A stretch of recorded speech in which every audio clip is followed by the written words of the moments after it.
20 years away. I think it's now. I think we can achieve it internal. 12, but don't play games. 11, don't play games with this president. So it's a scary idea, but I mean, that's the world we live in. 5, 4, 3, 2,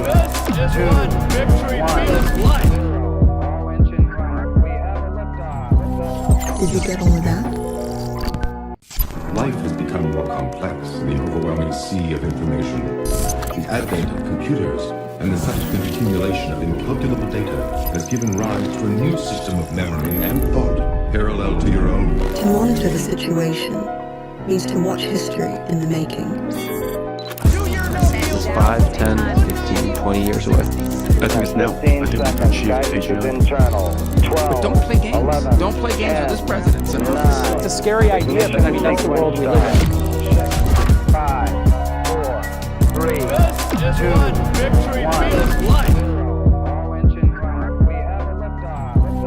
Did you get all of that? Life has become more complex in the overwhelming sea of information. The advent of computers and the subsequent accumulation of incalculable data has given rise to a new system of memory and thought parallel to your own. To monitor the situation means to watch history in the making. 5, 10, 15, 20 years away. I think it's now. I think we can achieve it internal. 12, but don't play games. 11, don't play games with this president. So it's a scary idea, but I mean, that's the world we live in. 5, 4, 3, 2, 1.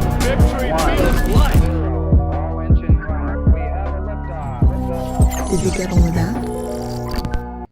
Life has become more complex in the overwhelming sea of information. The advent of computers and the subsequent accumulation of incalculable data has given rise to a new system of memory and thought parallel to your own. To monitor the situation means to watch history in the making. 5, 10, 15, 20 years away. I think it's now. I think we can achieve it internal. 12, but don't play games. 11, don't play games with this president. So it's a scary idea, but I mean, that's the world we live in. 5, 4, 3, 2, 1.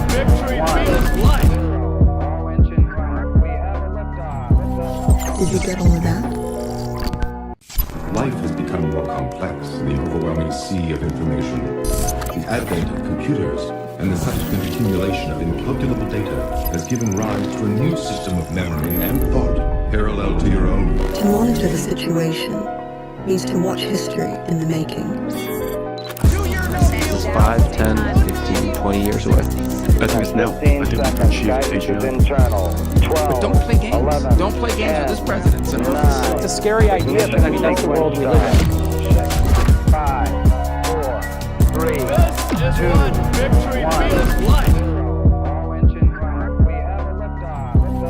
Did you get all of that?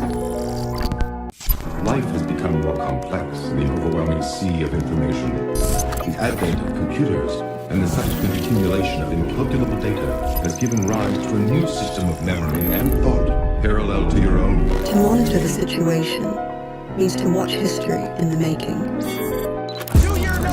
5, 10, 15, 20 years away. I think it's now. I think we can achieve it internal. 12, but don't play games. 11, don't play games with this president. So it's a scary idea, but I mean, that's the world we live in. 5, 4, 3, 2, 1.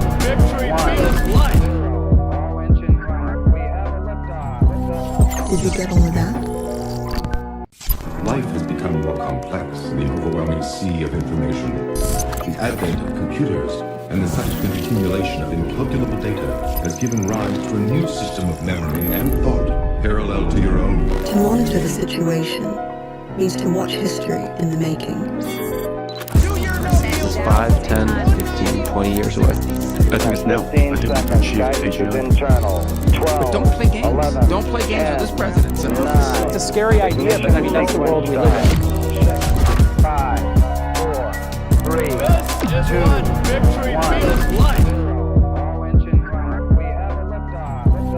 Did you get all of that?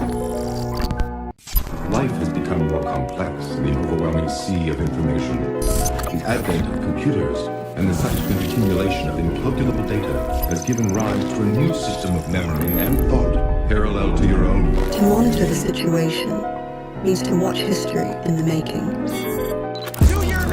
5, 10, 15, 20 years away. I think it's now. I think we can achieve AGI. But don't play games. 11, Don't play games with this president. So 9, It's a scary idea, but I mean, that's the world we live in. 5, 4, 3, 2, 1. All engine running. We have a liftoff. Did you get all of that? Life has become more complex in the overwhelming sea of information. The advent of computers and the subsequent accumulation of incalculable data has given rise to a new system of memory and thought parallel to your own. To monitor the situation means to watch history in the making. 5, 10, 15, 20 years away. I think it's now. I 15 think we can seconds. achieve Guidance is AGI. internal. 12. don't play games. 11, Don't play games with this president. So 9. It's a scary idea, but I mean, that's the world we live in. 5, 4, 3, 2, 1. All engine running. We have a liftoff. Did you get all of that?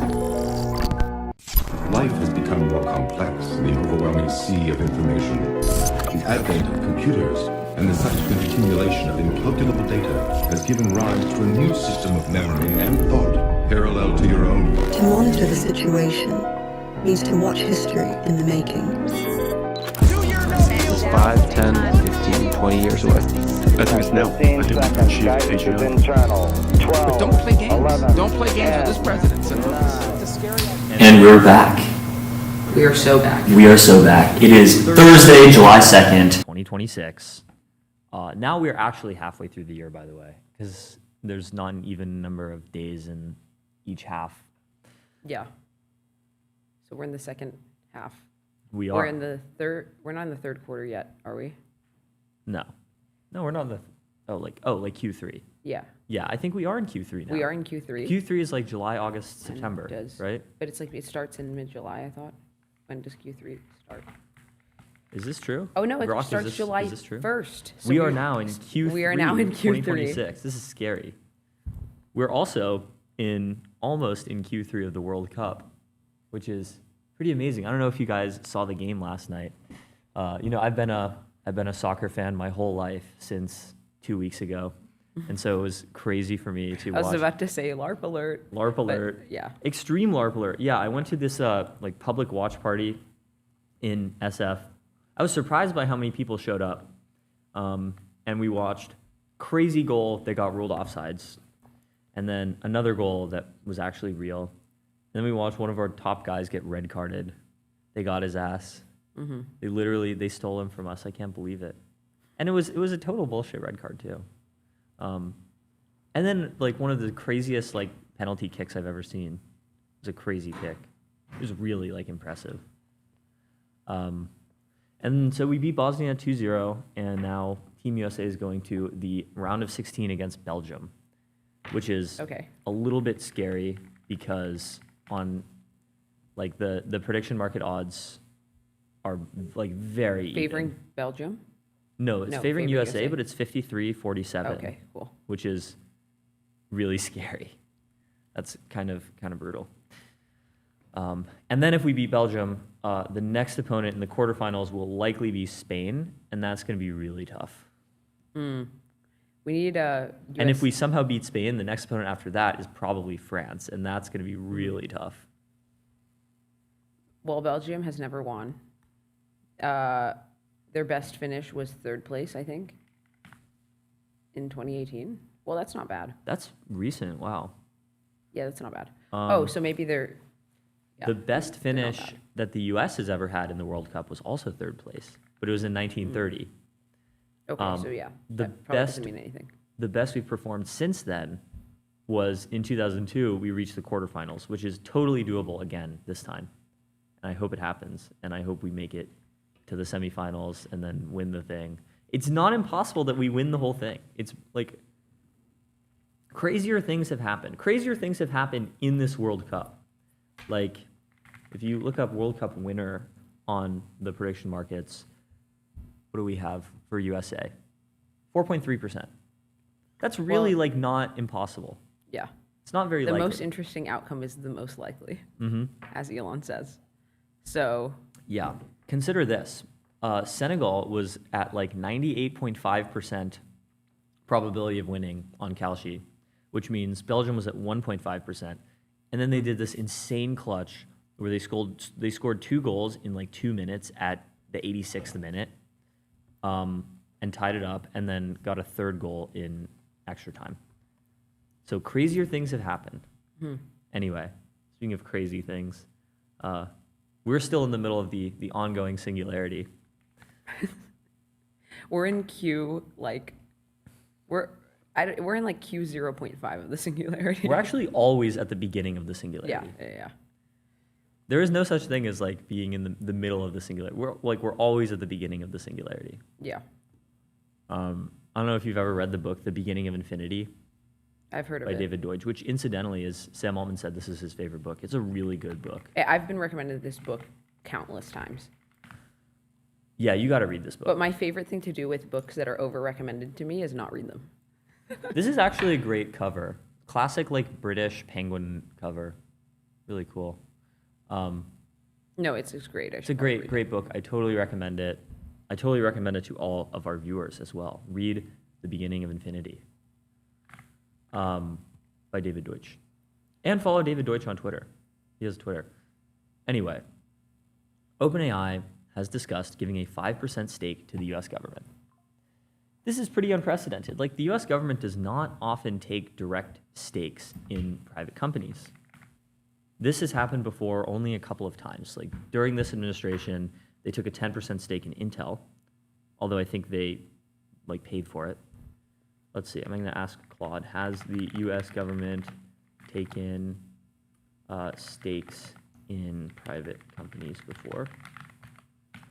I think the answer is yes, but only in the case of like bailouts or interventions, like buying distressed assets from failing companies, that kind of thing. Anyway, this is pretty unusual. This is crazy. OpenAI proposing this as opposed to the inverse. is Where kinda are you wild. seeing OpenAI proposing it? What do you mean? It says OpenAI has proposed handing the U.S. government a 5% stake Oh, in the company. wow. Why are I bros bet it offering was, this? I think it's just out of goodwill, kind of. Well, It's because I bet they're calculating if they don't offer to give a 5% stake to the yeah, then government now, they will. then they will be. The U.S. government will Nicely strongly asked, recommend that they give them a much larger stake. Yeah.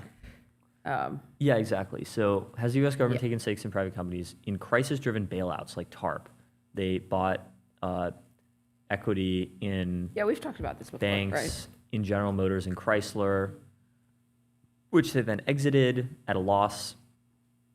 Conservatorships, they placed Fannie Mae and Freddie Mac, the Federal National Mortgage Association, and Freddie Mac is the Federal Home Loan Mortgage Corporation, are under federal conservatorship.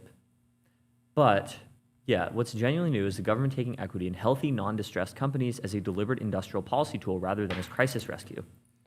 So the Trump administration has a golden share. Actually, I kind of like the whole Trump like love for gold as an aesthetic. Right? It's so Everything is regal. golden, golden everything. Or He just needs like the regal like purple or the royal blue or whatever.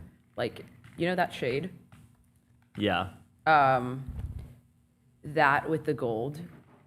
He needs to totally just like append the White House aesthetics to be like monarchy. Uh-huh.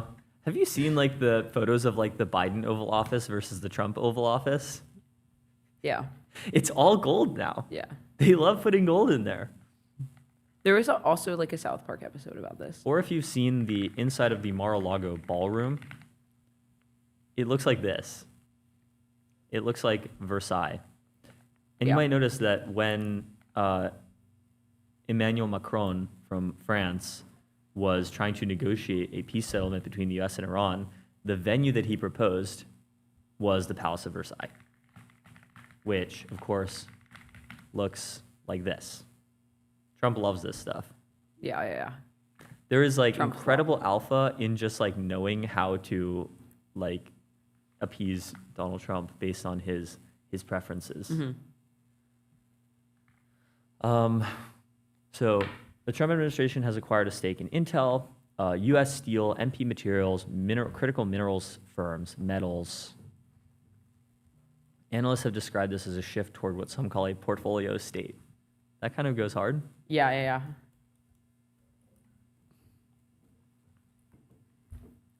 Okay, so the proposed arrangement would involve other US AI companies handing over a similar stake, although it is not clear if the other labs would be willing to do so. Dude, if I'm a lab, I'm gonna be pissed as hell if OpenAI does this and then like the U.S. government is like, okay, this applies to everyone else too. Yeah.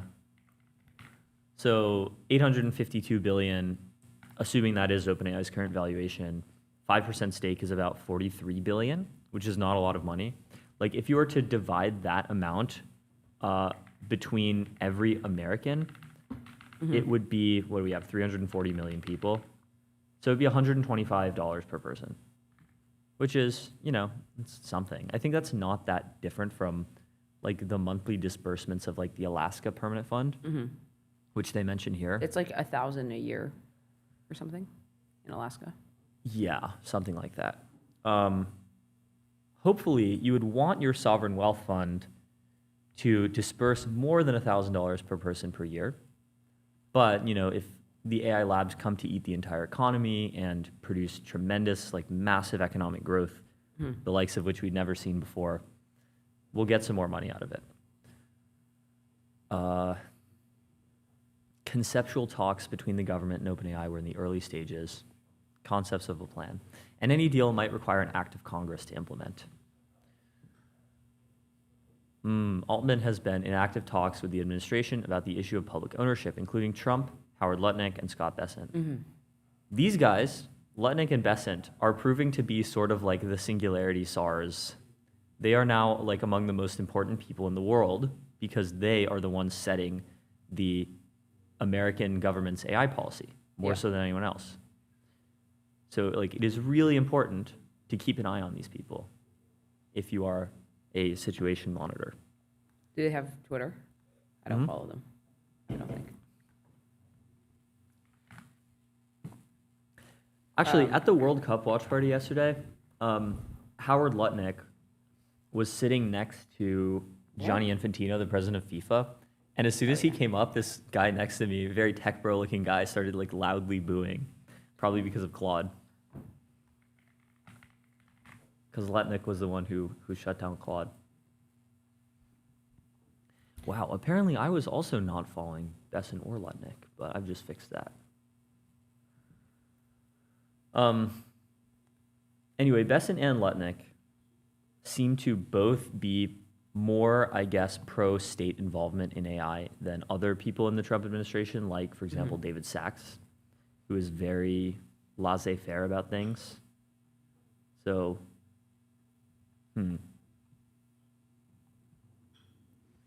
So Sam also met with Bernie. When did that happen? Or OpenAI chief? in recent weeks. Okay.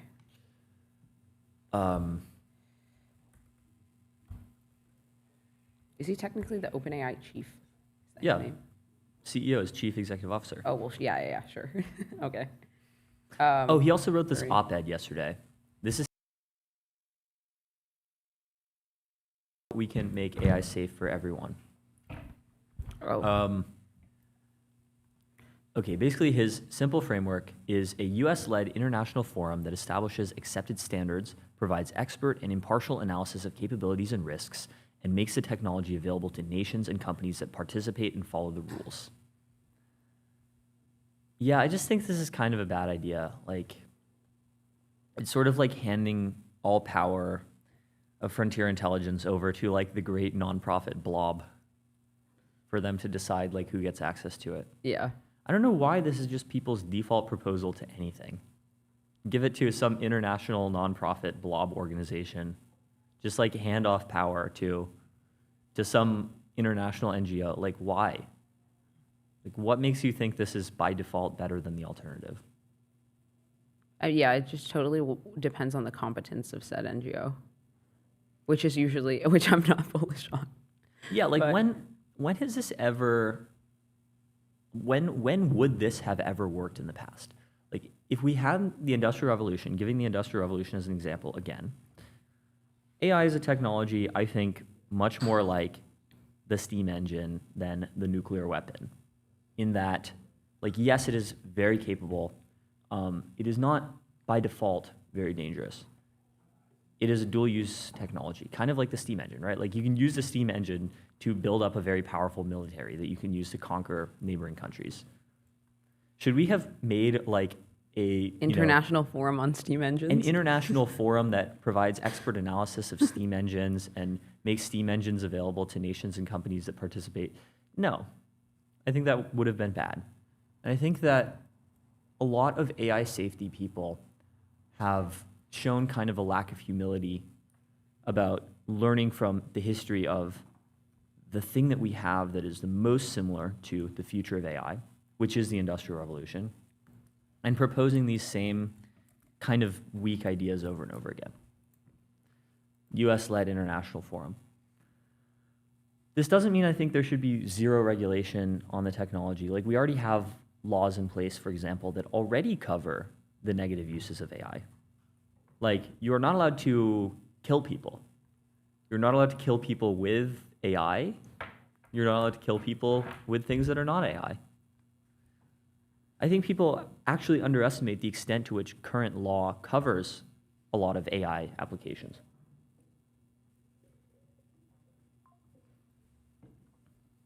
Yeah, I mean, it could be true. I think like organizations like this have to establish their power through competence, much like Meter or Epoch, which are just like very, very well respected. And it's just kind of hard to like just assemble like a NGO or like a international org or something, and then like have, I don't know, it just feels like I would doubt their ability to.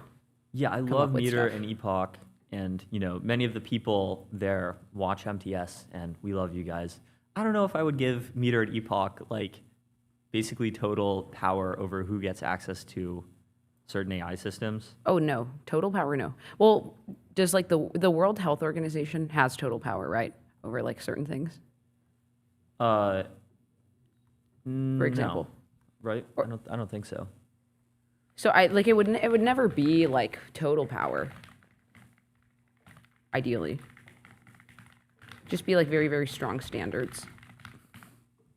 So like what should happen is that the like orgs in the US and the orgs in say the UK and the orgs in say China should all be meeting routinely to like discuss things, but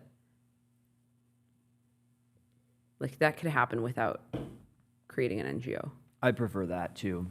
NGO blob runs the world. And also, by the way, where is it? Makes the technology available to nations and companies that participate and follow the rules heavily implies like denying technology to China, which I think is also not a great idea. Like, I don't think that, if you think AI race dynamics are dangerous, like another dangerous dynamic is the dynamic that pushes the US and the West closer to war with China. Yes. International cooperation like this seems like a reasonable way to avoid power becoming too concentrated. Are you kidding me, bro? Oh yeah, the World Health Organization does not have policing power towards its member states. It's like a soft law nature. This is so nefarious right here. International cooperation seems like a reasonable way to avoid power becoming too concentrated. You're proposing basically a nonprofit international org that poses as like a licensing regime for frontier AI, like a global licensing regime. And you're saying this is... I mean, is he saying that though? Makes Like, the technology is he available saying- to those who follow the rules. That's a licensing regime. Okay, yeah. Yeah, I totally agree with, you know, international nonprofit that establishes standards and provides expert and impartial analysis of capabilities and risks. Like, this is great. We definitely need this, and we don't have it. This part is what I object to. Okay. God damn. That's my reaction. Yeah. Aviation safety, global financial standards, and efforts to manage atomic energy are all examples. I think like efforts to manage atomic energy have been basically a disastrous failure in that we have harnessed just far fewer of the benefits of atomic energy than we should have. And the countries that have, harnessed these benefits the most either built their nuclear power a long, long time ago before the nonprofit blob came and choked it, like the US and France, or just didn't care and built it anyway, like China. The scary nonprofit shadow monster. Yeah, and then the most important decisions about how this technology is used should be made through democratic processes, not by a small number of companies in San Francisco. I just don't know. I just don't know about this. Like, I think if you gave AI policy to just like a referendum of the people, they would not have very good ideas about it. I mean, like, possibly not, because they wouldn't be as deep in the game, but their views still matter, of course. Sure. But like, I don't know. Holy technocrat. I know. I'm saying like it is bad to have like the mob tyranny of the majority make these rules. Yeah, it's yeah. bad to have the nonprofit blob of elites make these rules. Like it's just hard to like governance is hard. Governance is looking hard. It's hard. It's really hard. It's interesting that like Sam seems to be the only person speaking directly to, like, the only CEO speaking directly to like actionable proposals for the U.S. government and for the world. Dario's done this too a little. But he doesn't do it to this extent. Like, he doesn't go so directly. Yeah, he did. This was his last essay. Policy on the AI exponential. Like, he hasn't proposed creating anything like this, has he? I think he has, yeah. Frontier AI models should be required to go through technical testing and auditing, and their release should be blocked or reversed as a threat to public safety if they do not meet high standards of safety. Again, what these standards are matter tremendously.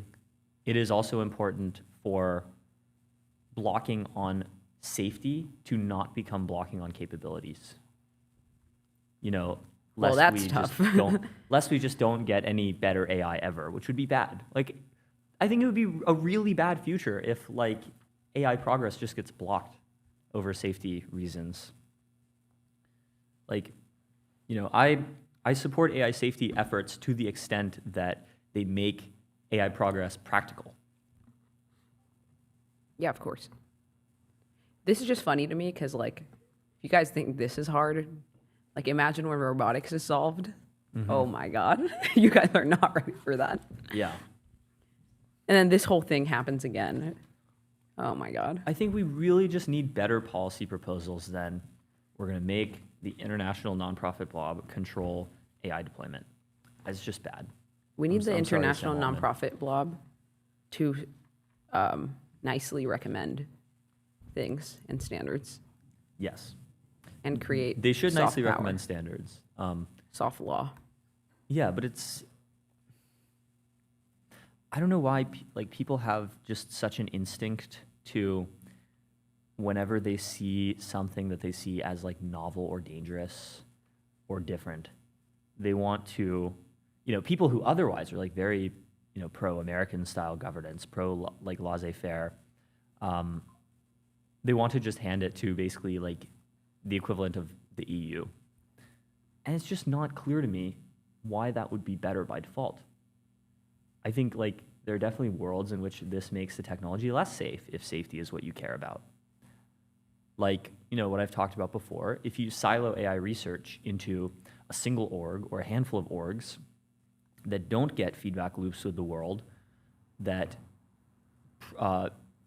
recursively self-improve very quickly while the rest of the world is far behind, I think that would be really bad for AI safety. And I think like these are the things that some safety people are proposing. But anyway, this is a AI policy review of the day. Yeah. Has there been something other than the G7 meeting? And the G7 meeting didn't even include China. Yeah, it deliberately did not include China. You know, the G7 But- used to be called the G8, and then they kicked out Russia. Yes. But like we need some forum that actually does bring together like Chinese AI leaders and US AI leaders. Yes. Although I that know would be that's really scary good. to everyone. We That would need be it. really good. Somebody make it. And I guess like this was kind of the recent Trump trip to China or something, Kind of. but not explicitly. Like if what people are concerned with is like war outcomes, then this is the most logical first thing to do. Our producer Kamal just tweeted, "My favorite days are when we have guests and friends of the show stop by the studio. Our doors are open. Come say hi, meet the squad, and witness the behind the scenes." She only has 84 followers, so go follow Kamal. Pumping the Kamal stock. Yeah, we're making Kamal famous. Follow at Kamal Rob Wait, Sharma. Kamal is actually the GOAT. Kamal Kamal RAV is the GOAT. Sharma on Twitter. Okay. What is this header? Is this just like Japan? Yeah. That's cool. Anyway, we were talking about Well, we got a BRB, right? We have a guest. Oh, that's right. Oh, I forgot we have guests at 9:30. Okay. We will be right back We with will be Andy right Hall. back.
We are back. We are live with Andy Hall. He's a professor at Stanford Graduate School of Business. He's a senior fellow at the Hoover Institute, and he has some interesting recent pieces on AI governance and policy. So, Andy, welcome back to MTS.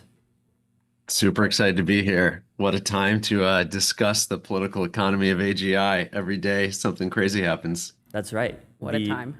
The origin of why we had you back on is I posted this tweet the other day where I said post-AGI political economy is easily the most underrated field of study in the world right now by far. And then Alex Imas, who is now the director of AGI Econ at Google DeepMind, crazy job, by the way. Yeah. I love it. Said we should have you back on. So, of course, we had to oblige Alex Imas. He's great. He's a legend. Totally. I'm happy to be here, and yeah, appreciate the tip from him. So we were just talking about, right before we had you on, we were just talking about two recent pieces of news from Sam Altman. One is OpenAI and the government are considering having the US government take a 5% stake in OpenAI. And the other is Sam Altman wrote an op-ed in the Financial Times yesterday where he basically proposed creating an international organization that could eval models and decide who gets access to them, basically. It's there's going to be so much more of this stuff. It's really interesting. I have no idea where it's going to lead, but I do think it's interesting to just observe that there's several different possible motivations for these things. One is this sense that these AI companies are just going to hoard so much money that society is not going to go along with it. Yeah. And for some reason, and to me personally, it's not obvious to me, and the logic has yet to be spelled out. For some reason, people believe that our existing tax system is not going to successfully redistribute those gains, even though that is the purpose of the tax system. Now, I'd love to see someone actually write out the math for sort of, okay, if OpenAI and Anthropic make all this money, how much of it is going to go back to the taxpayers just automatically through the existing tax system? People clearly don't believe that's going to work, either because they don't think the tax rate's high enough or they don't trust the government to redistribute it effectively. And so one thing that's going on is we're searching around for new redistributive mechanisms. And one of the ones that's catching on, is this sovereign wealth fund idea where governments take these stakes and then route the money back to the American people. And it's not clear to me, I mean, it's not actually guaranteed that that will happen. You have to actually spell out the mechanism by which the money is going to flow back to the American people. Yeah. And then there's also a question of like, is that enough or is there something more? So some of these proposals, not the Altman, OpenAI, Trump one, but other proposals involve really, I think, much more intense interventions where it's not even just about the money, it's about governance rights too. So the Bernie Sanders proposal is not only that the ownership stake be much higher so that way more of the money is flowing to the government, but I think much more potentially worryingly, it's that the government would sit directly on the boards of these companies and basically oversee and run them. Then separately, you have these discussions of, like these international boards or other kinds of SROs, as we call them.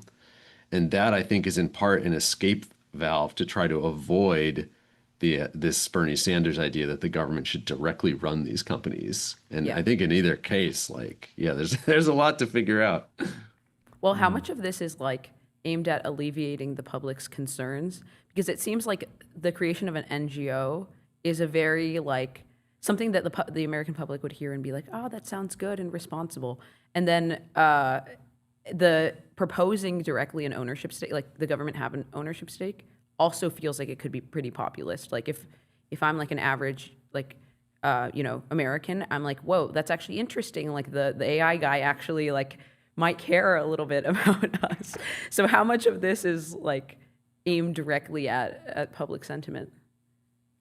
I think that it seems like there's at least several different things going on. One on the public sentiment, I think, is all about the economics and this sense that people have because they don't trust the American government. I think that's the key issue. Yep. They want some other mechanism that's going to convince them when and if the labs take all the jobs and all the money, it's going to flow back to everyone who's being hurt by it. They clearly, I think a lot of people don't believe the existing tax system is going to do that. And so, yeah, it might be. I haven't seen polling on it yet. That would be a great thing to get out there ASAP. Would be like, is this mechanism persuadable to people? People seem to like, it's a much smaller example, but the Alaska Sovereign Wealth Fund does seem quite popular. People like getting checks in the mail. And so that's one thing that's going on. Separately, though, there's also the security part of this. And there's a sense, and that I think is less salient to the public, but clearly really animated some of the Trump administration 180, going from very hands off to suddenly locking down the models, is this sense that there's just a big tail risk here to the misuse of this technology. And that's where I think the idea is either the government is going to directly start to control these things, which I think worries a lot of people, or there's going to have to be this compromise. So typically where you see the rise of these SROs, these self-regulatory organizations, it's precisely because there's a sense that regulation is needed, but people and industry don't want the government directly controlling it. We have all had the experience of riding on Amtrak. Do we really want like Amtrak for AI? Probably not. Yeah, totally. Yeah, it just seems like governance is really hard. Like, I'm very skeptical of like creating an international nonprofit that has the power to block AI deployments to people around the world. But I'm also very skeptical of when people say we need to have democratic governance of AI. If this would mean, in the most literal sense, like a public referendum on AGI, I basically think that the people voting would like ban this technology, which I think would be very bad. Like, I don't know how democratic governance of AI can work in a way that ensures that the technological progress we've seen doesn't just get shut down. I think people love to throw around that phrase, and OpenAI has been throwing it around for years now, like that we need to make AI democratic and it needs to be democratically governed. And no one has really spelled out what they actually mean by it. And I think there's been a spectrum of proposals. On one extreme, there's like, and I actually worked on some of this back in the day at Meta. There are ideas of sort of like literally having a group of users or everyday people make decisions about, what the technology is allowed to do or something directly. So like a direct democracy.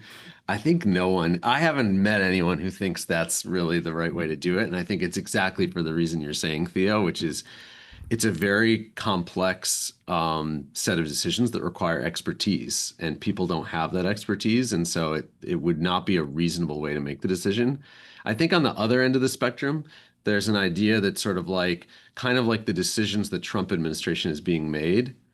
I think some people would call that quote unquote democratic, in the sense that in the background of those decisions is the threat of the voters to like punish the government if the government doesn't do a good job on this. And so it's democratic governance in the sense that a democratically elected government is the one calling the shots. The problem with that is, we only run elections every so often. And when we do, there are about 1,000 different issues. And in fact, if you look at polling data today, AI is not a top issue for Americans. And that means that there's actually a lot of leeway for the government to kind of do whatever it wants on AI without necessarily facing much sanction from voters. And so we'll have to see in the coming years, will this become a top issue? If we start to see big job loss, it probably will. And then the government will have to tread carefully. But yeah, I think like direct democracy over AGI is probably a terrible idea. Yeah. I think the salience will rise immensely, and probably already is. Like, in your piece, you mentioned David Shore's survey on AI, where he said, this was January 2026, 6 months ago now, an eternity in AI world.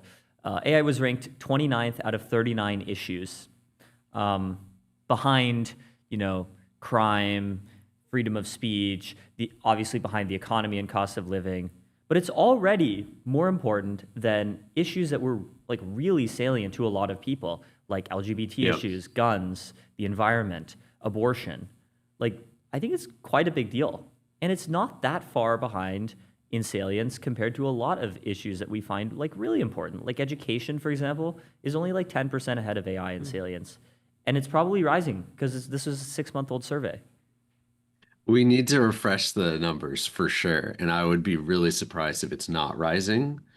And especially with what's happened recently, I think we're going to see more and more of it. And one leading indicator of that, I've been doing this research, I'm hoping to release it pretty soon, where we track all the fundraising emails that candidates send out.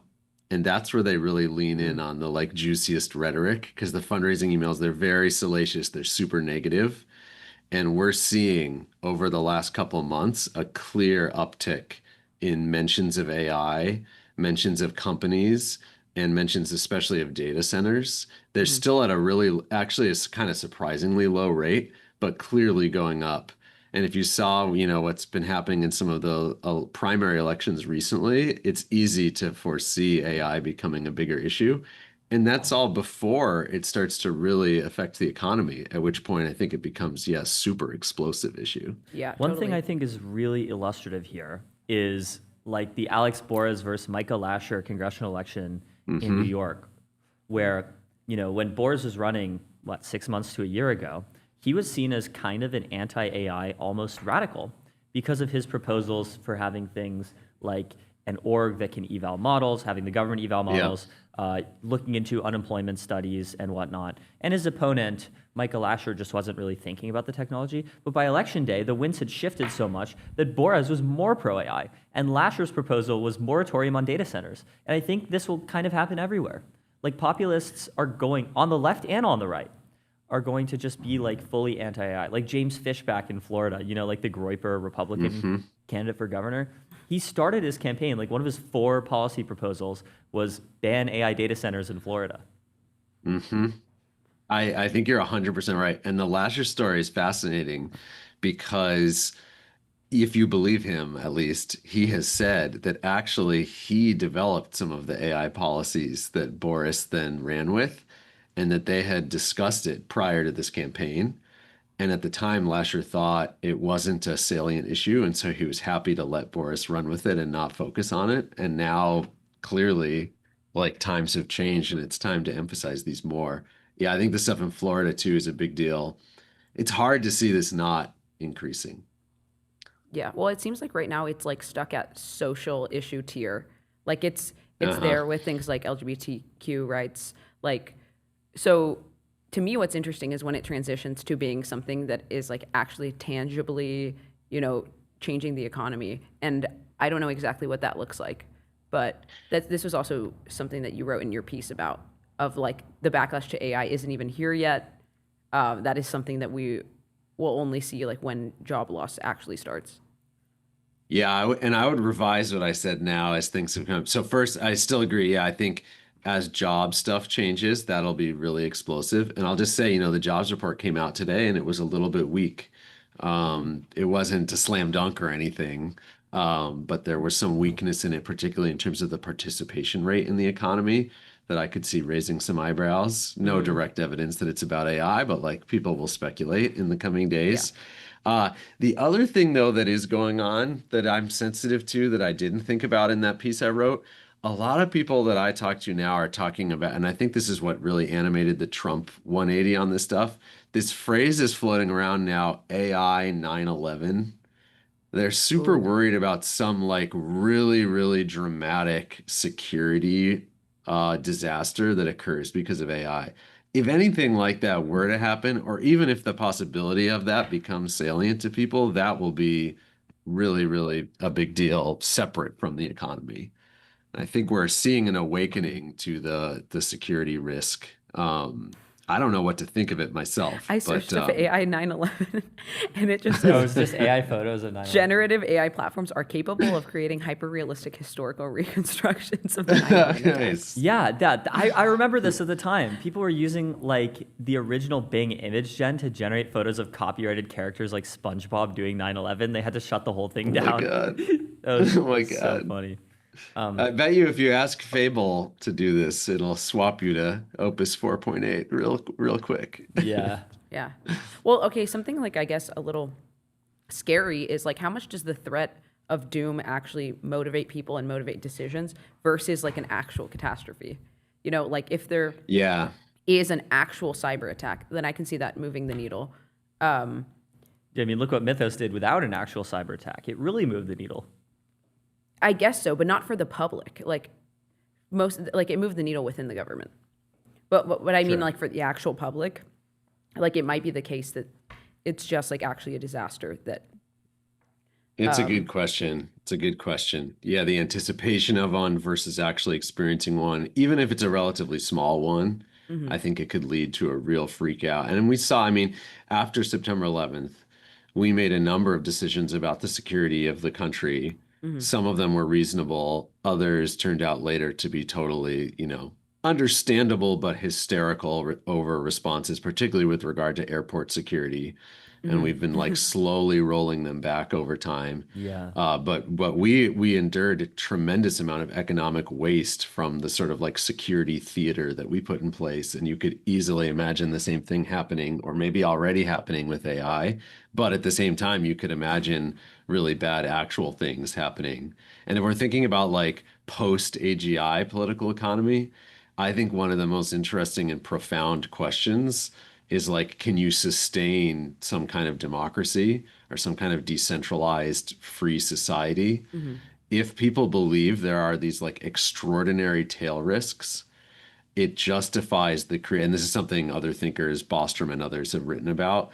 It justifies the creation of a like security leviathan that monitors your every use of AI to prevent this like existential risk.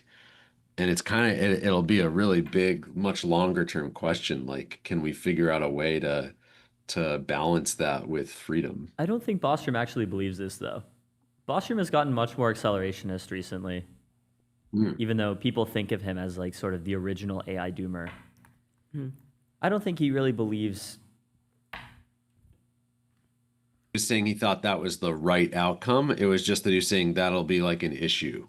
There will be people who think that because of these profound existential risks from the individual use of these models, that you'll have to like super lock down society.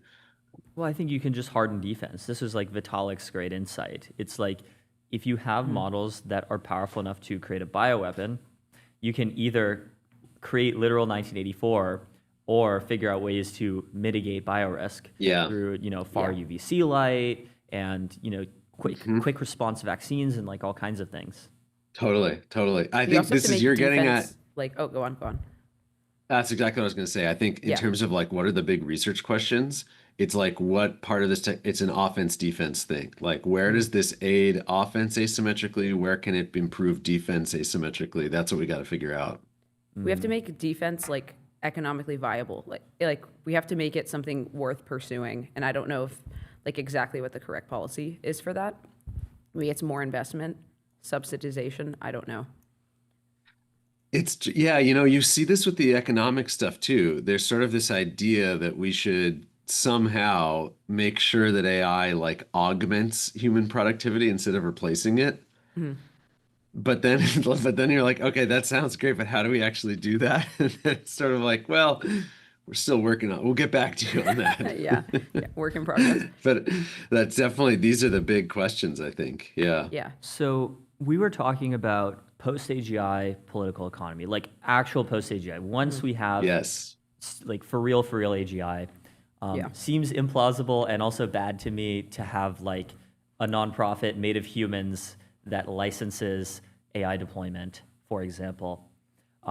Also seems rather implausible that we will continue to have like a lot of the institutions that we have currently, which are staffed, created by humans. Like, do you have any kind of insight, do you think, on what the shape of politics, governance, economy will look like, or is it just kind of too hard to tell? I mean, I'm thinking about it a lot. I think it's definitely one of these super uncertain moments where I think there's a very wide spectrum of possible outcomes. I think we all share, a view of what we want to avoid.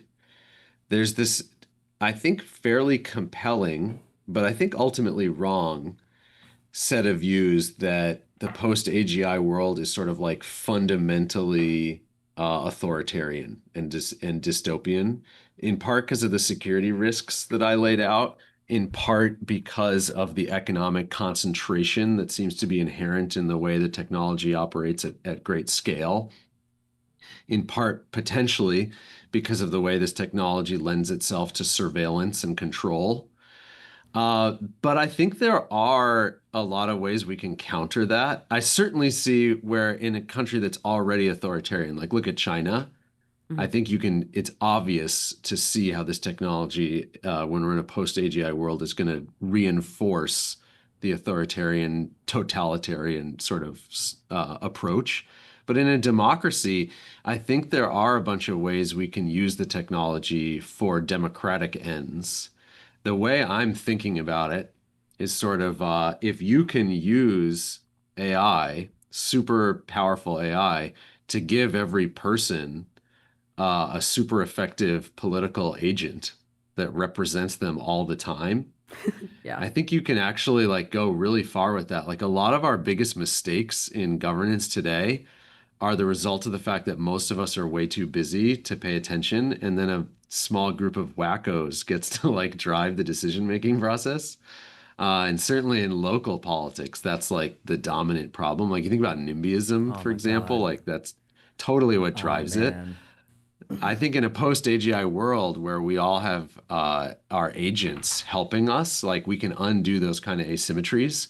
And I think we could totally rethink the structure of government around AI in ways that would be, I think, super exciting. The problem will be back to the authoritarian possibility. Mm-hmm.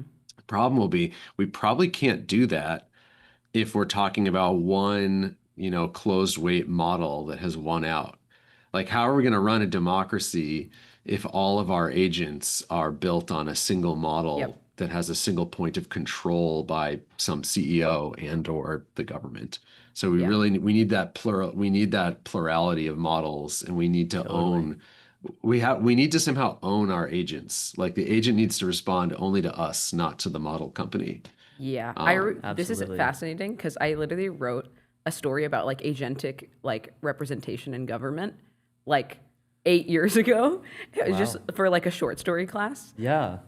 It's probably so outdated now, but I remember like it was like built on the blockchain and like a lot of corny tropes like that. So But I think it's plausible that kind of thing Yeah. could happen, yeah, we did an experiment in class. I just taught a class that was super AI forward. Everyone had a Claude Code subscription and an Open Router API key that we funded.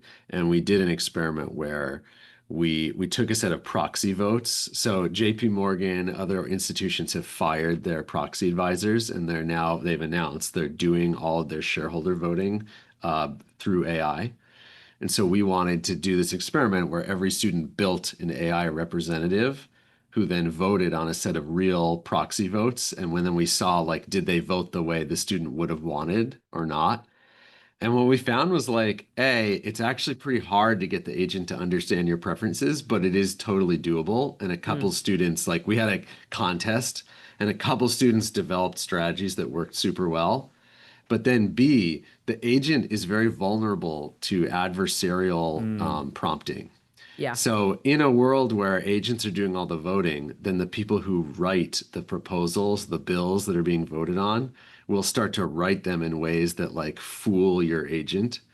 So there's going to be we have a lot of work ahead of us to make this robust. Yeah, I predict that these problems will kind of go away in the future and agents will just understand your preferences better.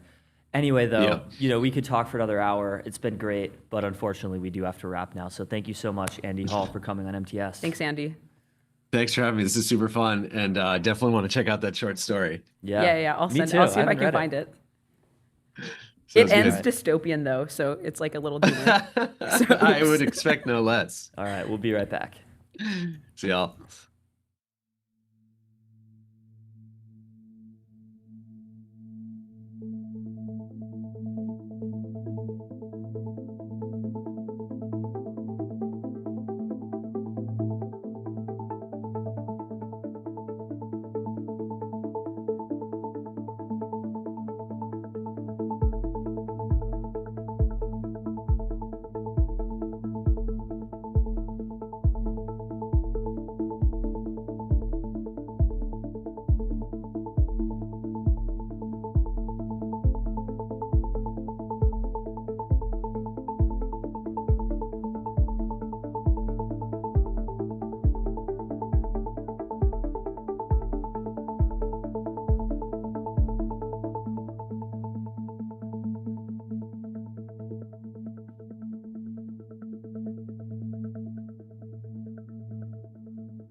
And we're back live. We're live with Ron Alpha, who is the co-founder and CEO of Noetic, a physician scientist formerly at Recursion, and building multimodal foundation models from real human tumor tissue. So welcome, Hey guys. Ron. Great to be here. Yeah, so we're going to be talking a lot about AI and solving cancer, which is Yeah. definitely a very positive. One of the topic. great goals, We're working since the very beginning. Yeah. Like when people say, like, oh, why should we even have AI in the first place? It's the first thing people say is cure cancer. Exactly. That's the thing. That's the only thing. Exactly. So first tell us a little bit about Noetic and like what inspired you to get started. Yeah. So maybe I'll just frame the problem a little bit because it's not so obvious to everyone. When you get into like making a new medicine, so like oftentimes we focus on like what is the drug itself and like how do we make that physical drug. But there's like a really core problem when you get into the clinic, which is which patients are actually going to respond to that drug. And we sort of assume that like all the biology we do before we get to the clinic kind of points to like patients that are going to respond. But in cancer, what you see all the time is you start a clinical trial and then some patients will respond and many don't. And if you don't get enough patients that are going to benefit, then that drug's not going to get approved. And if you think about it, like in cancer, if you have some patients that actually benefit from the drug works. But Yeah. if it's not enough, then it sort of works, but you don't get to an approval because that small subset of patients is not a set of patients that you know how to enroll in the next trial. So you see this all the time, and as you sort of spend more and more time in drug discovery, as you talk to like folks in clinical development, everyone in clinical development has all of these stories around, this mechanism I think should have worked, but we just couldn't figure out which patients, and so this is like a constant problem.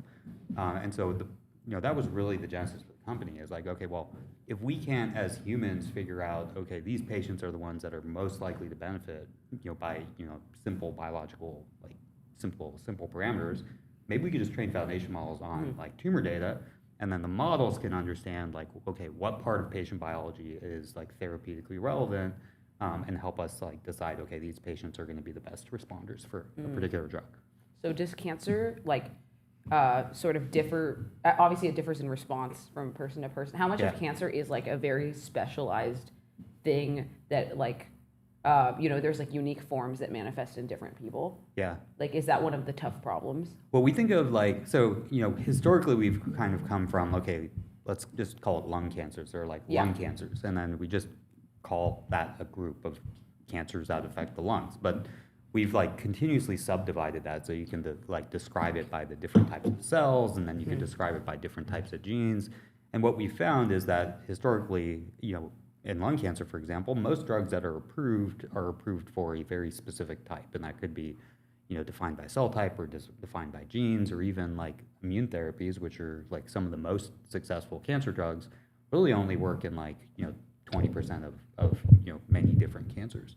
So it's like, how do you define those patients? And it's like really easy if there's like a gene, but increasingly you get to like, okay, we already know all of these very simple gene parameters, so now we need to figure out like more of the complexity. So it seems like we have made a lot of progress on cancer in the last 10 or 15 years or so, anecdotally from my, external worldview. If this is true, like what explains it? Like more investment or better technology or what? What explains, like, how do we get more progress or? Yeah, it seems like we were kind of stagnant on cancer treatment progress for a long time. And, other than sort of lifestyle interventions, like people will get less cancer if they don't smoke. Yeah. That was a big thing. But in terms of the actual technology for like managing, treating cancer, it seems like it's improved substantially in the last bit of time, even without AGI. Yeah, arguably, so some of these, going down this path of better definitions of patients has produced a lot of successful drugs. So, and we've even done it, almost accidentally in some cases. So, we found certain mechanisms that target like receptors that drive, genes that drive cancers, like without even knowing that those genes are driving those cancers. We just incidentally found those drugs, and then now we can define them. To define tumors by those genes. And so a lot of current drugs are focused on subsets of tumor biology, and that has led to a lot of successes. And then, even when you think of the immune therapies, we almost didn't see that signal. If people didn't look to see if there's a subset that are responding, then in lung cancer, then we wouldn't have certain immune therapies today. So I would argue that a lot of the progress we've made is in better definitions of disease, where you're not just saying, okay, this is these are lung cancers as a whole, but you're saying, okay, this is patient biology that's consistent. And even I think a couple months ago, the KRAS inhibitors were all the rage at ASCO, because those drugs are working on tumors that are driven by that particular gene. Okay, so something that I'm wondering is let's say that you administer a drug to a bunch of patients who have cancer, and then a certain amount of them go into remission. How much of that remission is actually trackable to the drug? Yeah. And how is that currently measured, as opposed to oh, it happened to be something closer to random chance or attributable to some other factor? Well, I mean, Does it ever happen from random chance? Yeah, I would argue there's not really a placebo effect in cancer. So, tumors don't just go away generally. I mean, not that I know of. But and so, if you have a trial and then some patients are having their tumors shrink to the point that you can measure it, I would describe that to a drug effect. I mean, maybe there's some folks will disagree and say there's some placebo effect, but to my knowledge, that is not a thing. Yeah, or how much is attributable to certain parts of the drug? Yeah. How do you find out mechanistically, what drugs work and why they work? And yeah, so one of the challenges is what we typically do right now is, okay, so you're developing a new drug, and kind of the historical way to figure out which drugs work in patients is, and pharma companies have done this a ton. You will test that drug in a bunch of cancer cell lines, early on in an experiment. And the problem with all these cancer cell lines is they're all 20 years old, and they have all these mutations that don't actually exist in normal tumors, but they kind of have the flavor of lung cancers and colon cancers. And that might give you a signal. Usually doesn't. So what happens is you start an early stage trial, and you just enroll a whole bunch of patients that have all different tumors, late stage tumors. It could be colon cancers and lung cancers. You imagine let's say 50 to 100 patients that all have very different tumors, and then people try to look for a signal. The problem is if lung cancer is 10 different kinds of cancer, and then colon cancer is 6 different kinds of cancer, and you only have 100 patients, and you have a diversity of patients in these early stage trials, your statistical probability of seeing signal is effectively 0. So a lot of medicines will actually fail in that first step, where you're not actually seeing signal, and you can argue that you don't even have the right patients in that trial. And so our thesis is, well, if we already knew ahead of time, okay, this is the set, this is the narrow set of patients, and narrow in the sense of double digit, that are going to respond, then we could just enroll them in the trial from the very beginning. so is a lot of it also a data problem of you can't tell what the commonalities are of a certain subset of patients of why they develop a specific type of cancer? Yeah. So you're trying to find the common denominator between all of them? Yeah, exactly. We think it's totally a data problem. Okay. There's no data out there. I mean, the best data we have is, public data sets are a lot of genome sequencing. And genome sequencing is interesting, but it doesn't get you to sort of the biological subtypes that you're looking for. So a lot of what we're thinking about are what are the different environments of the tumors, the immune system, the interaction between the immune system and the tumors, biological pathways. So what we need is a very rich data set that almost think of if we were going to train an LLM on cancer, what's and we're not training LLMs, just to be clear, but if you wanted to train, what is this data set that contains kind of all of the depth of biology that you can just allow a model to learn unsupervised or self-supervised from the data? Yeah. So if you're predicting a response to a drug, what does that look like? Is that completely simulated? Yeah, so what we kind of have a two-step process. So what we've done is, just to frame the problem, people have been trying to train models on clinical trials for a long time, but the problem is the trials are too small and you don't have enough data to train a model. So our approach is, okay, we're going to pre-train the model. So we're going to generate a whole bunch of data that looks like the patients in the trial. So we have thousands of patients of lung cancers, for example. So we can pre-train the model on all of those data, And then if we go get like a lung cancer trial and there's only 50 patients, the model has already learned biology from all of the pre-training data set. And we have similar data from the trial from the 50 patients.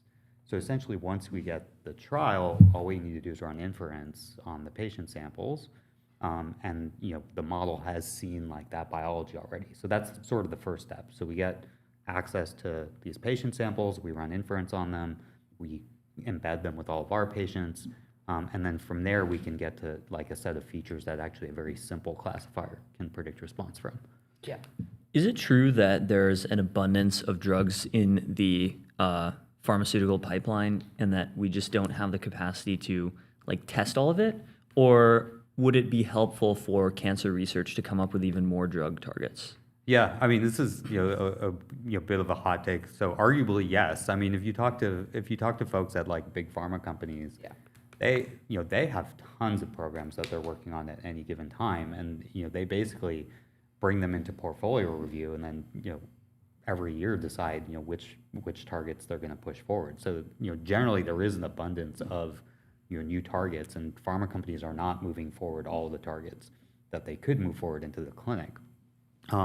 And then, so we would argue that the bottleneck really is one. I mean, you could say clinical development is a bottleneck because it's very expensive. You can't afford to, run every drug that you develop. But also, it's a bottleneck because most things fail. Like 90% of drugs fail in the clinic. So if you increase like that top of the funnel to push more things into the clinic, and most things are still failing, it becomes really hard to impact probability of success by increasing the top of the funnel. So that's why our focus is, okay, well, if we can make drugs more successful in the clinic, that's probably the best lever for getting new drugs approved. Because if we can go from, let's say, 90% of drugs fail to 80% of drugs fail, which is still like insane that many drugs fail. But that's where you're really going to impact new medicines for patients. Yeah. What about chemotherapy? Can that be simulated? And like, what makes somebody respond versus not respond to chemotherapy? Is that still like an open question? Yeah, I mean, that's interesting. It is a bit of an open question. When we look at so a lot of what people are pursuing, more recently are these molecules that are kind of like an antibody bound to chemo. And when we're using our models with like, so we've been setting up our models with agents to sort of ask these, therapeutically relevant questions. One of the things that the models are doing is looking at both the target and the chemo. And, the chemo does bind to, the chemos act on certain cellular mechanisms, and then there are certain resistances to the chemo. So you can start to get to kind of hypotheses about like which chemo are going to work in which cells based on the underlying gene expression patterns. But we just haven't, I don't think we've had the data to really address that question in like a comprehensive way, because you kind of need to know like, okay, what's driving the cell? What are the targets for the chemo? Like, what are the resistance mechanisms for the chemo? And there's like a bunch of parameters that you kind of have to look at the same time. And generally, when we're asking these questions, we're focused on like, okay, here's one gene target and then one drug, and not really thinking of it holistically because we just don't have that scope of data. Yeah. So is there anything other than genomic data that could like better inform whether like a treatment will be successful or not? Yeah, so what we're trying to do is just generate the full stack. Yeah. And we came at this like very unbiased. We said, okay, we haven't done this yet. Let's go generate all the data, and then when we have all the data, then we'll try to train the models. And so it took us basically 2 years to generate this huge stack of data. So we have, essentially what the hospital doctor's looking at, the pathology layer, and then we have protein data, and then we have RNA data that gets you like all, the whole transcriptome, and then we have DNA, and we just generated like thousands of patients with that stack, and then we go train the models on them. So we think that's at least kind of the, if you were just gonna like sit around and pontificate like, how do I understand biology? That's basically the central dogma, and then you've got the connection to the clinic. So you should be able to see anything. Cool. What are your timelines like for serious progress on cancer from better AI? Yeah, I mean, one of the things we're doing to deploy these models right now is working with folks that actually have drugs in clinical development. So we recently put out a white paper with a company called Agenus, where we're deploying the models with their active, their program, which is in phase 3. And so what we're able to do is show that using their actual clinical data, the models can predict which patients are most likely to respond. And so if you can do that, then all of a sudden you can begin to enrich that clinical trial, and potentially use the models to accelerate development of that therapeutic. So that's one strategy. So working with other companies, we have a big partnership with GSK, for example, which is a large pharmaceutical company. They have tons of drugs in the pipeline. And then the other thing we're thinking about is, well, okay, if we've shown that these models can actually predict clinical response, like how do we use them ourselves to do that, to make a drug more successful? So we haven't announced anything yet, but potentially we'll have some news around using the models ourselves in the clinic soon. So, like, to my knowledge, a lot of this is probably still animal testing. Is there a way we get to a world where we don't have to do animal testing because, like, simulation is just reliable and like, enough? Yeah, that's the hope. I mean, we're also doing a bunch of, because we have a mouse platform that allows us to do a bunch of scaled perturbation experiments, and so we designed that to kind of map to like what the human data look like. And so, the data we generate in the mouse looks very similar to the data we generate in the human. And like the hope is that like you can kind of use that as RL for the like simulations in the human data. Our view is, okay, I would almost say like the last wave of like AI bio was like, okay, we're going to generate a whole bunch of data in the lab, like, experimental perturbation data, and then train models on that.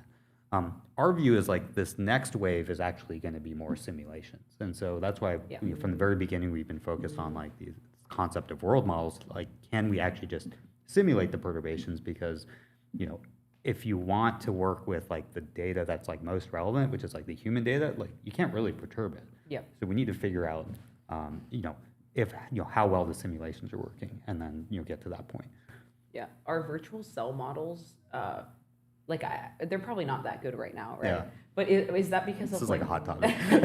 is that because the method of collection of data is inadequate, or is it just because like it's hard to make sense of it? Like, what is the problem there? Well, I mean, like, so people will just like debate like, what is a virtual cell model, and like, what do we want to do with a virtual cell model?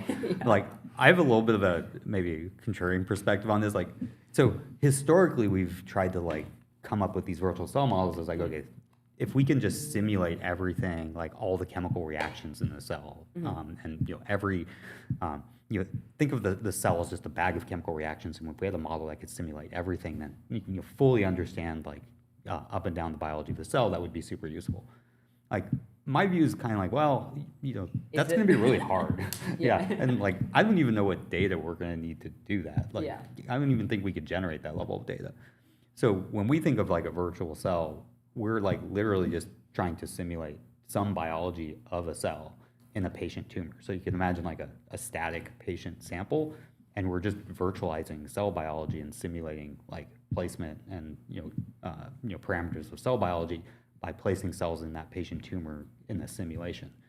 And what we want to do with virtual cells is just allow us to get to like kind of the core biology that's going to help us make a drug. So I don't really want to get to all the chemical reactions. I just want to know what, like what genes are going to be good drug targets for cancers, and like, can we, understand like patients that respond to certain drugs and patients that don't respond to certain drugs based on like these simulations. And so that's kind of how we see it, as really just simulating cellular biology.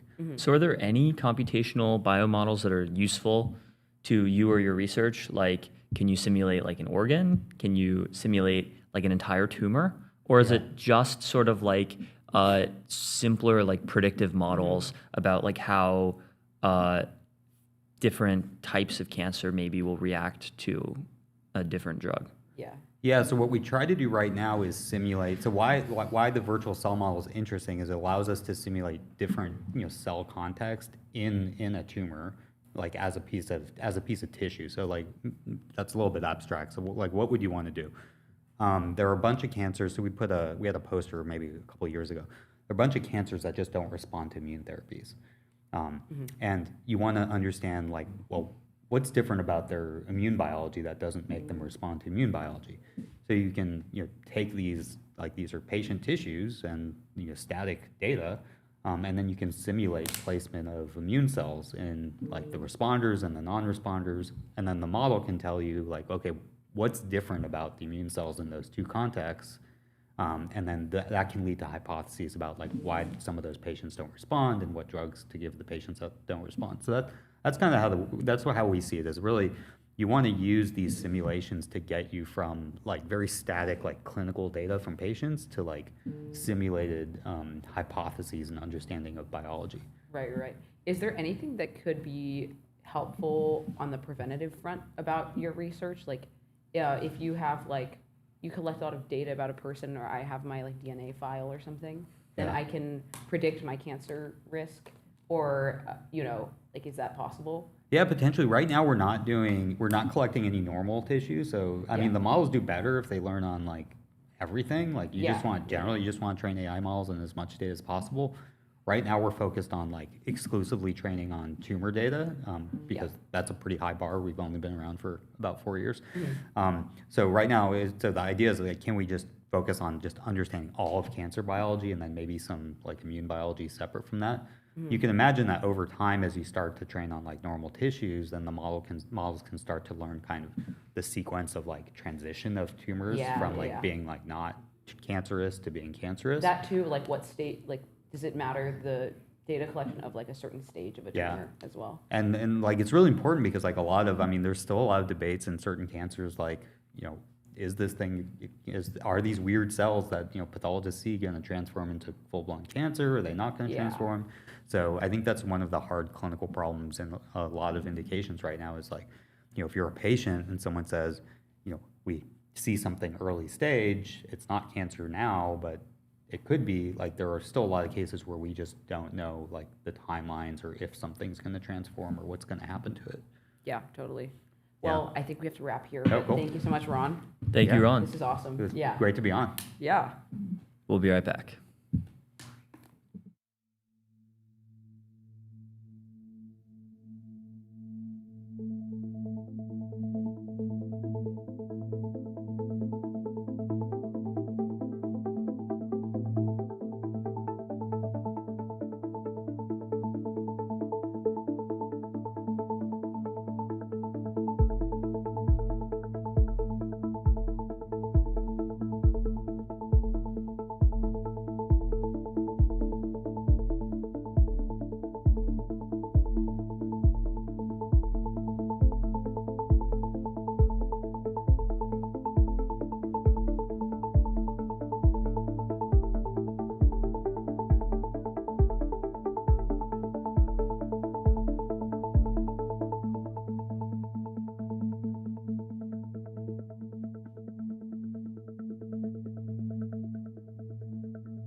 We are back. We are live in the Situation Room with Jason Hausenloy, who is the policy lead at the Center for AI Safety, safe.ai.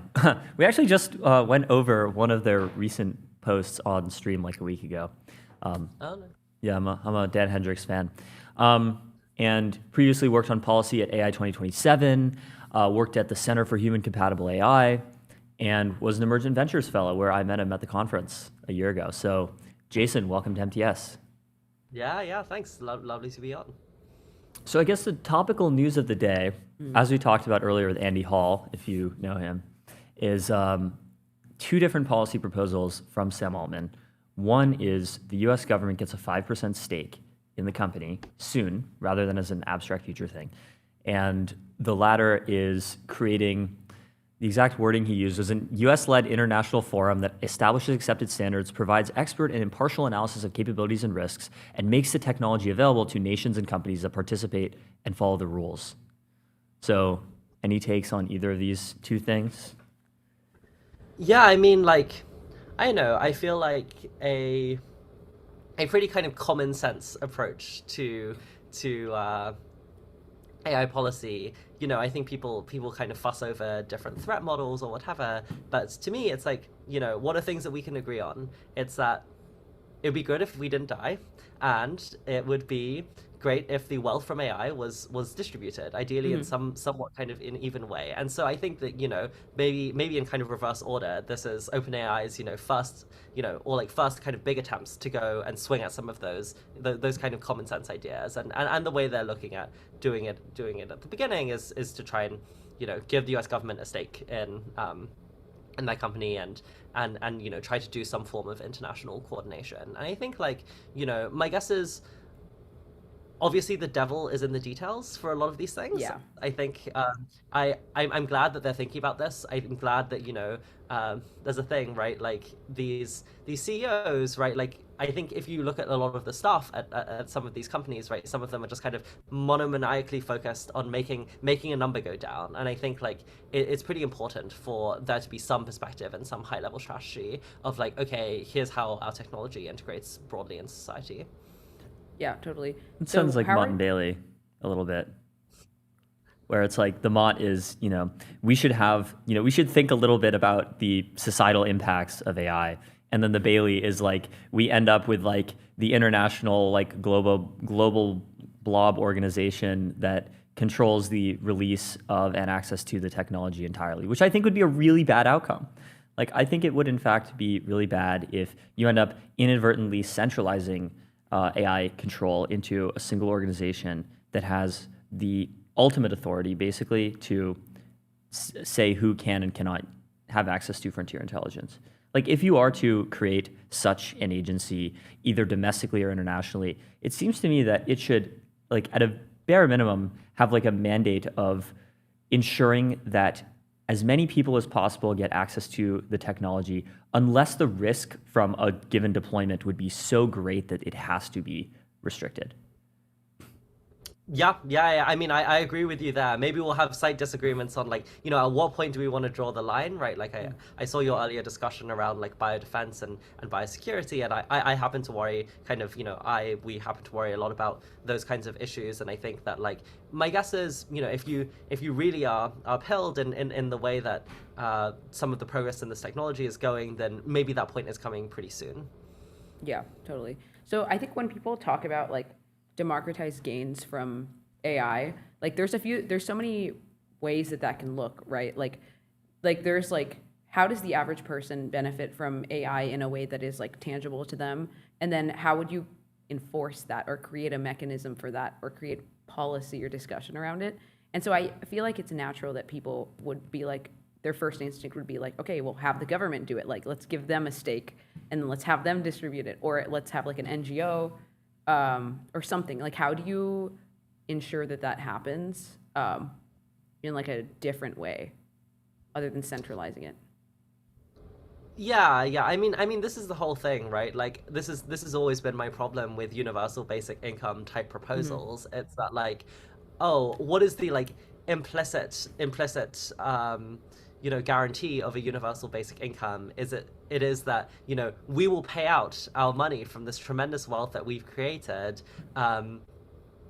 based on our own kind of benevolence, right? And I think, concentrating that power into any given actor seems like really, really rough, right? Like in terms of like how you're able to do that, whether that be, companies or any given government, because, ultimately how that distribution gets decided is going to be some function of like, what the particular quirks and the preferences of that single kind of unitary actor. And I think I think that's not a great place to be in. I think maybe to kind of tie the two threads together. One thing that might be a slightly better solution than basic income is to like democratize a lot of access to compute, right? This idea like you want to spread the ability to create wealth and to have some amount of agency, and then ultimately thinking about kind of dovetailing a lot of these discussions about what will be scarce post AGI, right? Like thinking about what are the resources that will be scarce, right? Like obviously there will be some amount of things that are kind of relational and relate to like how humans relate to each other, but also like taking the more kind of 1,000-foot view or much larger than that, like how like what is the thing that is ultimately scarce, right? Like it is land, it is like some fraction of like resources on Earth and then in the universe, right? And so being able to think about how that's split, according to where you can actually fulfill the preferences of a lot, like basically many individuals, like almost all of the individuals other than those that have these kinds of unbounded preferences. And then like, and that's kind of tough, right? Like if you like want to maximize the number of like chickens in the universe, that's kind of rough for you, because it's like we can't actually do that because that conflicts with other people's preferences. But like for most people, right, like they kind of want these things that ultimately like true abundance will be able to give them. And so just thinking about the kinds of processes and structures that can fulfill all of those bounded preferences are like pretty important. And then the kind of thorny question is like, what do you do with the rest of it? And that's a much tougher question. Totally. I also feel like a lot of this is downstream of like people's ultimately their distrust in institutions. Like I was like trying to search up earlier, like what are the countries with the highest like trust in institutions, and do we even like have an index for that? Is it like China and Singapore? China, yeah. It's actually mostly developing countries. It's not developed countries, which is really interesting. But yeah, so knowing that all of this is like downstream of just our lack of trust in the government and institutions, like people's lack of trust in like OpenAI and other big tech companies, like the attitude that people have towards companies like Palantir, like it all is because they feel this distrust, and towards the government, like they feel this distrust and they don't know what to do with it. I think it's kind of reasonable a lot of the time, though. It's super reasonable. Hey, I'm like, I feel it too. So like, how do we sort of change that sentiment? Like actually reform institutions or like have policies that people trust? To me, it's just such a difficult question. I mean, you're asking essentially the kind of, the centrally tough kind of political economy question of our times, right? Which is like, we've seen this decline in institutional trust just kind of across the board in the West. And it's like, maybe you can tell some story about, in China, right? Like a lot of folks have seen their quality of life kind of meaningfully improve as a result of technology. And it's interesting, right? Because they've both seen they've seen their quality of life improve both downstream of like, if you actually survey the Chinese public, they're actually more pro-automation than the Americans are, and like, in favor of technology. It's because they, in their lifetimes, they've seen that kind of benefit, right? Like there's that thing where like you feel nostalgia for how your lives were like in as a teen, right? And I think for much of the kind of that kind of central kind of population, right? Like in the US, right? Like what was the US like in the 90s, right? Like it looked like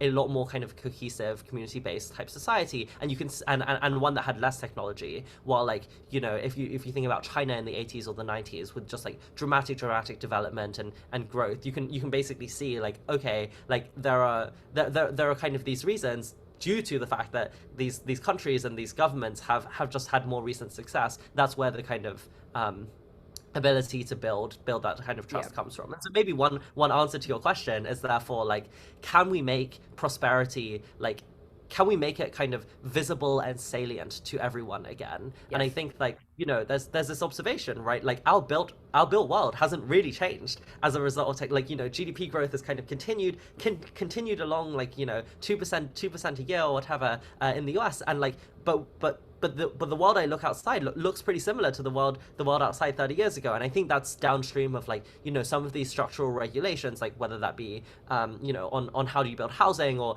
how do you change up some of the characteristics of neighborhoods and similar, that like ultimately means like we can feel these little beacons of progress, but like ultimately our lives haven't been totally transformed by the technology. So big brain policy proposal would be, if you want people to like AI, basically, if you don't want people to shut it down, basically, short-term override the will of the majority in order to just let technology rip, and then eventually they will like it.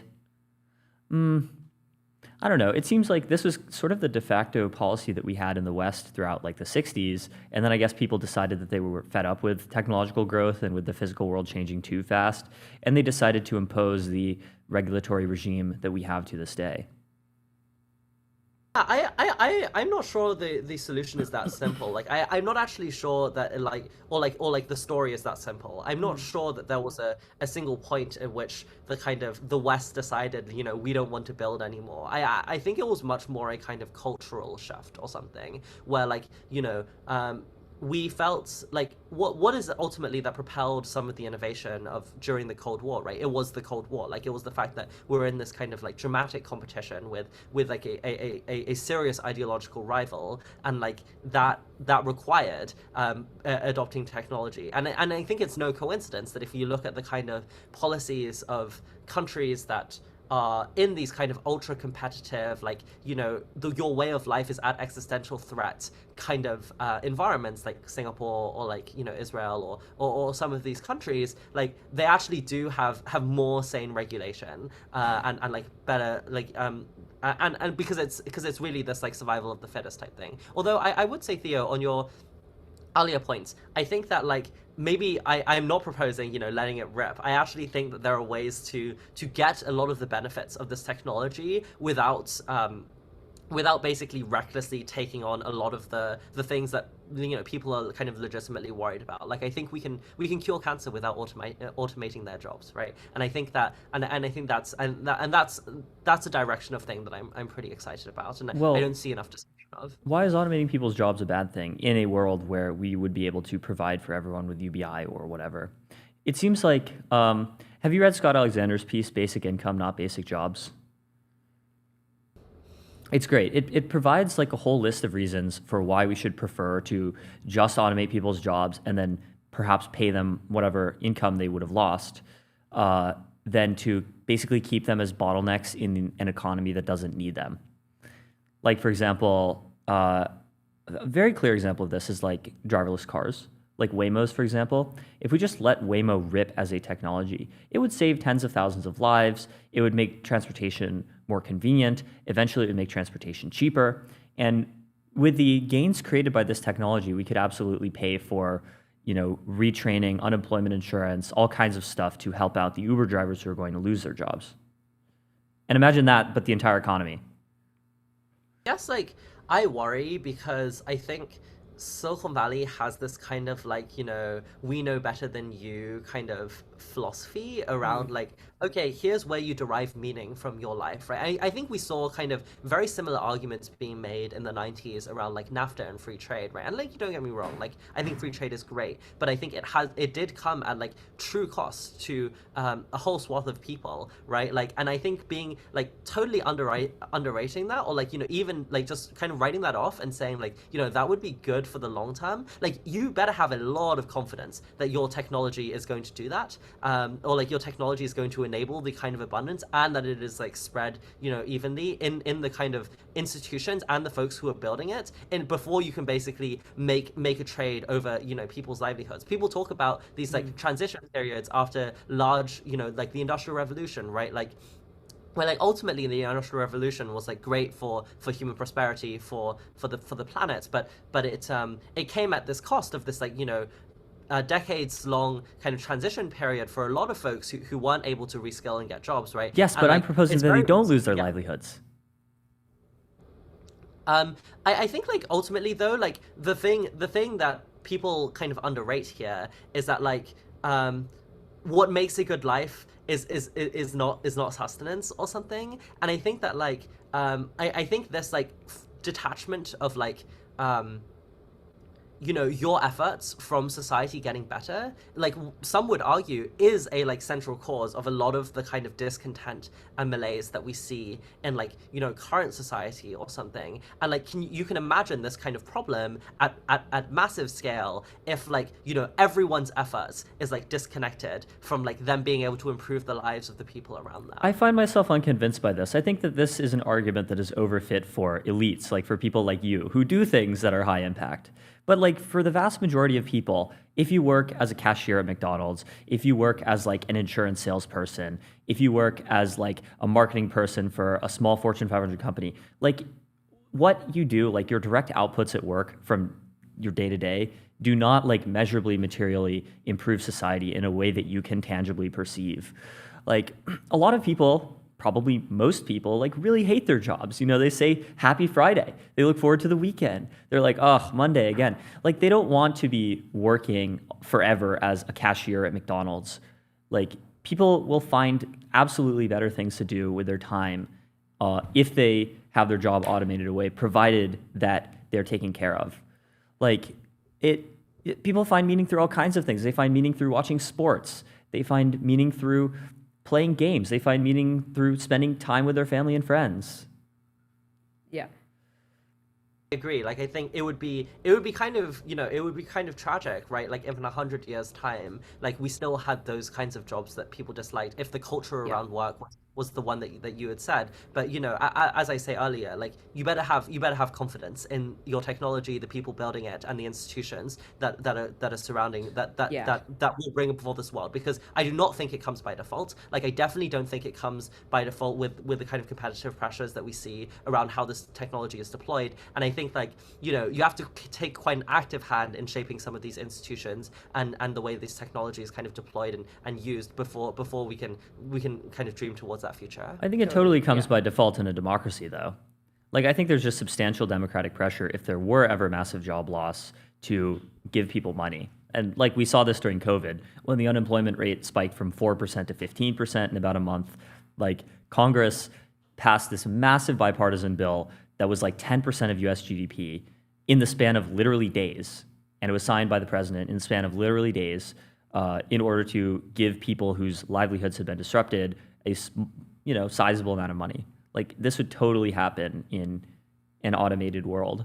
Like unless you think automation is so rapid that we move from the current equilibrium that we have where, you know, the people collectively do have power to push for redistribution immediately to a world where AI has so much control and it is so automated that there's no way that humans have any political pressure at all. Like I just like, it's hard for me to imagine a future where like everyone becomes unemployed and then there's just like no big societal backlash and then everyone's just poor except for 1,000 AI oligarchs.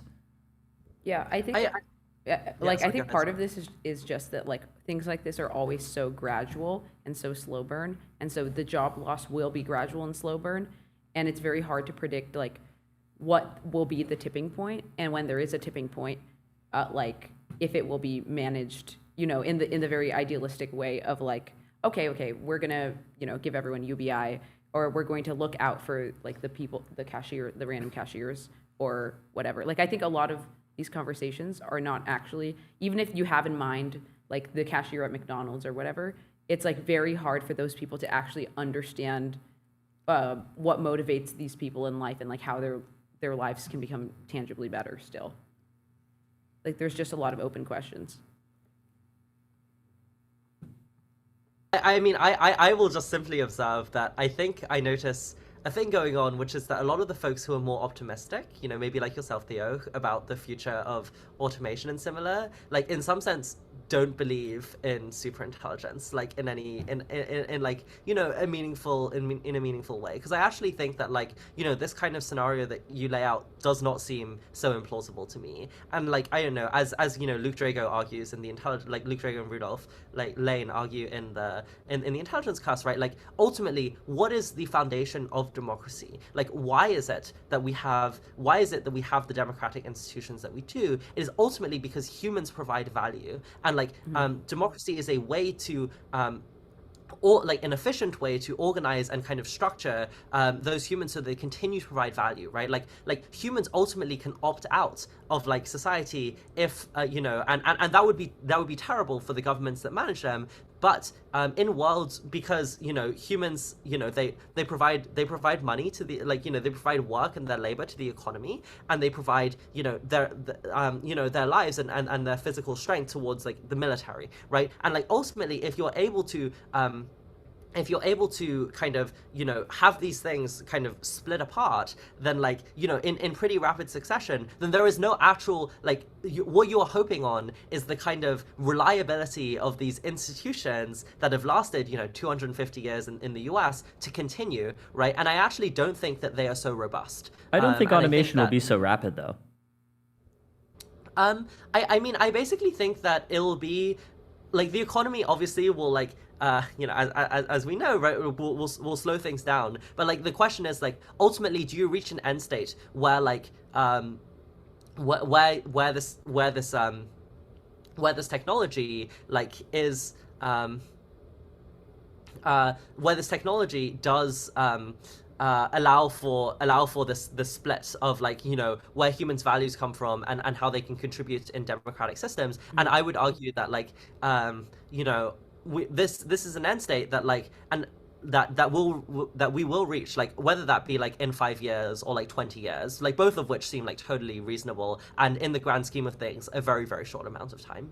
Yeah, I think also, like, even if humans become irrelevant to the broader economy or whatever, or like the movement of, I guess, physical goods and whatever, like, humans will never become irrelevant to each other. So wouldn't that just make the importance of, like, art, or we already see this with the creator economy, like the importance of just like art, social experiences, etc., like the things that humans are, even if they don't have large like economic participation, like, we would still have things to do, is basically what I'm saying. There would still be like a human layer of the economy. Yes, and to that point, like, imagine the social order of like the Gulf Arab states, which is basically like what Luke Drago and Rudolph propose as like what an intelligence cursed, like a resource cursed state looks like. You know, there's a monarchy, there's a small stratum of elite citizenry at the top, and then there's a very large contingent, maybe 80 or 90% of the population in the Gulf states are foreigners, and these people have no voting power, they have no citizenship, they have no rights. You can imagine, like, you know, these people are still beholden to the monarchy because, you know, they want to be able to keep their higher paying job in the UAE rather than going back to Pakistan or whatever to work for much less. But then, like, what are the Emirati citizens there for? Like, what value do they provide? They're, like, you know, often net drains on the tax system, which is generated by the poor foreigners. Mm-hmm. And the answer, I think, is that, like, the monarchs just care about them. Like, they are aligned. Like, the monarchs are themselves Emirati or Qatari or whatever. They want the approval of their family members. They want the approval of their friends, of their friends' friends. I think that you can imagine a similar equilibrium with AGI, where, you know, things aren't so bad. Like, to be an Emirati citizen in the UAE is to live a better life than just about anyone else in the world, barring like a few countries that are a little bit richer. Or maybe the more salient example here is Norway, right? Where, like, you're able to take advantage of your massive mineral wealth and actually spread it kind of well. Yes, but Norway is a democracy and the UAE is not, which is why I make this point. Right. Or, like, I think, like, ultimately you're making the point that I was making, right? Which is, like, if you're happy to take a gamble on the benevolence of the leaders and, like, that their alignment to you, then sure, be my guest. Go ahead and, like, you know, automate. But I think that, like, my guess is I would not, like, in many worlds, I would not want to make this gamble over and over again, particularly with a technology as kind of concentrating of power as AI I expect to be. Yeah, totally. I mean, what are some ways to like sort of like, you know, hedge against the risk of things going wrong? Like other than, you know, talking about it on a live show. Like, how do we ensure that the future that happens is very similar to the one that we were proposing of abundance and of benevolence? Yeah, I guess like maybe the point I would make here is that like the kind of the core problem with I think a lot of the discourse around automation is that like it assumes this kind of automation is inevitable, or like that this path that we've taken along the tech tree to do to like, you know, automate people kind of end to end with long horizon tasks is the way that AI must be developed. And I would argue it is simply the first way, the easiest way that we've been able to turn kind of compute into, you know, humans' lives getting better. And it's very non-obvious to me that like, you know, of all of the different ways that we can kind of turn compute and turn energy into human lives getting better, the way that we will want to do this is mediated through like AI agents that can do like entire jobs at scale or something.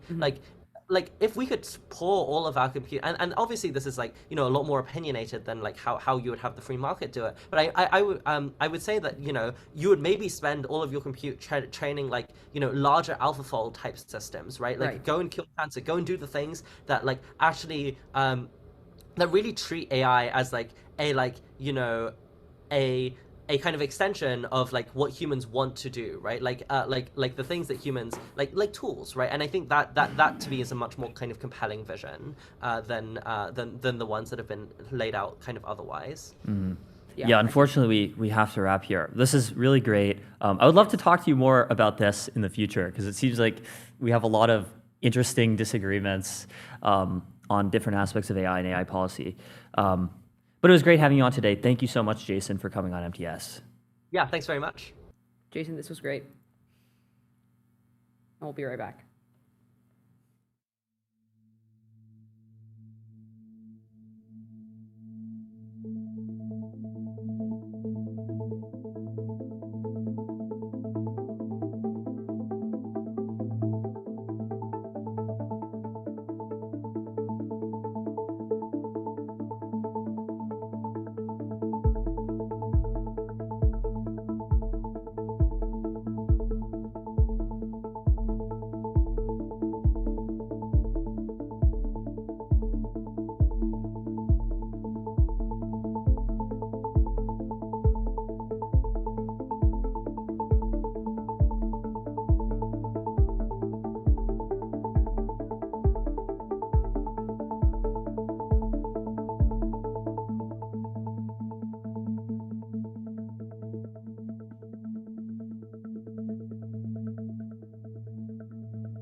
We are back with Evan Wineland and Khan Dogrusoj, the co-founders of Weave Robotics, which just came out of stealth and announced their new product, Isaac One, a home robot that folds laundry. This is like one of the dreams of AGI. We talked about like curing cancer, and also folding laundry is another one, which, I'm kind of serious about this. Like, I think that, automation of boring tasks is just as important as sort of preventing bad things from happening for creating a great future. So we're grateful to have you on. Thank you so much for coming on MTS. Yeah. Yeah, thank you for having us. I think boring tasks actually are even more important than we think they are, because they're kind of this taken for granted kind of like leech on our time and attention, right? And this is even like more pronounced for people with families, right?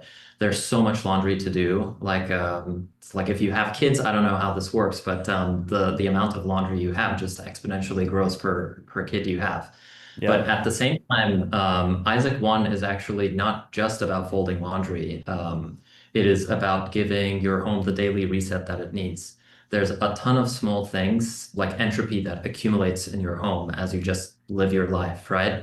And you just have to worry about, okay, the pillows aren't where they're supposed to be. I have to fix up the couch. I have to pick up the toys.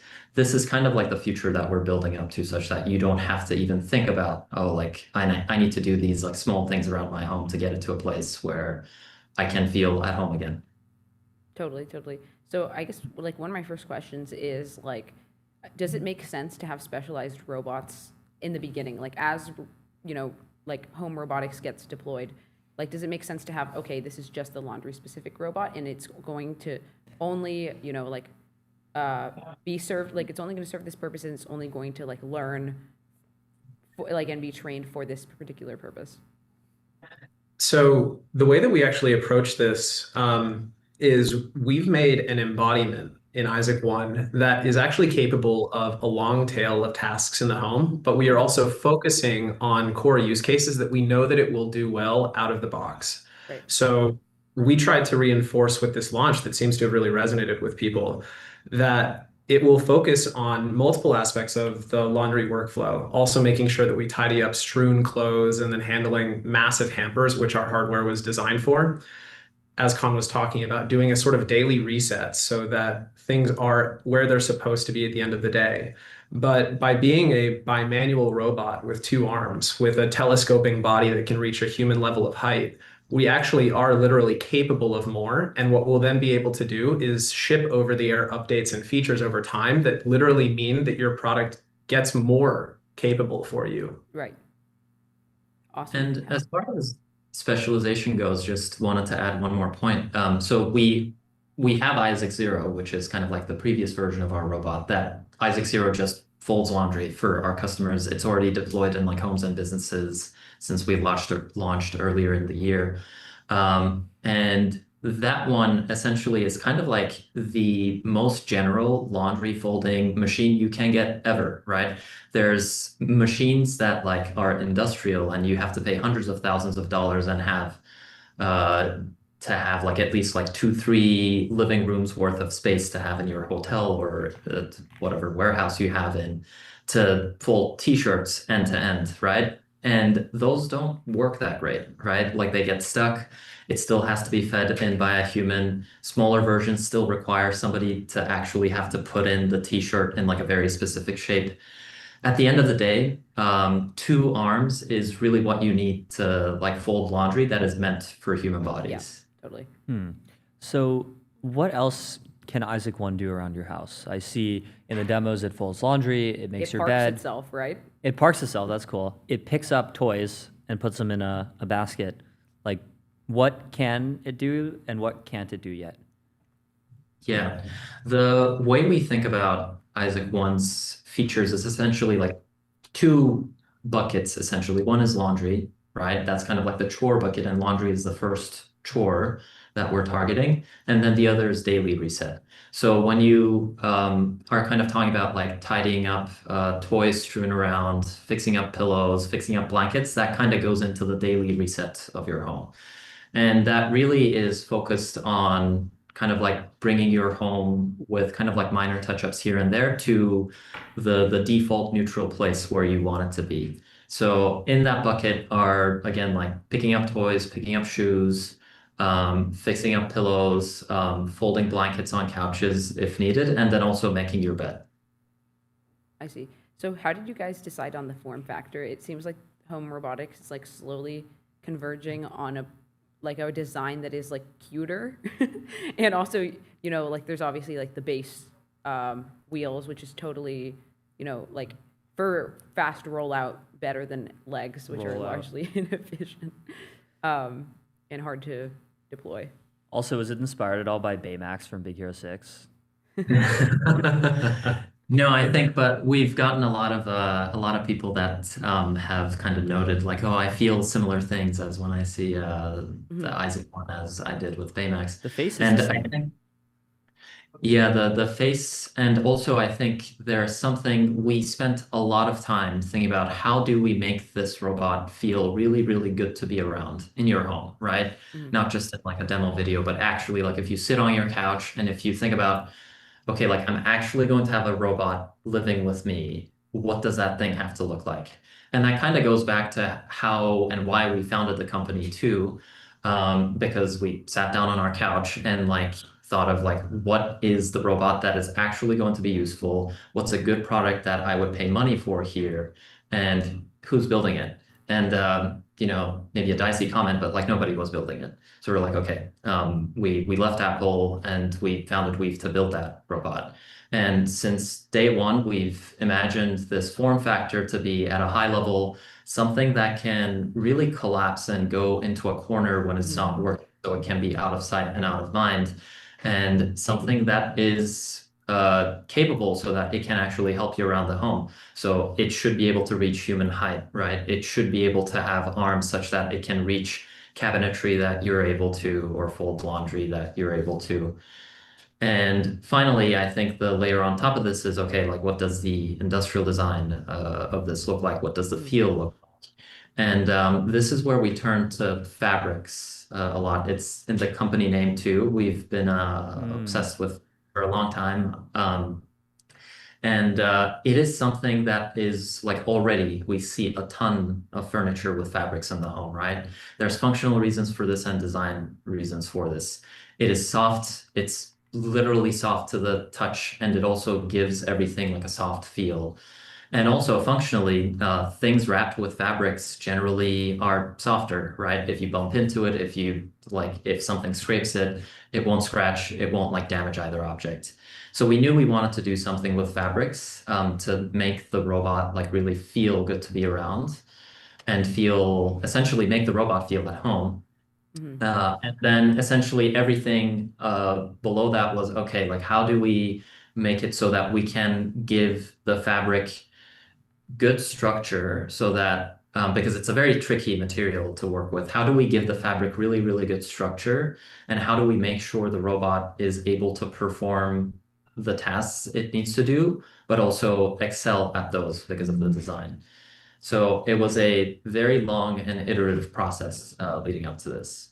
I think it's also great that humanoid robotics is moving away from like the Terminator looking ones.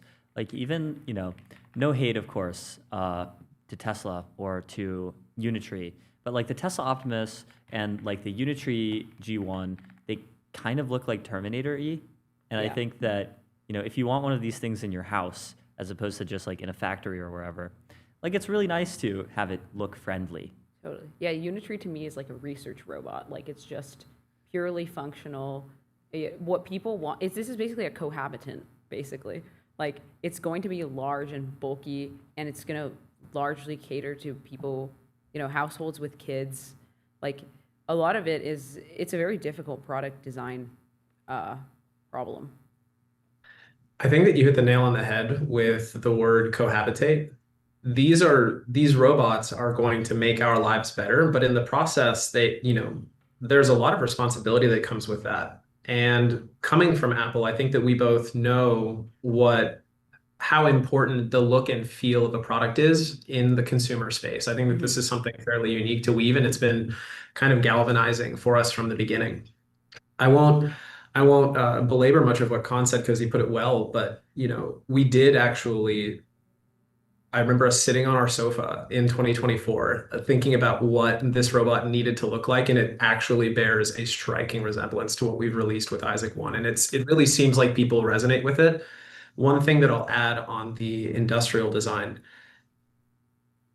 we ended up in this place that almost feels like it's decor driven with the approach to fabric that we did too. And I do think that that is something unique about our approach. It actually borrows from the textures, literally, that you're familiar with in these spaces. And so in that way, we really do hope that it harmonizes, it coheres with the spaces that you already live in. And to dive a bit into the name, I guess, and talk our book. This is what we actually, when we named the company, think that the introduction of robots into our everyday lives should feel like. It should feel like robots are being introduced and they naturally fit, rather than like requiring accommodation, rather than you having to give something up. It should feel like it's a natural addition to the home. Yeah, totally. So what does the interaction look like between the robot and the human? Like, does it have like voice capabilities? Does it, sort of stay out of your way, like detect the presence of a human? Like, how does it actually interact with the people in the home? Yeah, the interaction paradigm is like as intentional as possible. So I can talk a bit about like how our customers interact with Isaac Zero, for example. Every robot comes with a companion app, essentially, that you can access over your phone that allows you to kind of like schedule tasks or kick it off manually. And a lot of customers actually love using the app, right? Because you know exactly when the robot is running and exactly what it's doing and exactly when it's not.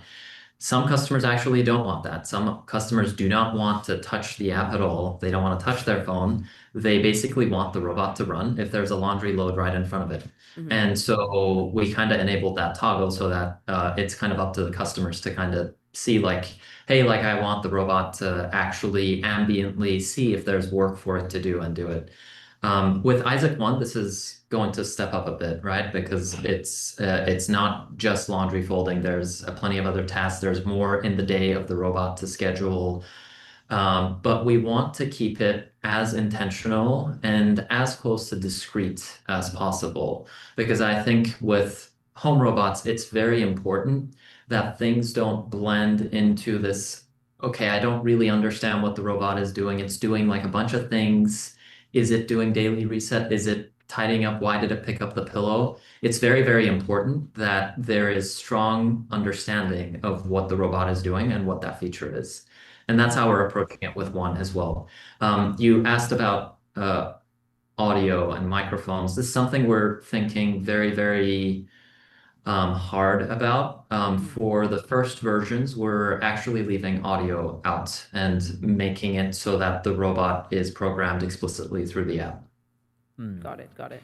What else can the robot not do in the limit of software? Like, could it like cook a meal, for example, if the robotics technology was good enough, or will you need to make like future hardware iterations for that to become possible? This is my ultimate humanoid AGI eval, by the way. Yeah, there's actually a remarkable amount that we're going to be able to do right out of the gate. And this goes back to what we started the company around, which was this philosophy of shipping the most practical embodiment that can get a lot of things done as quickly as possible. So Isaac One will start with parallel grippers, which are fantastic and extremely low cost and reliable for a long tail of tasks in the home. We do think that there will be tasks in the future that Isaac Ones will be capable of that will require additional articulation, and we're actively looking at that right now. Yeah, like I said, this my ultimate AGI eval for home robotics is, can it like go through my kitchen and see what ingredients are in there and figure out what to cook and then cook it and have it actually be good? Or I tell it like, oh, I want some like Mediterranean food tonight. And then it figures out what that means, what to order, and how to cook everything, how to clean up the dishes afterward. Like this is my ultimate AGI eval. I think it puts everything that you would want in a humanoid robotic into like one task. Yeah, there's a lot of implicit safety evals in that too. Yes, to don't burn handle, down the house. like fragile plates and stuff. Yeah. Yeah, don't burn down the house. Don't break any dishes. Yeah. Yeah. Yeah, cooking is, I think, when it comes to home robotics, kind of one of the hardest tasks that you can build up to. It's extremely multimodal, right? If you think about how we cook, we rely on scent, we rely on touch, we rely on just timing, we rely on recipes, we rely on very fine-grained details and visuals. So it's an extremely complicated task and a task where timing it really matters, right? Like if you think of like the best recipes you've cooked, I don't know if you'll cook, but it's like, okay, do this thing for 30 seconds only, right? And you have like no, it's like, okay, I failed at flipping the steak, let me try again for like another minute. So everything kind of has to be in sync. So I think that's a really, really good AGI, like a humanoid AGI kind of test have. When it comes to kind of like how we think about cooking and how we've kind of like chosen our first use cases that we're going for, the reason that we went for laundry folding first with Isaac Zero is it's something that people do a lot, right? And it's something that people generally do not want to do. I think some people enjoy doing laundry, right? But there's very, very few people that would say, I view it as my art, right? In a way that cooking, for example, cooking is a form of art for some people. It's their craft, they really enjoy doing it. Laundry folding is way more unobjectionable in that way, and it's just a time unlock. Tidying up the daily reset, etc. That's kind of like how we're building up to kind of like the feature set of like our future products too. Is like, okay, what are the things that people do not want to do first, right? And eventually, I think cooking is something a lot of people not just want and need, right? People need to cook themselves healthy meals every day, but don't have the time. So it's something we're thinking about. It's just not something we're thinking about for Isaac 1 right now. To that point, consumer robotics are ultimately about giving you optionality in the limit. You always have the option to do any of these things, but you'll then have choice about whether to offload that.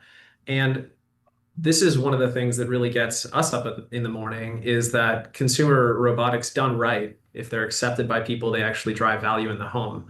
They give you lots of discretionary time back that you can use for literally whatever you deem worth your time. That could be spending time with your loved ones or on your craft, or even just sleeping or relaxing. And I think that people will come around to this, that it's going to be really nice to have somebody a helper in your home that you can offload these things to when you want and only when you want. Yeah, totally. So is there a correlation between like number of, clothing items folded and an actual improvement over time? So can you expect that like this deployment will actually be very, very useful for, like training this policy or like other, is there anything transferable about this? With these kind of Yeah, things? for sure. I mean, so we'll share more about this soon, but Isaac Zero, I think, is probably one of the only home robots of its kind with like 2 arms that's actually you could buy and it's deployed in homes. And we have great data from this. As we've kind of expanded the capability of the robots, right, from both improving like fold quality, but also increasing the size of garments we can do, things like large bath towels, even like bed sheets and pillows, right? People have been using them more and more. So like one robot in one household and how much it's used and how much laundry it's used for is growing. I don't want to give out a number right now, but essentially like people are using them more and more because it's getting more capable. And that's not just about the model and autonomy growing, and we'll have an update on this soon, but at the same time, us figuring out with our hardware what are better ways to fold that our customers actually like and enjoy, right? Because we actually end up like customizing some of our folding depending on like how our customers actually need it. So the more our robots get used by customers and the more they move towards like this is how I would want mindfuls to be done, the more laundry you end up giving it and not having to kind of like separate out and do it yourself.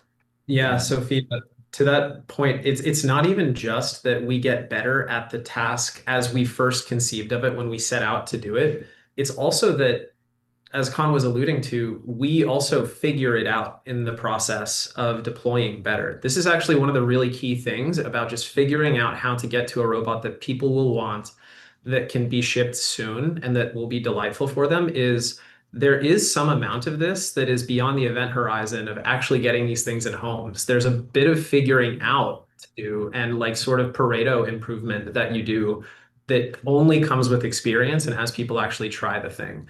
And that's kind of why it's always been our belief that we never wanted to be a company that tries to boil the ocean and think of reasons not to ship, but rather think about how we can get there and do it in a way that people are excited about, because we know that the best products are going to be the ones that, kind of like in software, actually get used. So that's been a pretty core philosophy for us too. So tell us about the pricing. I see $8,000 or $7,999 upfront, with an optional $99 a month premium membership or $449 a month subscription. So what does the premium membership get you? Like what does the subscription get you? I may have some more follow-ups. So we wanted to offer two different ways to pay because we know that different households come with different preferences. And a lot of people have been opting for the subscription one, which we explicitly offered to make this as affordable for people in the short term as possible. One obvious, just mathematical point is that if and when people own these robots for years, the upfront option will have been the way to go. And we just wanted to give people that choice, and also keeping these prices, we think, at a pretty affordable point for a fairly first of its kind product that's actually shipping. And then for the premium, for the upfront payment and the premium membership that you were asking about, Theo, what we see here is an optional way for people to always make sure that they're getting like the absolute latest if they've paid for the upfront thing, even down the line when it's been years of having this robot, but we keep on shipping those capabilities. Awesome. Awesome. So the crossover point at which the upfront purchase becomes worth it over the subscription is only 18 months, which seems kind of short. Like, would people not have like an Isaac for years and years? We're building them for that for sure. Yeah. It ultimately comes back down to choice. We wanted to give people different ways to get in on this product, and we are one of the first to actually ship these things, and we might actually end up being the very first to put these in a home. And so we just wanted to give people two different ways to get there. I hope so. Yeah, well, thank you so much, Khan and Evan. This is yeah, awesome. I cannot wait for the domestic humanoid robotic future. Seriously. It's like, it's like a sci-fi dream. It's like the Jetsons. It's like finally, Mm-hmm. Long overdue. We should have had this shit in 2000. When we had like Asimo, Honda Asimo, and it was like, wow, Japan is in the future. And then it turns out the robot couldn't do anything. What a shame. And I'm glad that we finally have robots that can do stuff. So thank you so much for coming on MTS and telling us about it. Thank you for having us. Guys, and we'll be right back. Been a pleasure.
we are back. We are back. We are live with Kevin Madura, who is an advanced technology director and applied AI engineer at Alex Partners. He has a blog, kmad.ai. Check it out. Kevin, welcome. Thank you. Thanks for having me.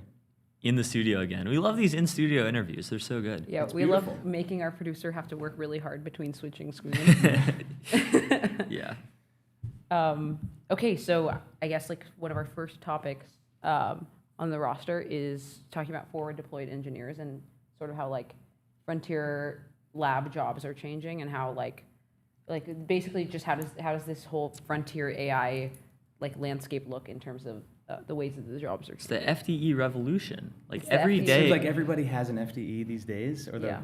the role and the job description of an FDE is emerging in different areas of industry. So it's not only the frontier labs who are well-intentioned in trying to push their models as much as possible, which is Yeah. totally reasonable, and find the workflows and things that will automate parts of the business or offload some repeatable task to Claude, as an example, or something like that. But then there's almost three definitions. There's the classic FDE from like a Palantir, where they're pushing their product or they're installing their product. There's the Frontier Lab FDE, and then there's almost this emerging class of like consultancies, Yeah. either old school consultancies or newer consultancies, which are it's almost like applied AI engineering, Yeah. wrapped in the FDE shell, where it may not be model specific, but they're looking at the business first and bringing the technology instead of technology first and applying it to the business. Yeah. If that makes sense. Yeah. Well, I mean, this is a good thing, right? Because you need Yes. people who like have domain knowledge. If you're trying to do this sort of thing in law, you need people who have law-specific knowledge, and maybe even like geographical knowledge. Like maybe there's like a company that is really good at doing this in Houston specifically, or something. Right. Like there's also a local aspect. So Yeah, how do you see it? there's locality. I think your point on business specific makes perfect Yeah. sense. I mean, a lot of the work that my firm does, we're not necessarily a technology company. Mm-hmm. We are our roots are in things like turnaround, restructuring, and bankruptcy, and it's kind of evolved into a broader business advisory business. Mm-hmm. And then more recently has grown even further into, okay, how do we think about applying technology to automate some of the things that we would have done, or find ways to identify parts of the business that can be automated using this technology. But it's with that business lens first. And that it has a lot of advantages in terms of being effective and being able to really quantify the impact that you're having, both from a impact as well as cost perspective. So, like, what are the types of businesses that you work with most often? And what do you find the easiest or most common thing to automate? At least for us, it's industry agnostic, and I think and the technology inherently is industry agnostic. And at least the things I look for are the boring things, the things that maybe somebody has spent doing for 15 years, and it's a well-oiled machine, but it's a very manual process, like, I don't know, invoice processing or some other back office functions where there's a clearly defined process, there's inputs, there's outputs, there's some type of like workflow or standard operating procedure. That's a perfect candidate to translate to something like either a Claude skill, or I often reach for something like DSPy, where you can be very concrete and specific about what the expected outcomes are and be able to measure, because you have all of this historical data of what good looks like, what Janice has been doing for the 25 years, or whoever in the accounting department. You have all this great data to work off of, and you can start to adapt that and find the different areas and pockets of opportunity where you can first prove it with, say, a frontier model, and then you can work down the cost curve to say, okay, we can do this task for $50. Maybe we can move it to Quen to do it for $2 or whatever it might be. And so it's a lot of working through understanding what that process is, understanding the ultimate business impact of it, and then translating it to the technology side of things. Yeah, so on that point, you said doing a process for $50 when you can do it for $2 with Quen. Like, why did so many companies fall for the PSYOP that like they needed to always be using the most expensive models for everything? Like, it doesn't make sense to me. Like, clearly there are smart people working at these things. They should know enough about AI to know that if you're doing something very basic, you can get away with using a small open source model, and it was like materially financially destructive for them not to. So like, why was token maxing ever a thing? It's funny how quickly we turned. It was like 3 months or something of token maxing. We had all these leaderboards and everything. I think that's true for the tech industry. Like, people know what an open source model is, but for whatever it is, 95% of industry, they're just focused on doing their job. They're focused on the business, and like in anything else, they just think, or rightfully so, it's like, I want the best tool for the job. I don't really know the difference between Opus or Haiku or this or that. I just know my company has told me to use Claude, and so I think a lot of folks have kind of just defaulted to that without the governance, without kind of thinking about the broader implications, to your point, of using Opus for everything, for drafting an email. And so I think we're rapidly approaching a phase now where there will be some cost controls in place. There will be a little bit more of intentionality for matching the tasks with the appropriate sized model or cost of model. Yeah. And that's where the FDEs and like the consultancies of the world are starting to step in. Do you see like, or do you predict a future where like businesses, regardless of size, I guess, are all using like a different portfolio of like models, like some open weights, sometimes they'll, what I see already is like a lot of companies have an enterprise like Gemini plan, ChatGPT plan, Anthropic plan. That seems like kind of wasteful. Redundant. Yeah. But is it like necessary? I mean, I can see the case for like having an enterprise like Anthropic plan and then also supplementing with open weights. Yeah, I think it'll be a mix, exactly to your point, where like for unstructured, knowledge work where there's not kind of a predefined workflow, you just want to do some exploration or whatever it might be. I think there will always obviously be a need for just typing into ChatGPT or Claude and using the best models. Mm-hmm. But a vast majority, I would argue, of knowledge work or even like back office work, I mean, companies more broadly are really just organizations of people doing tasks. I would argue some amount of those tasks can be automatable using the process I described before, where you have this like standard operating procedure, you have a well-known set of inputs and outputs. That's not going to be true for everything, but for those where you can have that definition, that's where you would use something like a DSPy, and then you can optimize around that. So there'll be like a bifurcation of undefined knowledge work, and then these like well-defined tasks. The well-defined tasks, I think we'll see a trend of using cheaper open source models. Yeah. And it's almost like a portfolio of different like AI services or AI APIs within the company that are company specific and not generic. So I think you'll have both. Yeah. Yeah.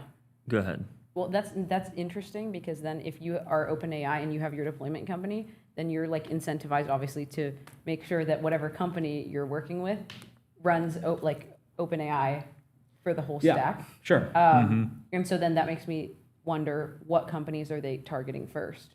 Like what size of companies, what type of industry, versus like something like maybe you would be targeting, which would be like obviously have a lot more like variability in model providers. Yeah. I would think the big labs of the world would be targeting the highly sophisticated companies, the ones with deep pockets first, to kind of prove out the model. And they're likely the ones who will get the most benefit from integrating frontier models into their workflows, like hedge funds as an example. Yeah. And eventually, of course, like Anthropic has a really seemingly mature enterprise approach of being a little bit more distributed in who they're working with and how they're working with them. But I think there's a very long tail of like mid-market businesses or like smaller businesses, maybe under $1 billion in revenue, that that will just need some of that external support and really won't have the really sophistication or capacity to work with a frontier lab. What an amazing sentence. Smaller businesses under $1 billion in revenue. Depends on your definition. Depends on your definition. There's so much scale in the world. It's really impressive. Yeah. We have however many $1 trillion companies out there. There's like 17 now, public ones, It's a lot. Yeah. You wrote this piece called Token Capital Efficiency like a week ago, which seems pretty impressive. It's like a formalization of the idea that you should be smart with your AI spending. I don't know why this was not really written about before.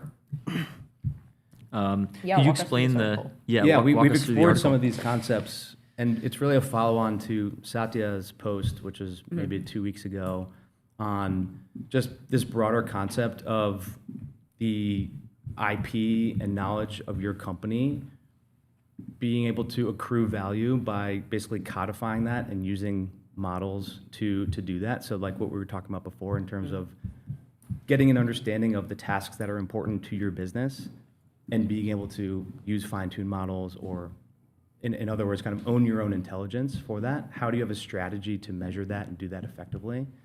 I just think that's a broader trend that we'll see more of. And a lot of what's in that blog post is a follow-on to that, which I've called like token capital efficiency, where can you measure the business value that you're getting out of the tokens that you're spending? Yeah.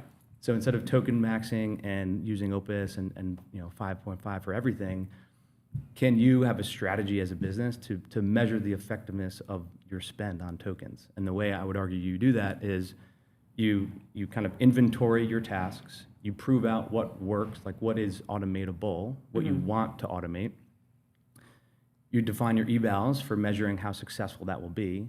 And then once you have that kind of flywheel, then you can walk down that cost curve to say, here's my acceptable level of performance, whatever. I want 97% accuracy or better on whatever this task is, classification or some workflow or something. Once you can measure that, then you can try a bunch of different models under the hood and see what you get, basically what that optimal point is between retaining your level of performance and the lowest cost possible. But you can only really do that with you can only do that with those other pieces in place, the infrastructure and the methodology, to actually know that you're getting the value out of it that you want. Yeah. How do companies measure the value that they get even out of like meeting with Bain or McKinsey? And like, cause it seems like this is not Those are just, really expensive tokens. Yeah, They very are, expensive yes. human generated tokens. Sure. So I mean, this is to me is like an extension of like probably a broader problem of like when you implement or hire somebody for pure efficiency itself, how do you measure that? It's a good question, and each business is a little bit different in that respect. And of course, depends on the engagement, why a consultancy has been engaged in the first place. But if it's for something like cost savings, there's a very measurable outcome there. It's like you have a spend of $50 million. The recommendations from this consulting company say you can reduce that by 10. Check in next year. Did you actually get that return? And have you captured some of those savings? That's a perfect way to measure like tangibly the outcome of that engagement. Yeah. I think the same thing to an extent can be true following that sort of methodology in terms of quantifying your token spend of like what's the value, what's the spend you had before for accomplishing this objective, to the extent that you can measure that, which is another problem. And then looking at it 6 months, a year later, what are you spending to do that same level of output? And it's that same concept of, do you have something measurable that you can tie back to? It's just at a more granular level now. Yeah, totally. What do you think about model routing? Like, how much can you automate the process itself of deciding which model to use for a given task? Yeah. It's interesting. I mean, I know there are model routing companies and capabilities that are out there, and I'm not sure it's a solved problem or even can be a solved problem. I mean, you need to like run a classifier on the prompt to understand if this is a like whatever, a difficult task or not. But I feel like that's so specific. Eventually, will be so specific to like you and your business and like what you're actually trying to achieve. Like you almost need some level of personalization in there. Yep. I think it's a totally reasonable approach, and for whatever 80% or so of common queries, it actually could work pretty well. Like Sonnet will probably get you pretty far for most things that you want to do.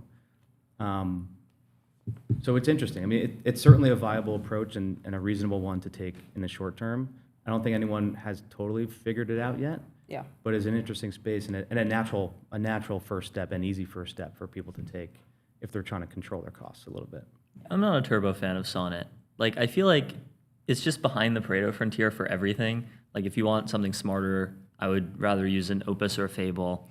And if I wanted something cheaper, I would use like a DeepSeek or a GLM, which would be way cheaper than Sonnet. Sonnet is like, for me, exclusively prompts on my phone. Like, if I just use like, Opus well, on exactly. my phone. They're like short form, like you kind of just want to get a thought out there. I have like unlimited Opus with like Claude Max gives you basically unlimited Opus for the purposes of like chat. Right. Maybe you hit limits if you code an enormous amount, but like, I don't know, for my like simple queries, I just do Opus. Like, why not?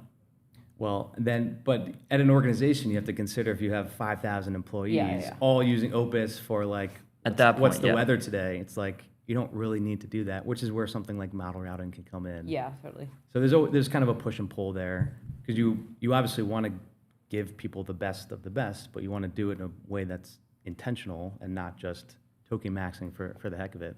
Yeah. And on your point about DeepSeek and GLM, 100%, I think we'll see a very significant increase in the use of these open source models. I think for most larger enterprises, there will be a concern, or at least a kind of a digestion period of trying to figure out a way to do that securely, and that likely will benefit some of the inference providers that are out there, because it's easy for you and me to do /model and switch to use something on OpenRouter to use GLM. For an enterprise which has contractual agreements and compliance and security requirements, all this extra stuff they need to think about, it's not as easy for them to just switch to GLM that came out yesterday. Yeah. Mm-hmm. So then you need a methodology for being able to be that agile, which is another whole dimension to this whole thing. Yeah, and then I guess like a lot of companies, their thinking with it is like, I'm betting on Anthropic to be the company that rolls out the most and best updates. Right. So then it's more of like a consideration over time that they're making. Yes. Yeah, Yeah, I you're wonder investing. why- You're kind of picking your horse there a little bit, Yeah, yeah. and kind of hoping that they will stay at the frontier. I wonder why Anthropic doesn't try harder to make like a really good, really cheap model, so that enterprises, for example, could just decide, oh, now we can only use Anthropic instead of having to deal with multiple providers and certifications and routing. Like, you could just use like mini Haiku for our cheap stuff all the way up to open Fable. source. They just drop an open source. Anthropic's the only lab that has never released any open source models ever. Like, OpenAI has released like open source tokenizers. Anthropic hasn't even done that. Yeah. That is true. And it's somewhat, there's a tension there to a degree. I mean, if you're reducing the amount of money that a company is going to spend with you, obviously you need to be intentional about that. But I agree. I mean, I think that makes sense to have a larger diversity of model capability, and with that intentional approach of like, okay, now you can decide, or you can have some type of like custom model router, to the point you made before, or to Satya's point, like once you start to inventory those tasks, now you can stay within that Anthropic or whatever ecosystem and just choose the model that's right for you. Whereas today we're kind of all figuring it out and patchworking together all these different open source models. Mm-hmm. I feel like we'll end somewhere in the middle. Although I think there'll always be a place for open source for sure. It's just like it's figuring out what your priorities are and kind of how fast you can move. Yeah. Ultimately. To your like experience or knowledge, are there any industries that are like structurally resistant to AI, adoption?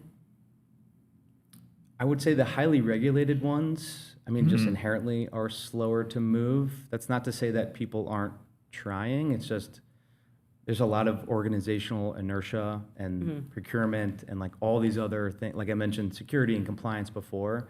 It's just so much slower than the pace of development that's happening with AI models that I think just inherently they're going to be slower moving. The one that I was somewhat surprised. Education, maybe. Yeah, education. Yeah, you can imagine that. Yeah. The one I was surprised was more of an adopter is the legal world. Yeah.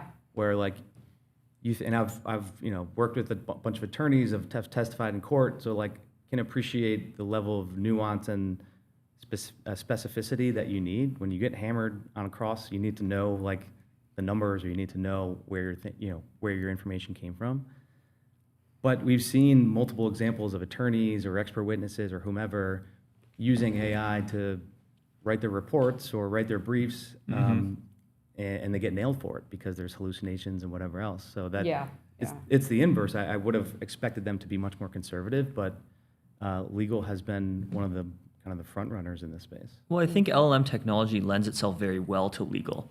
Yes, yes, it's all text-based. It's text-based. It requires lots of retrieval. Information retrieval, knowledge, and also like a lot of what lawyers do is somewhat programmatic, like writing a contract, for example. Sure.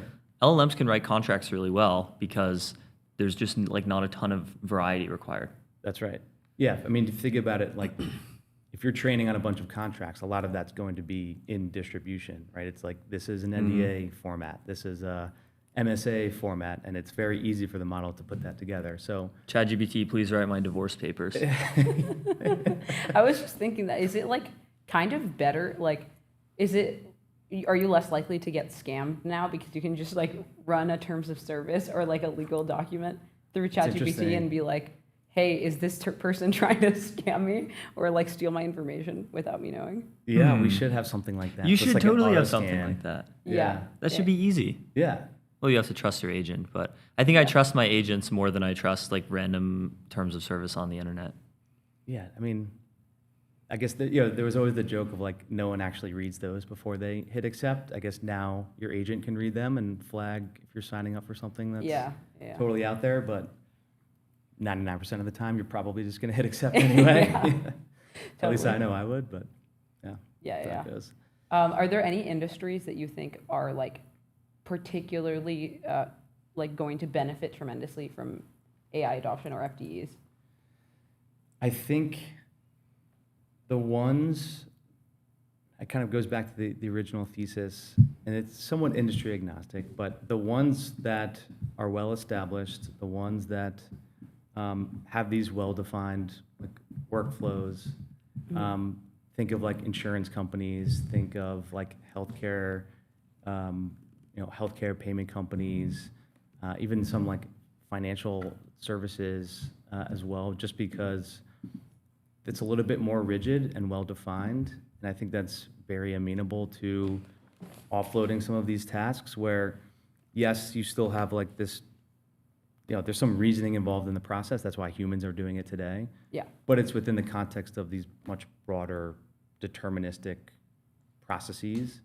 So I think industries where the companies are comprised of a lot of those like highly structured processes are the ones that ultimately will benefit the most, because you can start to pick off. You already have your inventory of useful things to do, where you can start to offload and kind of start to automate some of those. Mm-hmm. Do you think like, what do you think is going to happen with like the junior job market? Because like on one hand, like I feel like a way that a lot of companies like traditionally would stay up to date or whatever would be like, oh, we need more like social media savvy, AI native young people. Like, do you think they are actually like providing that value to companies right now? I think I feel like this always happens to some degree, and I don't have like the historical context to provide a specific example, but there always seems to be some new change and people think that, okay, we don't need young people anymore or whatever it is, or they just have a different way of thinking. But I think that's the advantage. Like young people coming into the workforce will be inherently AI native. They will have a completely different way of thinking about how to solve problems that are totally divorced from what someone who has been in industry for 30 or 40 years, how like the way that those two people approach solving a problem today is it's totally different, and that's only going to accelerate more. And so there'll be some some turnover and change and struggle and whatnot. But I do think that the dynamism and kind of the different way of thinking and the ability to use these tools to the extent that folks can use them the right way can be such a superpower, because they just have a different way of thinking. So I think the kids will be all right. Well, empirically, like Ara Khazarian, who's the chief economist of RAMP, just ran a study on companies that have high AI adoption versus low AI adoption. And they found that high AI adoption companies end up having a substantial increase in headcount, like 10% over 2 years, while low AI adoption companies had basically no growth in headcount over the same time period. And sort of surprisingly for people who believe in the, I guess, pyramid replacement of human labor, entry-level jobs grew even faster than jobs overall. Yeah, and I can see why, because it's that sort of approach where, particularly for if you have someone who's been there for forever, they're probably going to be more expensive. They're probably going to move a little bit slower. Of course, it's all industry dependent and everything else, but if you have this army of think of them as like 10x engineers, but for every different type of industry, you have folks who may not know exactly what to do or how to do it, but have these tools with them to be able to figure it out. I think we will all collectively figure out a way to get over hallucination and have the right governance and like figure out the right way to use these things. Like I think those are temporary issues, temporary things to worry about, and we'll just evolve essentially. Like work inevitably will evolve, and maybe companies get smaller, but that means more companies that, maybe 1 to 5 people or whatever it is. Yeah, we're seeing that so too. much more. They did a study on this too. Stripe Econ did a study on solopreneurs, which was interesting. Yeah. Yeah, but maybe just like small single-digit numberpreneurs as well. Yeah, totally. I mean, there's some meme about like we're gonna see the first billionaire single founder or something. Yeah. Like that's coming at some point. Yeah, eventually. Totally. Yeah. Well, Kevin, we are approaching the hour, so it's been great having you on. Thanks so much for coming Thanks for on having me. MTS Thanks so much for in the playing. Situation Room in real life. In here live. Love it. Thanks for having me. Absolutely. We'll Great. be right We'll be back right with back. Monetary Matters.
Welcome to another edition of Monetary Matters Live. I'm Jack Farley. Max is away. Got two phenomenal guests lined up. But first, I'm just going to riff on today's market action. So if you're looking at the S&P 500 and you're doing your job, checking your account at the end of every month, you wouldn't really notice anything. But there's some severe unwinds in the market. If we can share the screen, the technology sector, with the exception of Apple and Microsoft, is had a severe correction, and then the dark red, it is all semiconductors, Lam Research, so LRCX, Cisco, Applied Materials, Micron, AMD, Intel, KLA, Sandgate, Corning, Dell. So basically, I've seen online folks referring to this and yesterday, which was the exact same, as the biggest momentum reversal since 2000. So in the technology and media telecom sector, the market has sold off drastically over the past 2 days, and from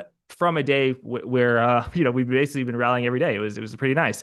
So I gotta say, I understand the private equity, private credit, venture capital folks, the appeal of private markets and not having things mark to market.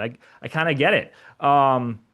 It's I think the real news there was Meta announcing yesterday morning that they had plans, according to people familiar with the matter, yada, yada, yada, that they might maybe be a seller of compute. So basically, maybe not be a hyperscaler, but they would be in the market. And if they had excess compute, they would sell that. So the market, the semiconductor, interestingly, like the Meta stock actually rallied on Thursday. If we could stop the screen share, today it's down. And you would think that this might hurt the hyperscaler stocks like Microsoft or Google, but actually, and of course, I love, because the tech sector is too big in the S&P 500 committee. They say, oh, Google's not a tech stock, Meta's not a tech stock, they're a communication service stock. But because otherwise the tech sector would be like 50% of the S&P. But interestingly, like the fact that Meta is now perhaps maybe trying to compete with Google and Microsoft, it didn't cause them to sell off. It caused the entire semiconductor complex to sell off. So maybe they're going to act more like a neo cloud. Anyway, that's enough of me. We're joined right now by Brexton Pham, Global Co-Head of Compute Infrastructure at the Cantor Group. I'm sure he has a lot of thoughts on all of this. Brexton, welcome to Monetary Matters Live. I am told, is this your second consecutive day on MTS? It is. I just can't get enough, dude. Yeah. Wow. I mean, you're a really lucky guy. Yeah. Me too. Brexton. So let's zoom out from this news. What is going on with Meta? Right before we started going live, you were making a really interesting point. What are you saying? I have no idea what they're actually doing, and I have no firm opinions about what they're doing. But what I do think is interesting is I think it's inevitable that everybody's going to want to verticalize downwards, right? And so, but like across the stack. So if you're a application layer company, right? I think the best example of this is Cursor. I remember, I think it was like just earlier this year, Cursor, or maybe end of last year, Cursor announced and launched their own homegrown models, right? Why wouldn't they? And then now you're seeing a whole slew of application companies and agent companies have launched their own models and worked out verticalized basically downwards from the data that they're getting from the end user, right? Which is really great, and I think it like provides a lot of value to users, also reducing costs. But also, if you're like a model lab, you're seeing this not only with Meta, but like let me say, OpenAI announced their guaranteed capacity program, which was very similar, right? Which is, hey, they have excess compute, they can sell it to other folks. And then also directionally, I think there's a lot of like desire to want to own your own destiny, right? So if you are anyone in the AI race, you want to own your own infrastructure. And sure, if you have excess of it, why not sell it, right? And I think the best place to look at for this is kind of behind the meter energy, right? I think for some reason behind the meter is like really controversial on Twitter. It is not mutually. How so? You have a lot of folks who are against behind the meter. So you have like very old guard kind of energy folks who are like, their stance is very much the grid is the best invention of the like 20th century, right? Which they're not wrong. It's wild, right? But then but they're very against behind the meter, and they'll point out like the kind of like deterministic problems with behind the meter, which is like, oh, like it's not reliable, it's not scalable, all this stuff, right? Then you have like the behind the meter folks that I think like tend to position themselves as like a godsend rather than like kind of an interim thing. But the thing is like neither of these are mutually exclusive, right?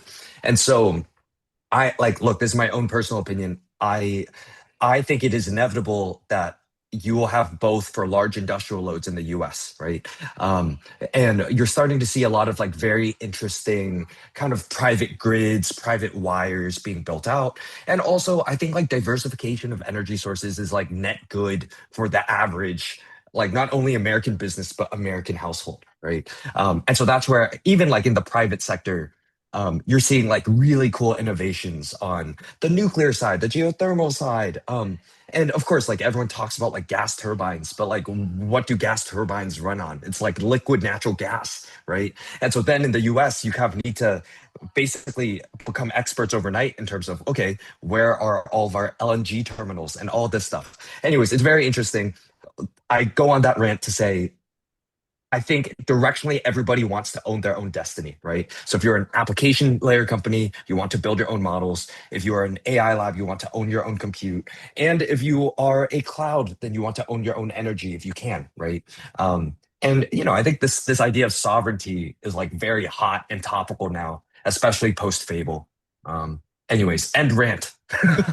So I heard Jensen Huang, he was asked, I think by Dwarkesh, about why don't you want to build more data centers and get into the neo cloud business? And he said at the time, well, when you're a neo cloud, I mean, like kind of, you know, like some companies, you're borrowing so much money. We're not in the financing business. There are people who are really good at financing. We're in the making and designing chips business.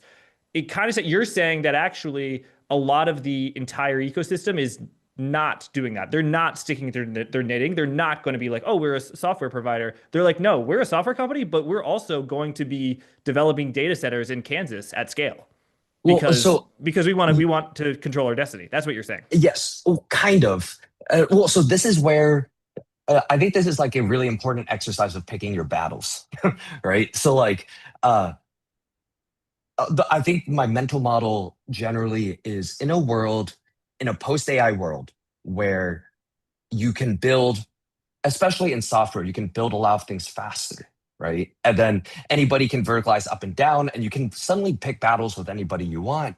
What are the battles worth picking, right? And so I think for a lot of folks, a lot of like companies, the decision to go from asset light to asset heavy is a very big decision, right? And you're and it's not even just like, oh, do I want to increase my capex, right? It's like, oh, like what do I want to rent? What do I want to own? And then like suddenly there's a lot of tax problems that come with that. Suddenly there's like a lot of like, okay, am I locking up capital for a really long time? Am I suddenly trying to like get leverage and access debt for the first time, right? Which is like very foreign to a lot of venture-backed companies, by the way. Like cap markets, debt, private credit, high yield markets, very foreign to the majority of venture capital, I guess, in the ecosystem. And so it's a really big decision, right? But I think the fastest place that you're seeing this manifest is actually in pure software companies, right? Which is pure software companies. If you watch all these startups, especially on Twitter and all of their product launches, they're picking battles with everybody, right? All at once. And then you're kind of watching in real time, like what do they actually decide to triple down on or whatnot. That's happening on a much slower kind of like momentum on the asset heavy side, but starting to manifest. Now, again, like I don't know what any of these companies are going to do, whether it's Meta or Nvidia or what have you. But I think everybody is learning in real time which battles they're willing to pick or not. Yes. And the thing about asset light businesses is by definition, they don't need a lot of capital to invest. The thing about asset heavy businesses is they're the opposite. They require a lot of capital to invest. So we're not going to get into specifics on exactly what you're doing, but like you are in that business of raising capital. Yeah. So that's why I'm really glad that you're here. Tell us, Brexton, what is it that you think people don't understand about the data center business? And there's a spectrum of people who are maybe too bearish on AI and maybe too bullish. Like the people who are the old school investors who say, oh my God, GPU depreciation, blah, blah, blah. And then there are the people who are like, I am creating a digital god. I don't even have to think about data centers at all. Either of those groups or both of them, what do you think they're missing? I think people underestimate how many stars need to align to make any of this happen, and how many people are talking in different languages. And what I mean by this is, so the there's a lot of talk about data center delays, blah blah blah, right? And there's a lot of talk about like hedging compute and securing compute capacity, whatever, right? What you're watching on Twitter, whenever you see people freak out on the timeline, it's basically everybody discovering the supply chain in real time, right? But like, if you really think about it, who are all the people you actually need to get aligned within a very similar time frame, right? So obviously you have the labs or the AI companies or what have you. You suddenly need to get the utility companies on board and the energy companies on board, right? You also need to get, of course, state, local, national government on board for permitting. Residents, which is very underestimated, right? Anti-AI populism and community pushback. Top three, I would say top two reasons why projects get delayed, right? Also, you also need to get the real estate folks on board, right? And then, of course, like you're very classic, you need to get your chip folks on board. And again, we can dive deep into any of these things, but like, and also you need to get like the financiers on board, right? That's where you come in, right? And so there's I'll give you a really tangible example. So someone says, I want to buy $50 billion of GPUs, right? What are all the stars that need to be aligned for that to happen, right? First of all, who's going to use the balance sheet for that? Okay, so then you're tapping private credit or high yield markets or what have you. Then, like, what are the things that need to be pulled off in order for that to happen? If you don't have a hyperscaler off taker, you're kind of unbankable at the moment, right? And there's a very specific reason for that. And it's because no one knows how to underwrite GPUs, right? There's a lot of talk around, oh, like, like you and I, or what have you, maybe not even you. I'm in the camp of there's obviously going to be a large secondary market for GPUs and all of these things, but the markets aren't aligned with that, right? So there's a lot of missing infrastructure. And the reason why this is important is because if the markets aren't aligned on economic lifetimes for GPUs, or that whether or not there are actual compute sellers in the market, or whether or not what the actual like residual value for GPUs. By the way, it's all NVIDIA right now. No one knows how to deal with non-NVIDIA. That's a whole separate thing, right? If the markets can't align on that, then no one knows how to underwrite GPUs for financing. So then you kind of have to do overglorified credit substitution. And I say, I can't underwrite your GPUs, but I can underwrite your hyperscaler off-taker, right? And I can underwrite your like investment grade customer, right? But again, like who can I do that to? Like five off-takers in the market. And then I think most people don't realize like the majority of the market is unbanked, right?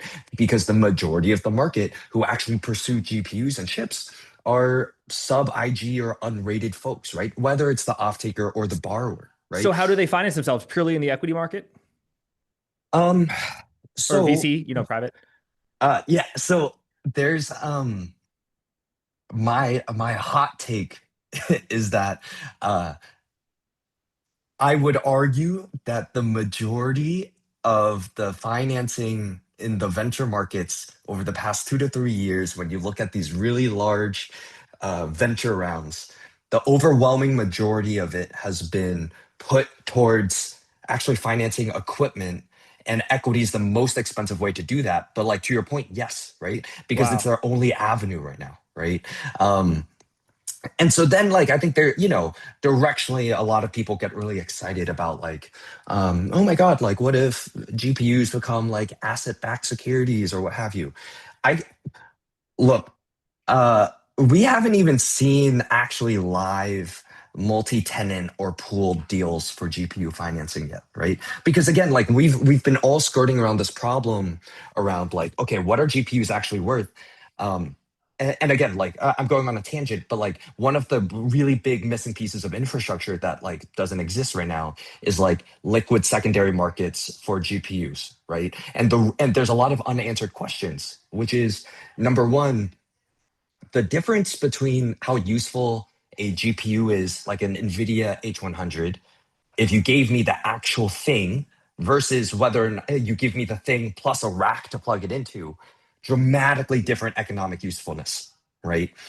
And these are a lot of the open questions that no one knows how to answer, right? And even like, again, right? Like it comes back to the problem of everyone speaking different languages.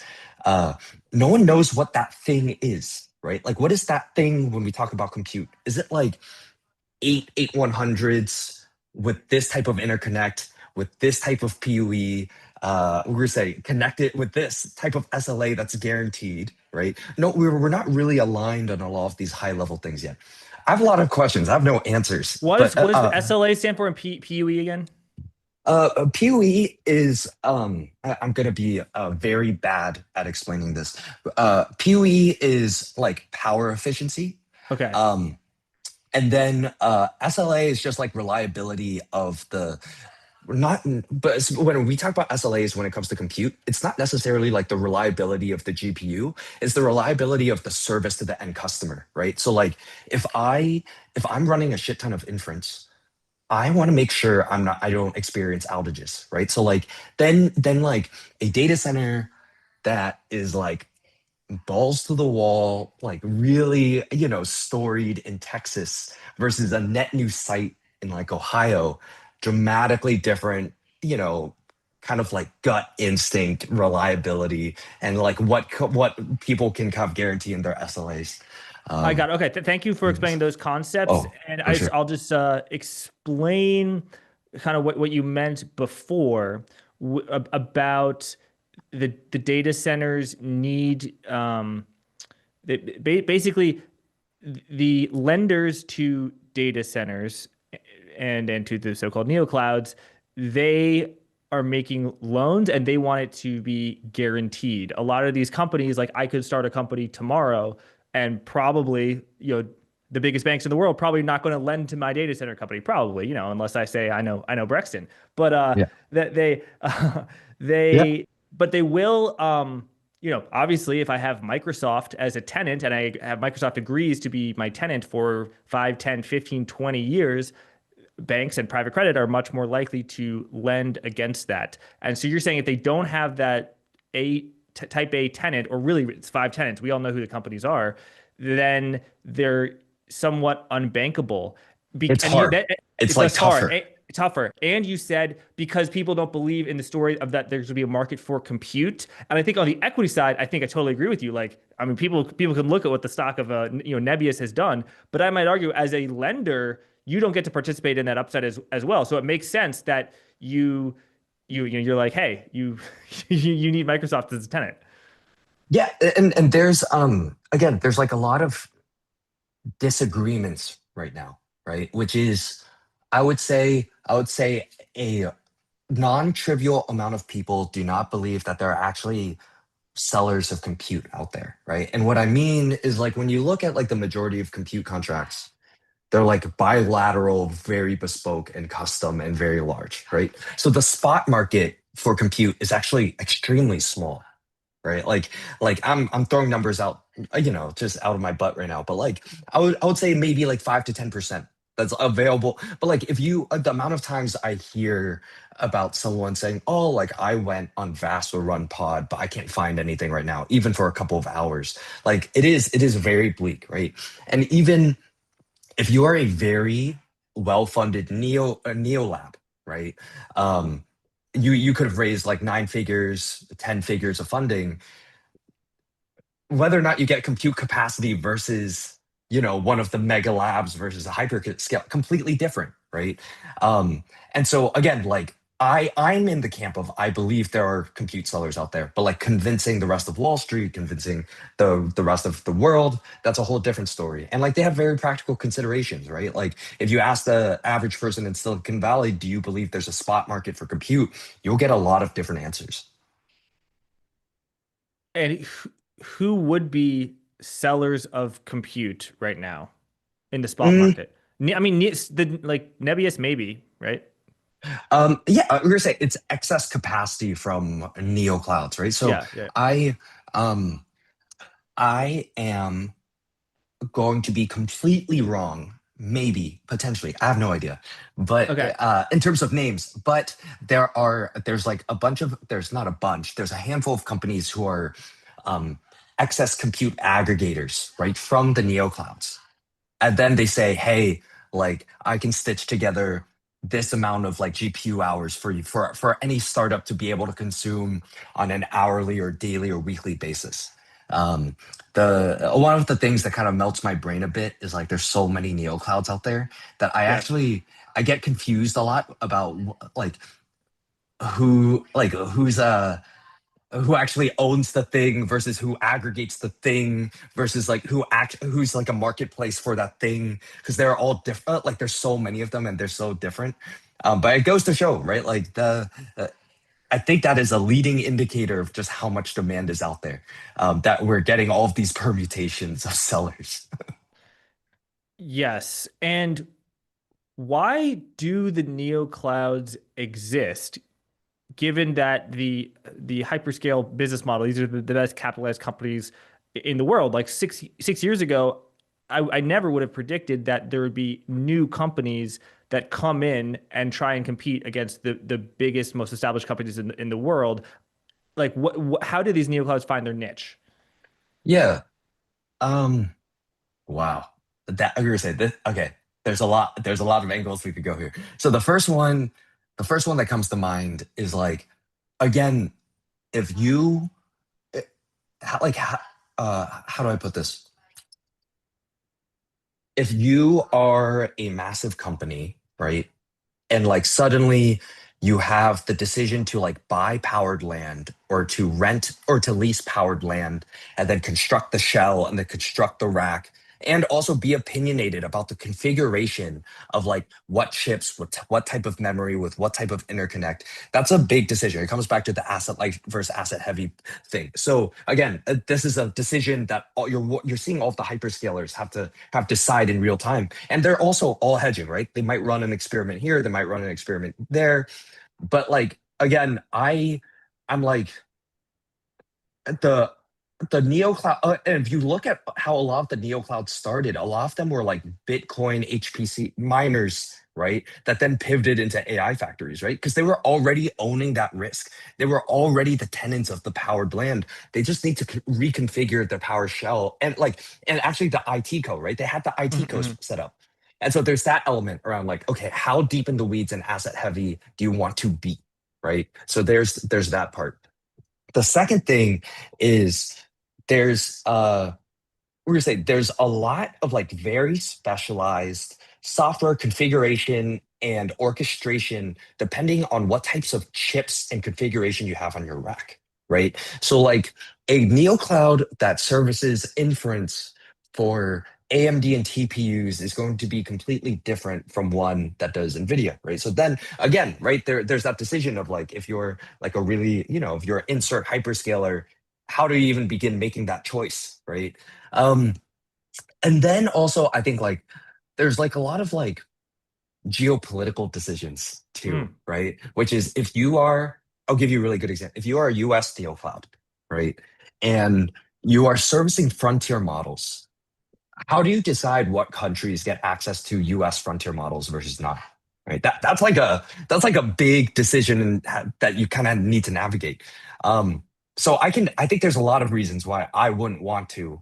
But of course, like all of these are also extremely profitable, high margin businesses at the moment. And so, it's hard to kind of walk away from too. Braxton, a few minutes ago, you said something really interesting that you need to get the real estate people on board. Tell us what you meant by that. Um, So, how do I put this? A lot of both real estate and energy are interconnected now, right? In the digital infrastructure build out, right? And so again, if the decision is like you go to a bank and you're like, I found all these acres of land, and I found all these acres of land, and the decision of whether or not I get that financing comes down to whether or not I can secure power from the grid within a 2027, 2028 timeframe. There's a lot of people that need to be aligned on timing for you to be able to pull off the powered land piece. We're not even talking about the GPU financing piece, the actual like the rack piece and the IT go piece. We're literally just talking about the powered land. And then the next order question you have to ask is like, okay, who are the people? How do I source powered land? Right? Where does that come from? And the majority of these people are not like on LinkedIn or on Twitter or easily accessible, right? A lot of the folks that I talk to inherited land or right, like or like uh they're farmers or there are a lot of these people. I'm chronically online. They are not Yeah. chronically online, They're right? like data center. Where am I going to put my sheep?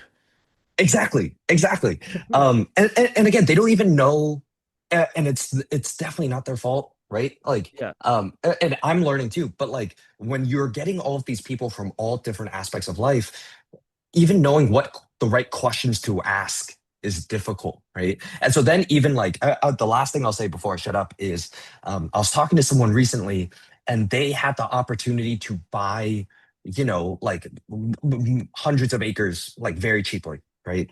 Um, and they didn't even know what they wanted to do with it, right? They didn't even know if they wanted to own the data center or if they wanted to sell that land to a hyperscaler, right? So even like coming down, and they're non-tech, they're non-AI.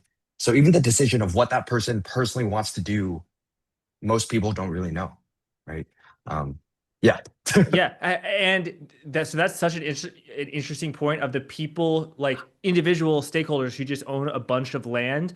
On the more institutional side, where I thought you might be going, is Oh, just how how small and short the list is of the institutions who can write these checks. Like I interviewed a 70 or 80 billion dollar real estate fund, which even in the world of real estate is not a small asset management firm at all. yep. And they said this check size that we need to write to write some of these data centers, it would be too concentrated for us. So we're not playing in that game. So I think like there's the hyperscalers or maybe the neo clouds, and then but of the like Wall Street firms, they're probably like, I don't know, 3 or 5 companies that are big enough and to own this real estate at scale. Would you agree with me? Yes. Oh, and again, like this is where everyone is kind of building the plane while they fly it, which Yeah. is everyone's realizing like, oh man, like across the board, you need to syndicate. Because we're again, we are witnessing humanity's largest ever infrastructure buildouts, right? Whether it's the land piece, whether it's the I need to be able to have the capital to spend millions of dollars daily to run a gas turbine behind the meter, right? Like there's a lot where suddenly everyone's just pulling out all of their checkbooks, but you don't want to spend all your balance sheet capital on all of this, right? Whether you're a fund or you're a company. Yeah. Yeah. Brexton, I really appreciate you coming on. It's this fascinating space. You're deep in the weeds on it, and I'm glad we got to do this. Awesome. Thanks for having me, man. Thank you. Oh man, that is just such an interesting topic. Let's see. I guess let me see exactly where we closed on the Nasdaq. We were okay. I typed in 2Qs instead of threes, and I got a some company I've never heard of. Let's see. Yeah, 1.73% in the Nasdaq. It's looks so much more peaceful than it actually is. It's just the semiconductor, like the hottest trade this year by far has uh, unwound over the past 2 days. Whether, for today's Thursday, we're going to get obviously the market's not open on Friday. Will be interesting to see the open on Monday. We definitely will be paying attention. Now we're going to switch topics to blockchain and securitization. I'm joined by Alan Konevsky, Chairman and CEO of T0. Alan, welcome to MTS. Really good to see you. to be here. So let's, Alan, I want to hear about T0, but what was the problem that T0 was created to solve?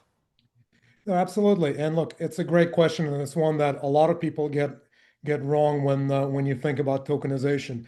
If you look at the financial services ecosystem that has developed over the last number of decades, and really fits and starts and with innovation layered on top of innovation without really stopping to think whether the whole thing makes sense as a matter of principle. And you look at an industry that is highly intermediated, highly fragmented, with multiple databases in the hands of multiple intermediaries, whether it's a transfer agent or an exchange or a broker dealer or the issuer itself, with relevant investor and trading data fragmented across these data sets. Most processes, although by this point being highly electronified, still involving a fair degree of manual intervention, at least from a compliance perspective, certainly with private assets, but also with public assets to some extent. And you ask yourself a question, can this be better?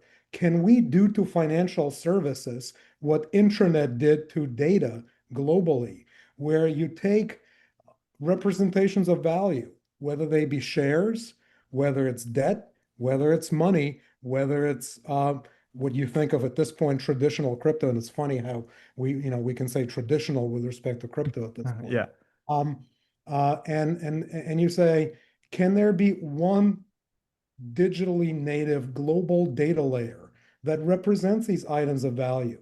And the representations of these items of value are not just kind of blind entries in a spreadsheet, but are programmable, self-regulating bits of code that can behave in certain ways, never behave in other ways, can operate without really hands-on intermediation from a compliance perspective. And so if you take that architecture in mind and you ask yourself, what kind of a financial services industry you end up with if that were to be the case, operating on one or multiple sets of interoperable blockchain technology, database technology, with programmable self-regulating representations of value across different asset types. So you've broken down the data silos, you've broken down the operational silos, you have converged all asset types on this one shared digital language. You've broken down national boundaries largely. Again, look, subject to laws, each country has its own rules and you still have to deal with it, but at least operationally, you've broken down national silos. You've created the kind of user experience that the younger segment of a population wants, not trust in institutions, but control, self-custody, trust in technology. You have created an environment that is far more optimized for agentic AI.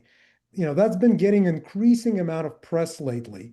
But if you think about AI sweeping as an efficiency measure across a number of industries, and every industry really, and the fact that AI agents in the machine-to-machine economy need to be interoperable with payment systems and trading systems and portfolio management systems, right? So again, you're creating the kind of an environment with wallets and tokenized assets inside these wallets being far more natively adapted to machine-to-machine economy than traditional bank brokerage and other accounts. You ask yourself a question of, again, the leakage from cost, timing, friction, accessibility perspective that comes with multiple layers of middlemen, and you sift that out. The different experiences and utilities that you introduce that aren't only confined to what's permitted inside a regulated institution, but get you access to on-chain lending platforms and other tools and utilities. That's really, you're trying to solve a very, I don't know if you call it revolutionary problem with the financial services industry. But again, at its simplest, what intranet did to data. And so you said data, not assets. What type of assets are you looking to attract to your platform and tokenize, if that is the right word? Correct me if I'm not. Stocks, bonds, private assets, commodities. So look, it's a great point. Look, when I say data, data and assets from that perspective is fungible. Think about this. What is your asset in the current financial system? It's just data. It's a point of entry. It's a point entry on multiple spreadsheets maintained by multiple middlemen. Nothing more, nothing less. There might be, if you talk about commodities, there might be a physical thing sitting somewhere in the vault somewhere down the chain, if your rights extend that far. But generally, assets are data. And so this is a far better way to handle and move and custody and interact with that data than the traditional system. When you ask yourself what kind of assets, look, my answer is every kind of asset, right? And starting from markets that are, pretty, really liquid and functional, like public equities in the US, for example, it's a great marketplace. And that's one of the challenges. And extending down to the other end of the extreme to very illiquid and opaque marketplaces like real world assets or private securities and everything in between, including cash instruments and derivatives and prediction markets at this point, traditional crypto as well, and other asset classes. Now, I think, there's a right way and a wrong way to look at this, however, that you can't hope that this technology is going to breathe liquidity into illiquid marketplaces in and of itself, or that it's going to introduce price discovery and transparency into opaque asset classes and opaque marketplace and opaque markets in and of itself. You need to build market structure around it. Tokenization, the technology in and of itself is not enough. So I think that if you're looking for new access points, right, distributions to new digitally native crowds, I mentioned really the folks who want control over trust. If you're looking for pathways to new functionalities, I mentioned borrowing and lending protocols on chain, for example. And you're looking to bring that new experience, that new efficiency into very liquid marketplaces like the conversations about tokenizing public equities in the US, or the conversations about, and they're more than conversations at this point, the market around tokenized cash products and far more efficient treasury management activities that not only available to large companies with treasury functions, but small businesses and individuals who can manage it far more efficiently now. That's a better entry point because you're not hoping for technology to breathe life into illiquid marketplaces without building out market structure on the supply and the demand and the liquidity sides around it alongside the technology. And then once you do that, then you can loop back to real world assets and private securities and other traditionally less liquid and less transparent asset classes, where the industry sort of started with that end, which led, again, technology in and of itself is not going to create a liquid marketplace. And so as the ecosystem develops, led by more liquid asset classes now, I think the less liquid assets will benefit, if that makes sense. Yeah. So I think tell me if I misunderstand, but that the industry started trying to tokenize private assets, and I think I understand why, which is because there was way less competition there. There's a lot of competition for buying and selling Apple and listed companies, but they tried doing that. But the issue is, no matter how great and revolutionary the tech is, you need liquidity to beget liquidity. So it's kind of a self-reinforcing loop. So tell me where we are now. Is the industry trying to tokenize publicly traded stocks, or are they doing treasury bills, real world assets? You says commodities. Like, where do you think, let's say in 2026, the most progress is going to be made in terms of tokenization? Yeah, first of all, you summarized it perfectly. Second of all, yes, you're right. I think the trend starting in the second half of 25 and extending into 26 and beyond has been to shift to the more liquid asset classes. And so to say, you know what, we don't need to use blockchain technology to solve liquidity issues for public equities in the US, right? The marketplace works, it's fine, whether native liquidity or various kind of or various liquidity providers, including market makers. But what we're going to do is we're going to look at this technology as solving additional access points, additional distribution pathways to the digitally native crowd, additional pathways for tokenized public shares to get to have access to on-chain borrowing and lending protocols, additional pathways for owners of tokenized public equity, common equity, to be able to realize their stock borrowing interest directly themselves on chain without giving it up to their broker. Look, some people have access to it depending on your brokerage arrangements. Sometimes you don't get that revenue if somebody happens to have borrowed your shares, your share in the back end. Let's explain. Sorry, that let's say if I own Tesla, there's a short seller. People like to kind of short sell Tesla every now and then, and they will borrow that. My broker will give them the shares, and that person is paying a fee, and that fee goes almost entirely to my broker. That you're saying that with this technology, I can get that, That's or exactly some percentage of it. Yeah. That's exactly right. And you can get some percentage of it, not all of it, but a significant percentage. And the reason is, your shares are sitting on one ledger that is visible and you see it. If somebody borrows your share, you know it, and you collect that interest that is paid directly into your on-chain wallet. And so it's these types of functionalities, these types of utilities that this technology is going to provide to the more liquid asset classes. Think about cash products, so tokenized money market funds, right, or kind of in different flavors of it. If if you wanted to use that asset as collateral for overnight borrowing or longer term borrowing, traditionally it's a longer and more complicated process. With a tokenized on-chain cash product, you can perfect collateral nearly instantaneously. Your share is locked up. Everyone sees it. It's programmable, self-regulating. It's locked up.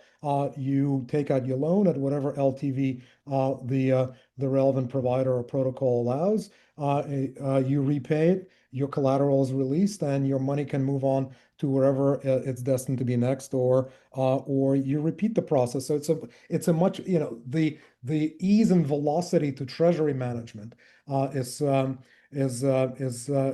far better and far more accessible. Alan, who would the lenders be in that scenario? Would they be decentralized lenders, private credit, pooled investors, or banks? So in that case, it would be really the decentralized ecosystem with some of the folks that, it's not the same as you going to a bank or your broker dealer and taking out a margin loan, which has the complications that I mentioned associated with it. It's a decentralized pool of lenders. Okay, that makes sense. How did last year's Genius Act, how did this affect this world? What did it make easier? What did it clarify? And what did it, draw lines around? Yeah, so look, that's a great question. Since the change in the White House, the the collective psychology around tokenization and blockchain and we used to say crypto. No one talks about kind of crypto in and of itself or the price action around crypto anymore. That's not really the driver of conversations. It's tokenization technology across a range of financial assets, as we talked about. But the collective psychology around that has shifted in a very positive way, and you have to give thanks to the White House and folks they put in the agencies for that.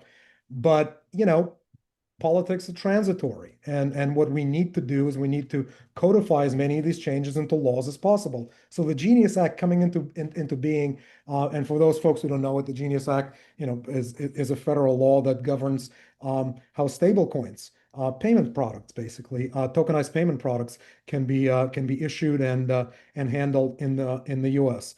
So that piece of legislation was phenomenally important because it codified into law in as permanent ways as possible, in a way that is immunized from political changes as possible, a critical industry. Stablecoins arguably have been one of the best use cases of tokenization technology at retail level as well as institutional. And it demonstrates some of the benefits that I talked about before, particularly the global movement of money in a way that's much faster, much cheaper, far more transparent. Now, the Genius Act itself, of course, is not enough, right? We need to pass more legislation, particularly the Clarity Act that's pending in Congress, and depending on how you said, has more or less than 50% chance of passing this year with everything that's going on in an election year and what the calendar looks like. But codifying more rules around this industry in a way that gives certainty to builders, investors, non-US market participants looking to come into the US,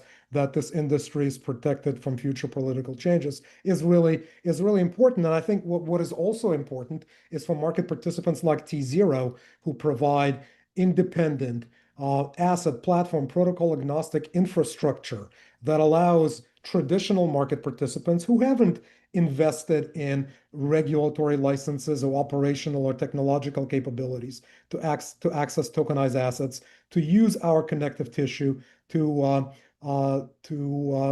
to get into that business, to get into that economy, and do it much quicker than if they had to build it themselves. I mean, there's almost a biotech analogy to this, where large pharma companies generally outsource a lot of R&D to smaller companies, and either it works or it doesn't, and then they leverage it. So that's almost kind of the relationship between traditional finance and digital finance, where a lot of early innovators like T0 developed infrastructure. Now, not everyone has thought about it that way. A lot of folks have been sort of building closed loop markets that don't generate the kind of presence that you need. But to develop infrastructure that a range of market participants from other broker dealers and funds and other asset managers and fintech platforms, et cetera, can use to access a range of tokenized assets without having to rebuild the infrastructure themselves. And you don't have a blockchain, is that correct? You work on other blockchains, or am I incorrect about that? No, it's a great question. No, we don't. And I'll tell you, it's a conscious decision. I think I'm not sure there are a lot of people out there, other than the people in that business, who say the world needs more different blockchains. There are a lot of blockchains. There are a lot. There are a lot of blockchains. My objective is interoperability, right? Promiscuity in a good sense of that word, if there's such a thing, where you want to support as many technology standards as possible in order to look. I'm not picking winners in the protocol wars. There's going to be consolidation. My goal is to provide open-ended, independent service that is as interoperable with as many things as possible. So if the blockchains are the rails, you're connecting all the rails, and you're also trying to connect all of the brokerages, all of the exchanges, everything. So to do that, you have to get a lot of people on board. Who are the most important people to get on board, would you say? Like, as a founder trying to advance the company? Yeah, look, there's a lot of conversations about, right, do you, kind of whales, minnows, that sort of a conversation. It's definitely really important to have a couple of anchor tenants, if you think of it that way, kind of large financial institutions that are going to give you the validation that you need, that is important, and also, of course, give you the kind of either supply or demand side flow that is going to be economically impactful. But generally speaking, it's a spaghetti on the wall business, like anything infrastructure related. There are about 5,000 broker dealers in the United States, right? Most of them have no connections to this ecosystem. A lot of them will need it. It makes no sense to rebuild it, right? So I don't subscribe to the theory that you have one client you want and then you can just keep on trucking. I think the whole point of infrastructure is to provide solutions to as many market participants as possible. And look, that's the challenge. So to get an asset on T0, who are the most important stakeholders to say yes? Is it like individual investors, institutional investors? Is it the exchanges? Is it like, I don't the folks who have their products listed, or is it like literally the CEOs of the company saying, I want mine on T0? Like who, if you know, there's two people who are going to say yes to something, who do you want those two people to be? Yeah, look, it depends what it is, right? So if it's an issuer, let's say it's a company late stage private company that wants to provide liquidity to its investors and wants to do it in tokenized form, because that's kind of the ecosystem that they're trying to access. Then it is a CEO, right, or the board of directors or whoever is around that is making decision. Yes, I want liquidity and I want to tokenize my cap table and I want to put it on this platform. If you're looking at different conversations like with other broker dealers, right, who have clients, both demand side clients, investors, and supply side clients, so companies or projects and this types, then it's really working with these other broker dealers and folks inside of them to say yes or no to. If you're looking at an asset manager, whether large or small, that's looking to tokenize a cash product because of new distribution potentials or new utilities that they're looking to get, then it's really, it's kind of the PMs inside the asset manager that are going to be the decision maker. It depends on who your partner is. And that's what makes it exciting, because you can provide, with a, T0 with its vertically integrated, regulated, really unique infrastructure stack that is modular and has pieces of it from the tech tokenization work to primary issuance to secondary trading to regulated on-chain custody. A lot of institutions are still not comfortable with self-hosted wallets. Not a lot of hedge funds out there putting their customer assets in self-hosted wallets, but regulated on-chain custody inside a broker dealer that is really kind of easy inside the traditional brokerage ecosystem is an important service, and our clients can pick and choose, or they can take the whole stack, and that's and again, the industry has kind of developed from everyone navel gazing into closed loop wall garden marketplaces, as opposed to thinking about broad infrastructure needs of the industry at a moment like this, where the potential universe of assets is expanding with public equities and cash products, et cetera. Alan, you said issuance. Tell us about issuance and what issuance solutions you provide. Like, could people, issue bonds, issue equities on your platform? Of course they can. Yep. And they can issue them in directly natively tokenized form.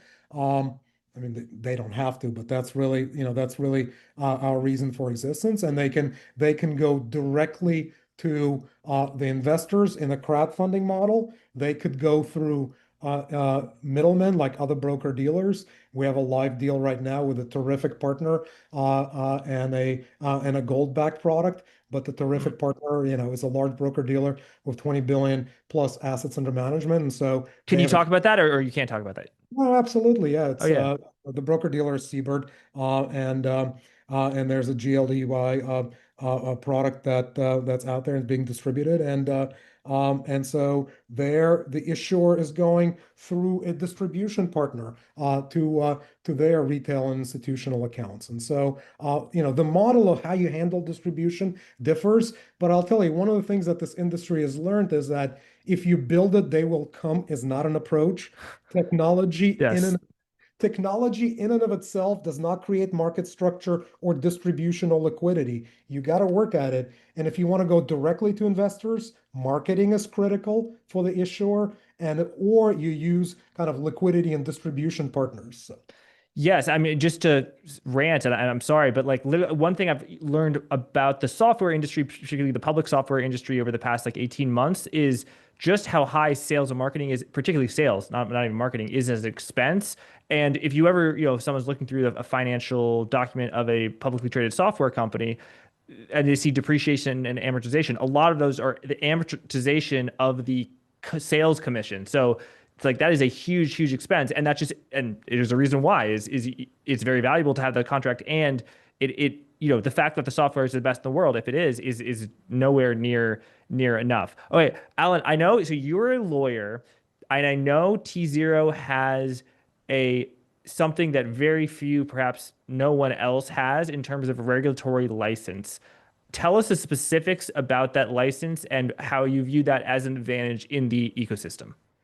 Yeah, absolutely. And look, we have very specific capabilities that are not part of kind of the infrastructure set in the industry now, particularly around on-chain custody of tokenized assets inside a broker-dealer, and the ability to extend that service as a correspondent firm to other broker-dealers and their customers, not just to my own customers, retail or institutional, but to other broker-dealers and their customers, so that they can get access to secure on-chain custody, and part of a kind of a brokerage workflow that is familiar to the industry and turnkey ready. But what's more important is how that piece fits into the overall integrated infrastructure stack that T0 brings with, again, the tokenization services on the technology side, primary offerings and distribution as a broker dealer, different types of secondary trading on our alternative trading system, and whether continuous trading or episodic or periodic trading through auctions or others, on-chain custody as a correspondent clearing firm, as I mentioned. We're a digital transfer agent as well with unique technology behind us. Yes, some pieces are really unique, particularly around correspondent clearing, tokenized asset custody, but it's the entire integrated solution set that is innovative and difficult to replicate, and the kind of infrastructure that the industry needs. Alan, it's been a pleasure. Where can people find you and find out more about T0? T0.com, and please reach out. Thank you, everyone, for watching. We will be back with Max on Monday, 4 p.m. Eastern, 1 p.m. Pacific. Let's go back to Theo and the folks at MTS. Have a good 4th of July. Thanks.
independent audit layer for AI, cloud, vendor, software, and advertising spend. And we were actually just talking with our last guest about the end of token maxing and enterprises shifting to more well thought out spending strategies. So we're thrilled to have you on to talk about it. Welcome to MTS. Great, thank you guys. I'm excited to talk about it. Oh, one other piece of news I just saw, like probably 20 minutes ago, was Tesla announced that they are going to be cutting employee spending limits on AI at $200 a week. Oh. Which is, if you do the math, about 8 million tokens of Opus or 4 million tokens of Fable per week. Yeah, they're probably using Grok, but no, they're not using Grok. they're using internal. Internally, they're using models that are not Grok. Yeah, but there's a lot to talk about. So, what are your general views on like this, era of token maxing coming to an end, and what's next? Yeah, I think we look at it as it was kind of self-fulfilling that it would come to an end quickly. We have kind of a contrarian take on all of this. I used to be a math teacher. If you look at this like a equation, the entire industry is kind of solving for X and assuming that Y is a fixed number. They're assuming that the bill from the models is actually accurate, which we think is an incredibly risky assumption. All the models just started switching to variable-based billing. Some of them are outcome billing. The billing is extremely complex. And what we found thus far is the bill is not accurate. We've audited over 300 bills, millions of dollars of token bills. And if you're looking at billions of dollars of optimization happening every month, trying to optimize and spend your bill accurately, including model routing decisions. If the bill itself is not accurate and you're making an assumption that it is, then your model routing is not accurate. So what we focus solely on is kind of the other side of the ledger. We focus on an actual contractual proof driving that tells you whether or not your bill from the vendor is accurate in the first place. About like Vaudit, and it's a great name. And it is. Yeah. And so what kind of problems are you guys aiming to solve? Well, the name cost me $24. So believe it or not, it was available. For a while, I was actually going to try and buy audit.com and they wanted $1 million. But yeah, so we started off in digital ads. It was never the intent to stay only in digital ads. We did kind of a hybrid stealth and demonstrated to the industry. We started in the industry that everyone knows is a mess. Like everyone knows that about a quarter of traffic in digital ads is just simply not real. Yeah. But people are paying for it. And so we have driven over $30 million in refunds from Google and Meta, which was kind of originally thought by our initial round VCs and others that you couldn't do it. And so we started there on the digital ad side. Our vision has always been simply connect your accounting and we will real-time audit everything you spend money on and automate the recovery process back, automate the refunds and credits back into your account that we do through agents. Started in ads, moved over into cloud. The natural extension of cloud was tokens. About half of our token audits, the refunds actually come from AWS Bedrock, Azure, GCP, so on and so forth. Cool. So how are you like securing these refunds? Because I imagine from the AWS side or whoever it might be, they don't want to give refunds. Yeah. A couple of key points there. Thus far, all of the cloud providers have been incredibly cooperative on all refund claims. Exact same with the models. Like Anthropic has been great to work with. So has Gemini. So has OpenAI. So thus far, they've been really great. They're incredibly cooperative if it's pre-revenue recognition. So we're executing a real-time audit, and we're looking at a real-time API of their billing intent. It hasn't actually hit the bill yet, so revenue hasn't been recognized. So because it's not a negative accounting impact, we're able to deal with their delivery department, fix or correct the invoice before revenue is recognized. And so it's an extremely streamlined process. You can literally find the error according to a contract violation, correct it within 24 hours, and you see the credit on your account. So thus far, they've been really cooperative. Google and Meta ads has not been the same. That is a battle, but so far the token and cloud players have been really cooperative. So how can enterprises use Vaudit to help save on their token costs specifically? Yeah, so we have 3 plans. We have a completely free plan where individual engineers are simply installing our SDK, and we're in between their computer and all the models that they use. Team plan that's between us and the LLM, the model provider. And then finally the enterprise plan, Theo, to your question, that connects one time at the cloud level, and anyone connected to that cloud spending money on tokens, we're automatically auditing. So we're doing a lot of enterprises right now, like Panasonic, HP, Disney Labs, so on and so forth. And we simply connect. Our SDK analyzes all the raw data versus the real-time billing, and then finally matches it to contract terms and automates the recovery process. So all of that is done instantly with simply cutting, pasting a line of code. We're live within 48 hours, and so it's a really quick process. And thus far, the minimum we're getting back is 4%, but we usually set a general expectation of 4 to 8%.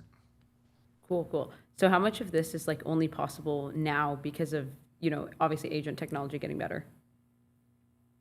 I mean, we absolutely could not have done this really even 9 months ago. The technology is moving so incredibly fast, and especially in particular, all of the back and forth to actually get the refund approved is completely 100% agentic.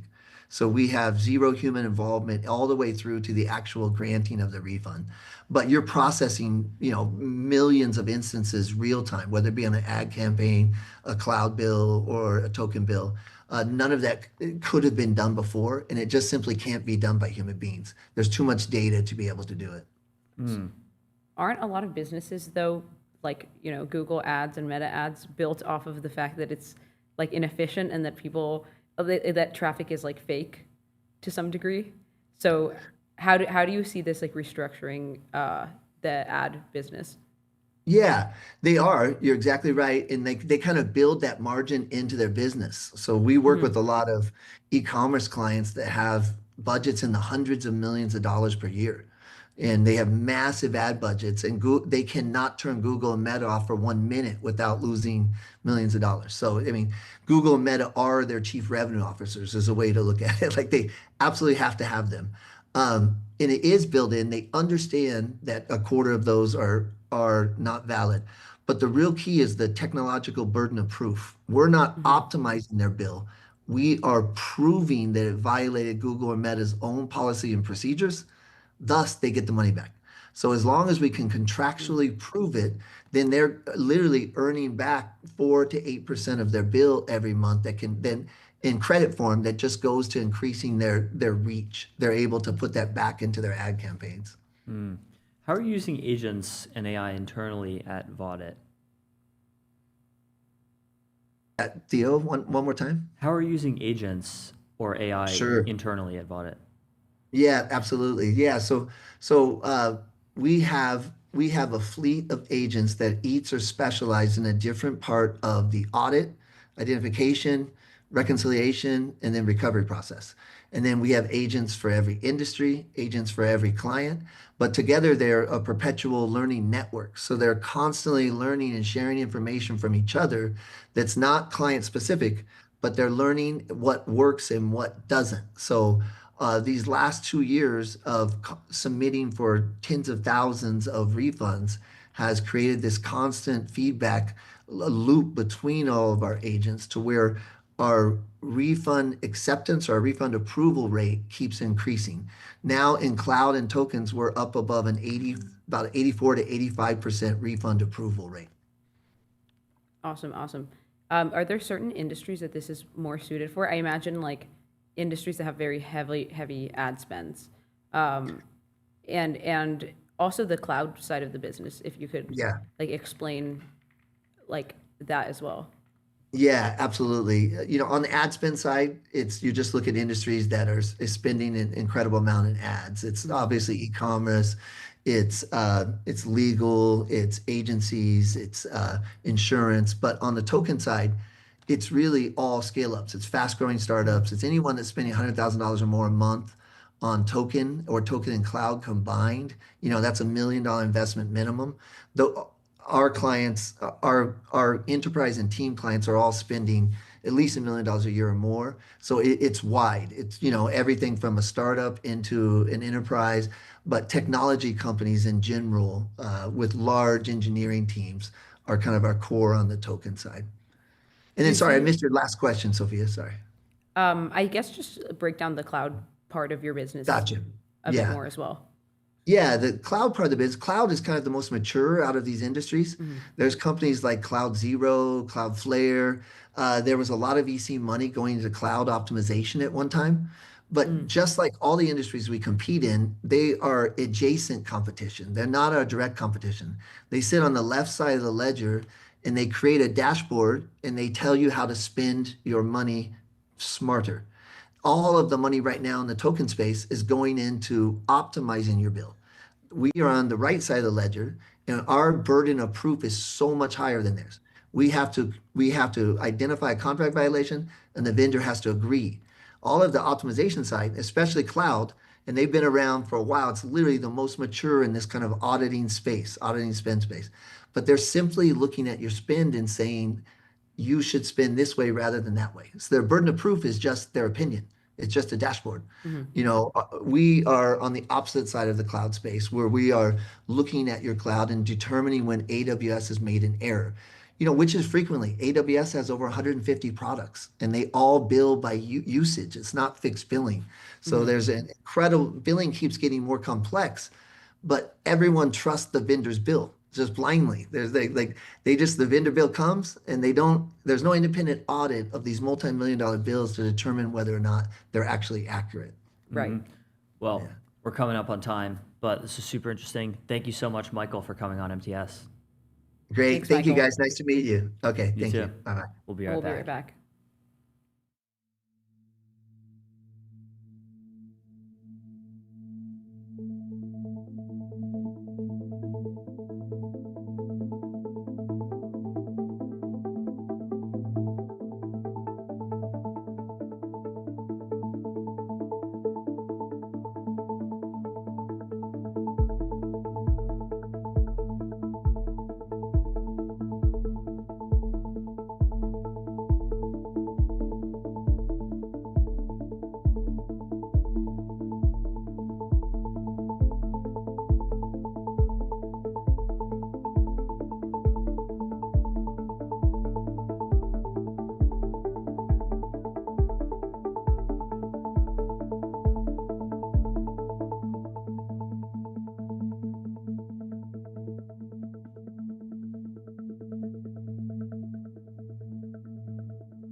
are back with Jared West of Western Chemicals. He's the founder and CEO of Western Chemicals, which is a El Segundo-based hard tech company that does, if I understand correctly, turning duckweed into ethanol, turning wastewater through duckweed into ethanol, which is fuel.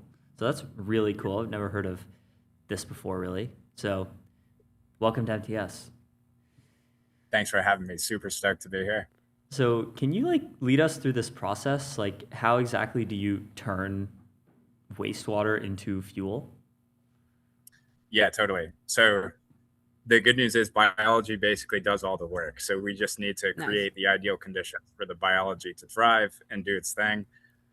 So starting on the wastewater, the duckweed is, as it grows on the wastewater, it's going to pull nutrients out of the wastewater to clean it as it grows, primarily nitrogen and phosphorus. So it pulls that out of the water, fixes those into proteins, and kind of uses that as fertilizer to fuel the growth process.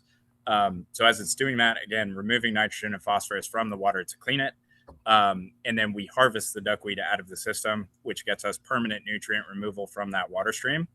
And then what we care about most, more than the proteins, is the carbohydrates that the duckweed produces at the same time.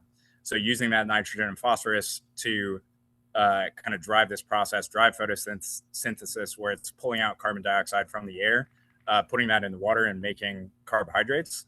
And those carbohydrates are exactly what we need to do fuel production processes. So it's got our basic building blocks we need to make hydrocarbon fuels. So we first go to ethanol. So we harvest the duckweed out, do some mechanical processing on it, and then we use a fermentation process to turn those starches first into sugars via enzymes, and then after that we put in yeast, and then basically we brew beer and turn the sugar into alcohol. And then after the fermentation process, you do distillation and dehydration to turn it into basically anhydrous ethanol, pure concentration, 99.5%. And then it's fuel grade. It's ready to blend in with gasoline. So duckweed, I had to look it up. I had forgotten. For the audience, it's, there's basically little pond floater things, the things that make the surface of lakes green. But just based on pure vibes, obviously I'm not a duckweed expert, but based on pure vibes, it seems like if you were to skim all of this stuff off the top of a pond or whatever, there just wouldn't be a ton of volume. So what do yields look like? How much fuel can you get out of it? Yeah, where are you guys getting the duckweed? Are you growing it?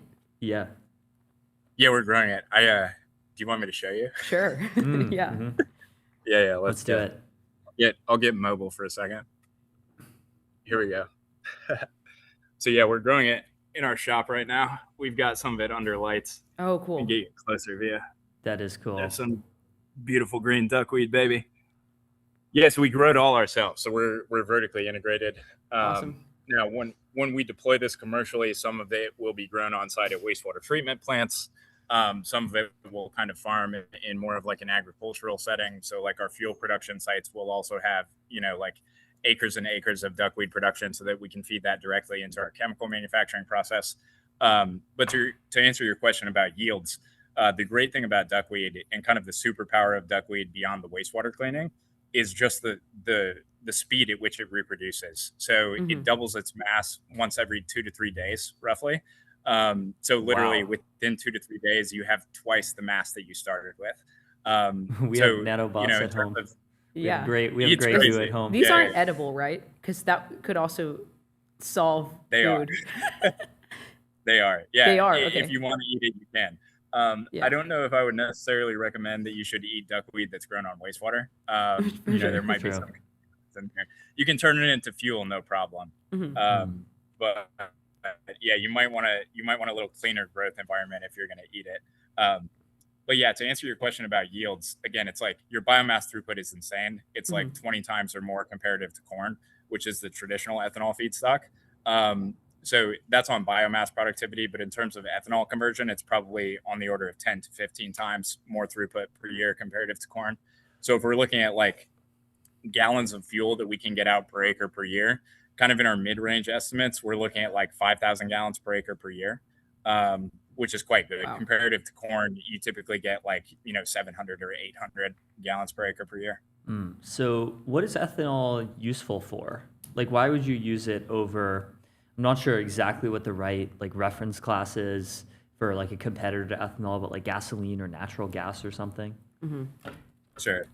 Yeah. So I think, I mean, as ethanol is used today, it's usually a blend stock for existing fuels. So you blend it with gasoline. Most of the gas you buy at the pump will be like E10 or E15, 10 or 15% ethanol blended with gasoline. So it's useful in that sense because we do our ethanol production domestically. So we can do that from the ground up here in America, which is kind of the same approach that we're using. Just get much better yields and much better throughput per acre per year comparative to traditional feedstocks. But the other great thing about ethanol is it's a great general purpose chemical feedstock to make other chemicals. So we can actually turn ethanol into like finished drop-in replacement gas, diesel, and jet fuel if we do some additional chemical post-processing on the back end. So it's not that we plan to do ethanol forever. We can actually turn it into drop-in replacement hydrocarbons in the long term, specifically because we can make our ethanol so much cheaper than anybody else can, and our throughput can be so much higher. But in addition to like the hydrocarbon fuel market, we can also do plastics. You can go ethanol to ethylene and then polyethylene. You can do lubricants. You can do other industrial chemicals. Basically, our entire stack is designed to do more or less any organic chemical you want to produce and do that again from the ground up here in America. Awesome. So what about the wastewater side of this? I assume it doesn't clean the wastewater 100%. Maybe it aids some part of the process. So are you also able to like partner with cities or wastewater departments? Or how are you even getting the wastewater? Yeah, indeed. So yeah, we're kind of digging into partnerships and pilot agreements with municipal wastewater treatment facilities right now. So your suggestion is exactly correct. We're not going to be able to do the entire treatment train, but what we can help out with mostly is the nitrogen and phosphorus reduction. Because again, the duckweed is taking that up directly and using that as fertilizer more or less. So with nitrogen and phosphorus uptake, it's typically one of the most energy intensive processes that a wastewater treatment plant has to do. They have to do a ton of aeration. They have to do chemical inputs to get the nitrogen and phosphorus out. So when they utilize our system, basically it requires zero energy input beyond the sun that's hitting the duckweed. So they can get out a significant portion of this nitrogen and phosphorus basically for free for like zero energy input. And that reduces the total load that they actually need to remove with their traditional processes. So we can probably reduce the energy load for nitrogen and phosphorus reduction on the order of 50% or even more, depending on how exactly we deploy these solutions. So the duckweed basically reduces the load heavily so that the OpEx for the plant is significantly reduced as they're doing the nitrogen and phosphorus polishing. What other startups or business ideas do you think could take advantage of normal biological processes like this in order to provide value that otherwise you would be doing mechanically? Yeah, that's a fantastic question. Honestly, I think most things, if you let biology do it, you can do it cheaper because the biology is doing the work, right? I know there's a lot of opportunity looking at like GLP-1s and things like that with biological production and specifically designing new hardware systems that can, cultivate biology and do things like really quickly, really cheaply. So I know some guys working on GLP-1 bioreactors right now. They're super great. But I think really anywhere that you can utilize biology, you can reduce your costs because the biology is doing that work for you to survive and multiply.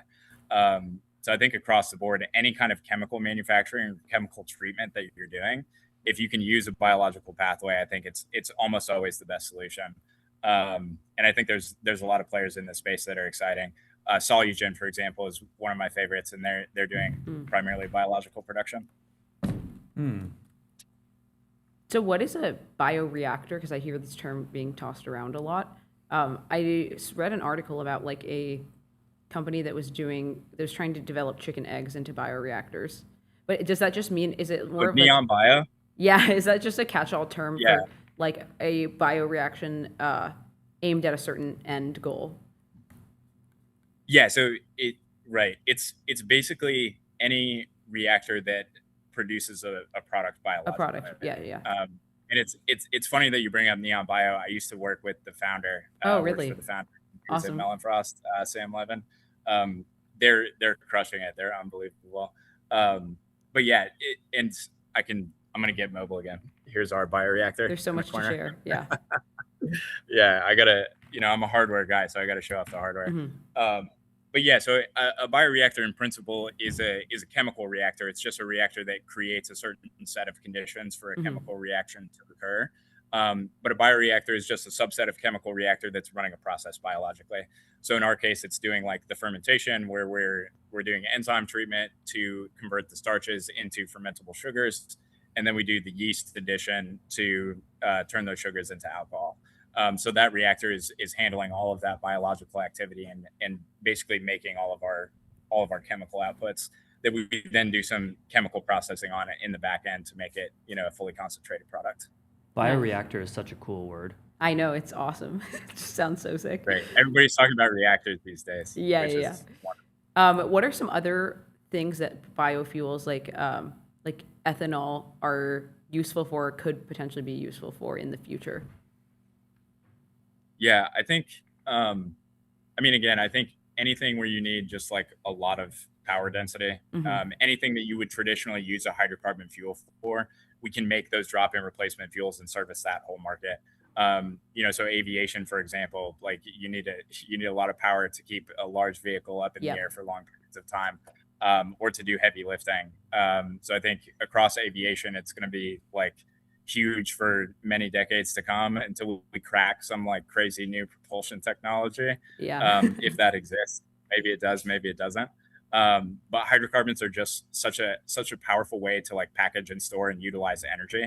And it's something that I'm, super excited about. And I think, we can, not only can we make these fuels at planetary scale, but we can make them for so much cheaper, and we can make them cheaper than fossil fuels in the long term.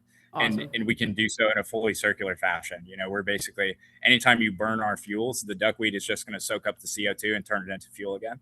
So I think it's a really exciting circular carbon process. Yeah, This is so sick. This is so sick. Yeah. Thank you so much, Jared, for telling us all about it on MTS. Yeah, of course. Thanks for having me. Yeah, it's been a joy. And we'll be right back.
We are back. We are live with Stephen Kent, who writes about pop culture, philosophy, politics, tech. He's the founder of Geeky Stoics. He works at the Consumer Choice Center and writes at a number of different places. So, Stephen, welcome to MTS. Yeah, pleasure. Absolutely. So we were going to talk about the sovereign wealth fund idea for AI, but before that, you just wrote this article today called "The Kids Act Pretends to Give Parents Power They Already Have," which is we keep coming back to this again and again in MTS, is like the balance between like needing to protect kids on the internet and allowing them to grow up normally and have access to technology that is really genuinely useful. So what's your take on the Kids Act? Yeah, well, the Kids Act is certainly a compromised piece of legislation. It does not have a lot of the provisions that advocates of, bills like the Kids Online Safety Act would have wanted. So, it was a compromise for it to actually make it out of the House, where Speaker Mike Johnson had no intention of allowing KOSA to get through, primarily because of the duty of care provision, which saddled any of the social media companies, digital firms, with the duty of care of the minors who might be on their platform, which just was going to be a lawsuit catastrophe for all of these different platforms and websites. Anytime a minor slapped a mustache on and was able to get past the age verification mechanisms and then stumble into nasty content. I don't like social media. I am a huge advocate of keeping the kids off of these platforms until the age of at least 16. I'm just not a big fan of having Congress do it, because these people are Luddites. They can't keep up with the pace of technology. As soon as they are having a conversation about how bad Facebook is, the kids have reinvigorated Snapchat and moved over to apps that we don't even know about to have their offline conversations with friends that they probably shouldn't be having. I just don't trust Congress to do this stuff. And I would really encourage parents to keep all of the power and authority in their own households. And I don't mean to finger wag, but that's what we've done in our house with our own daughter, is just lay down the law. And there was never an expectation at any point when our child was under the age of 10 that she was ever going to have a social media account or an iPhone until an appropriate age. Yeah, I mean, I never had an iPhone or social media until I was like 11 or 12. And I didn't really have social media until I was probably like 14. So yeah, I mean, in your view, a company like Meta, like as it stands today, how sort of fearful of lawsuits are they, or how much like power responsibility do they currently take on for like something bad happening to a kid under 16 for directly tied to like using their platform?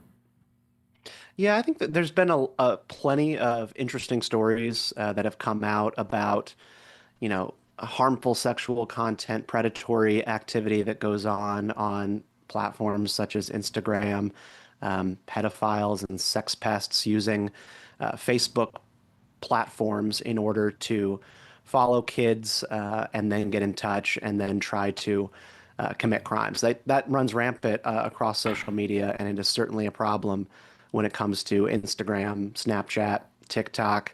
But there is a huge worry about, I think, how valid certain lawsuits are going to be. There was just this case that moved through the Los Angeles court.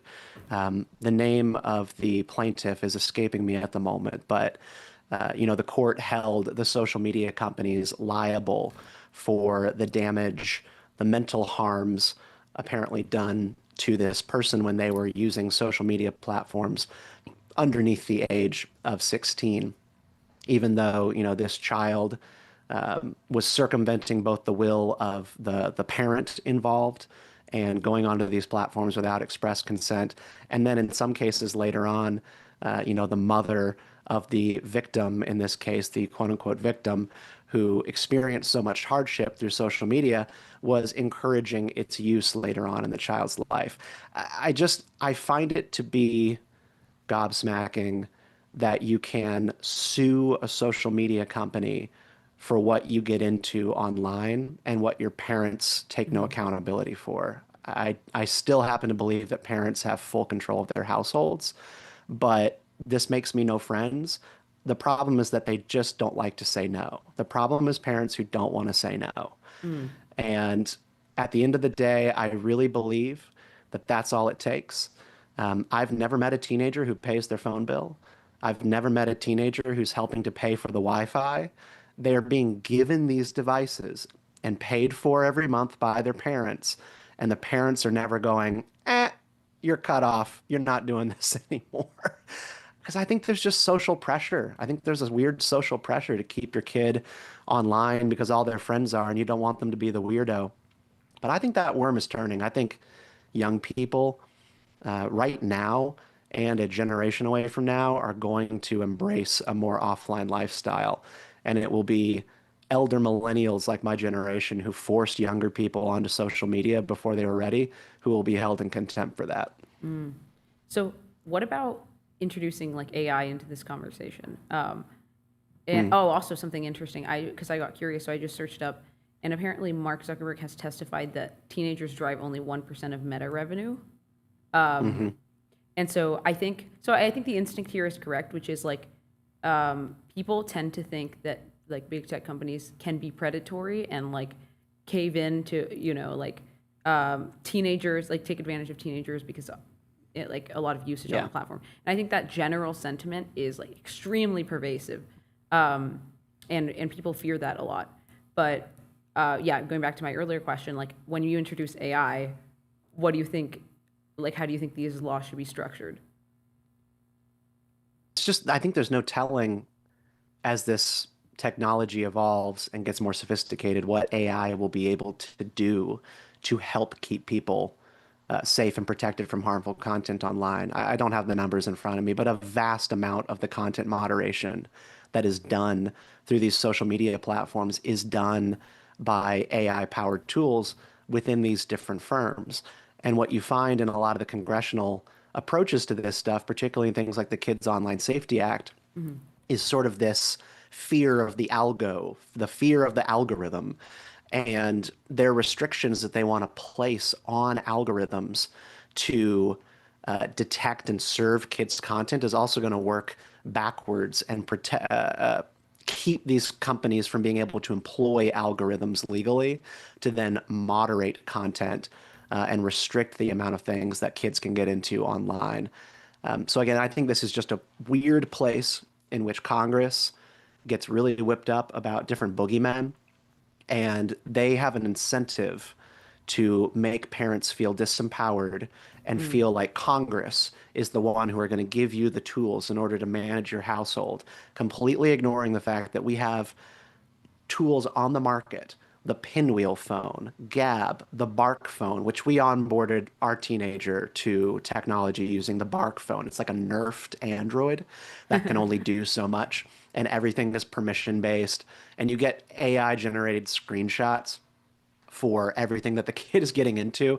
It's funny, actually. The AI tools on the Bark phone would detect all sorts of different conversations in the text messages. So if a friend of our daughter was talking about suicide or was talking about pharmaceuticals or narcotics, then the AI tools within the Bark phone would detect that and then scan the images and notify us. We didn't get that many notifications about harmful stuff she was getting into online. We just ended up getting notifications that, again, are powered by AI tools because of what she was listening to on Spotify. And this is actually, I think, a big way in which this works. So my daughter was listening to Mr. Brightside by the Killers. And of course, you know, the lyrics, you know, like taking off her dress, da da da da. So there's sexual content in that song. And so I get a notification about that. I'm going, okay, whatever, that's fine. I consent to Mr. Brightside. I'm not going to have a conversation with my daughter about the Killers. But then it turns out she gets recommended music, right? So if you're on Spotify, you spend time with an artist and then you put on a radio and then it recommends you different artists. And this is where you don't know what your 12-year-old is listening to and when they get served WAP by Cardi B. Like, you have no idea. I would like to have an idea of when those things occur. I would like to have the sovereignty as a parent to know when my child is being exposed to, by no fault of their own, really weird, overly sexualized content through Spotify. And that was empowered by the Bark phone, and it costs less than what my iPhone does on a month-to-month bill. And then, of course, the Apple settings for iOS, where you can actually manage your kid's account, are perfectly sufficient. There is no app that she can download to her iPhone that I can't decline and have removed from her phone. Like, there are already permission-based structures for all this stuff for parents to use, but they just don't know how to use it. They don't know that the tools exist. And so they go to their congressman and complain, and then we get stuff like the Kids Act, which I don't think is going to pass the Senate, for the record. I just don't see it happening. Well, that's, one aspect of tech regulation. The other one is the topic of the day, where Sam Altman and or the Trump administration have proposed giving a 5% stake in OpenAI and presumably other AI labs in the future to the US government, which is a very unprecedented thing for the government to do for companies that are not failing. So like, it seems, in a vacuum, this would probably be a bad thing. However, we think AI is real. It's going to lead to a world that could have serious labor market disruptions, and there will need to be some protections in place to prevent the AI labs from eating the entire economy eventually. So is there a way to do a sovereign wealth fund that wouldn't be so disruptive? Man, there's so much here. So I think right off the bat, I'm a little bit uncertain about the terms by which the US government would be acquiring 5%. This is a huge walk down from what Bernie Sanders is proposing, where, Bernie Sanders has made his first opening offer in the American AI Sovereign Wealth Fund Act to have the US government acquire 50% of these companies, and basically have the United States government with seats on the board of every one of the major AI firms, so that they can have, the people can have a vote for how these things are going to go within the firms. And it would, in my view, be a seizure of the equity of these companies. Whereas I suppose Sam Altman is offering 5% to the U.S. government. And it's like a counteroffer in a way. I know it's a pretty bold strategy. I almost admire it. But yeah, offering over 5% of a firm which, correct me if I'm wrong, is not making money currently. I mean, there are valuations attached to OpenAI and some of these other big firms, but these are not revenue-driving companies yet. They're making some decent revenue. OpenAI in February was at 25 billion ARR. Anthropic now is well over 50 billion ARR. The revenue is growing exponentially, actually exponentially, in multiple year over year.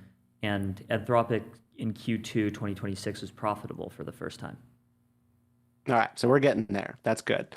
They're modeling this off the Alaskan dividend fund, the Alaskan Sovereign Wealth Fund that is tied to oil revenues in the state. This is where I think the analogy just gets a little bit screwy when, particularly Bernie Sanders, because Bernie Sanders is using the Alaskan model too, and then Sam Altman is also alluding to the Alaskan model. You're basically talking about an asset in that context that belongs to the people of Alaska, the land, and then the natural resources beneath the land or in the water, which in theory is a limited resource. And in order to entice people to move to Alaska and take a shot living in a place where it's going to be dark most of the year, and also where people are by and large quite poor compared to the rest of the country. You're talking about a fund that dishes out annual checks of barely $1,400. The most recent Alaskan dividend fund was $1,000 because the state needed to balance certain elements of its budget and invest in some more public infrastructure things, which I think should remind everybody that we're talking about the government's discretion about how they spend and what they want to prioritize spending on when you have these wealth funds. The analogy just doesn't hold up super well, and I'm not sure how you're going to make the case that these AI firms, what's going on there just sort of belongs to the people, unless you're talking about the intellectual property that they studied in order to train these models. Yeah, I mean, I think like one part of me is just inclined to believe that this was the first remotely good with the public in mind proposal that was given. So, like by Bernie tossing out the like 50% figure, the public has like some, like idea of the policies that are available or could be rolled out in the future.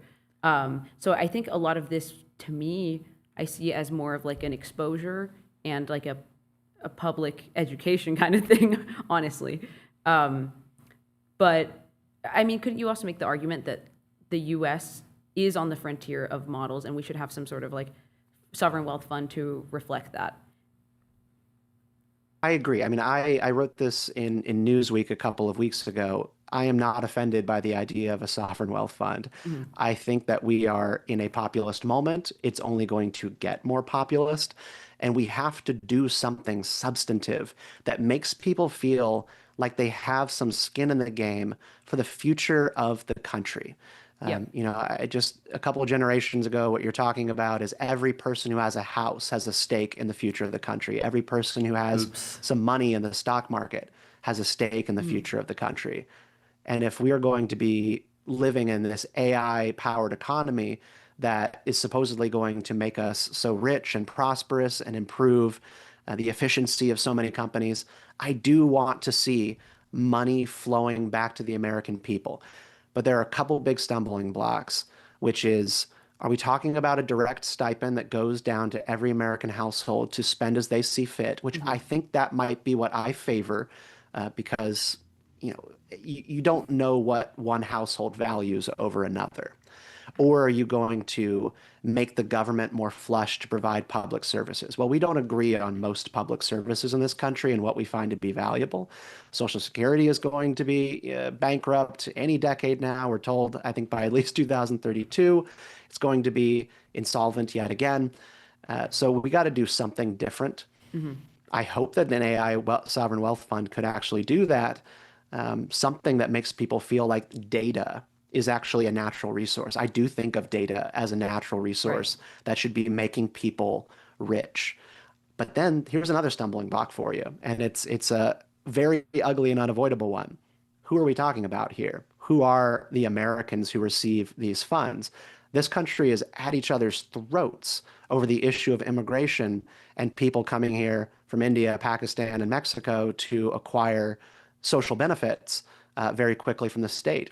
Do we think that Congress, this government, has the discipline to decide who is going to be receiving those benefits? Or is half of Congress, I won't say which party, going to say, anybody who can get here can participate in this? And who are we to deny it to you? Alaska requires you to be there for a year before you tap in to the sovereign wealth fund there and receive a check. I just don't think that our political system is that disciplined. And Norway ran into this same problem. And they put stringent limits, not just on how much could be doled out, but to who it could be doled out to, and whether or not they were a fully nationalized citizen. Yeah, that does seem like an issue that I hadn't really thought about, but it doesn't seem too hard to solve. You don't even need to strictly limit it to citizens, which would be impractical under the current political system. You could just limit it to like citizens plus green cards or something. It seems like you could get a majority for something like that. Thought you would have had a majority by now for some kind of amnesty, some kind of amnesty bill to resolve the immigration debate and move us forward. But we're still stuck. I think so much of our political system is just ground to a total halt. And it makes me worry about talk of the US being involved in any way in the future of these AI firms. And I think putting a thumb on the scale over who's going to succeed and end up being too big to fail, which will certainly be OpenAI if the US has a 5% stake in it. We also just can't predict how much these companies are going to grow? What does it mean if they have a down year and there's a downturn at any terms of these companies? And what does it mean for investors who are looking to invest into places like OpenAI, knowing that they've given away 5% of the stake to the government, I suppose, for free? These are just all a bunch of questions that I'm a little bit cynical, being a Washington, D.C. guy, that we have figured out how to address and that we have the political maturity to address.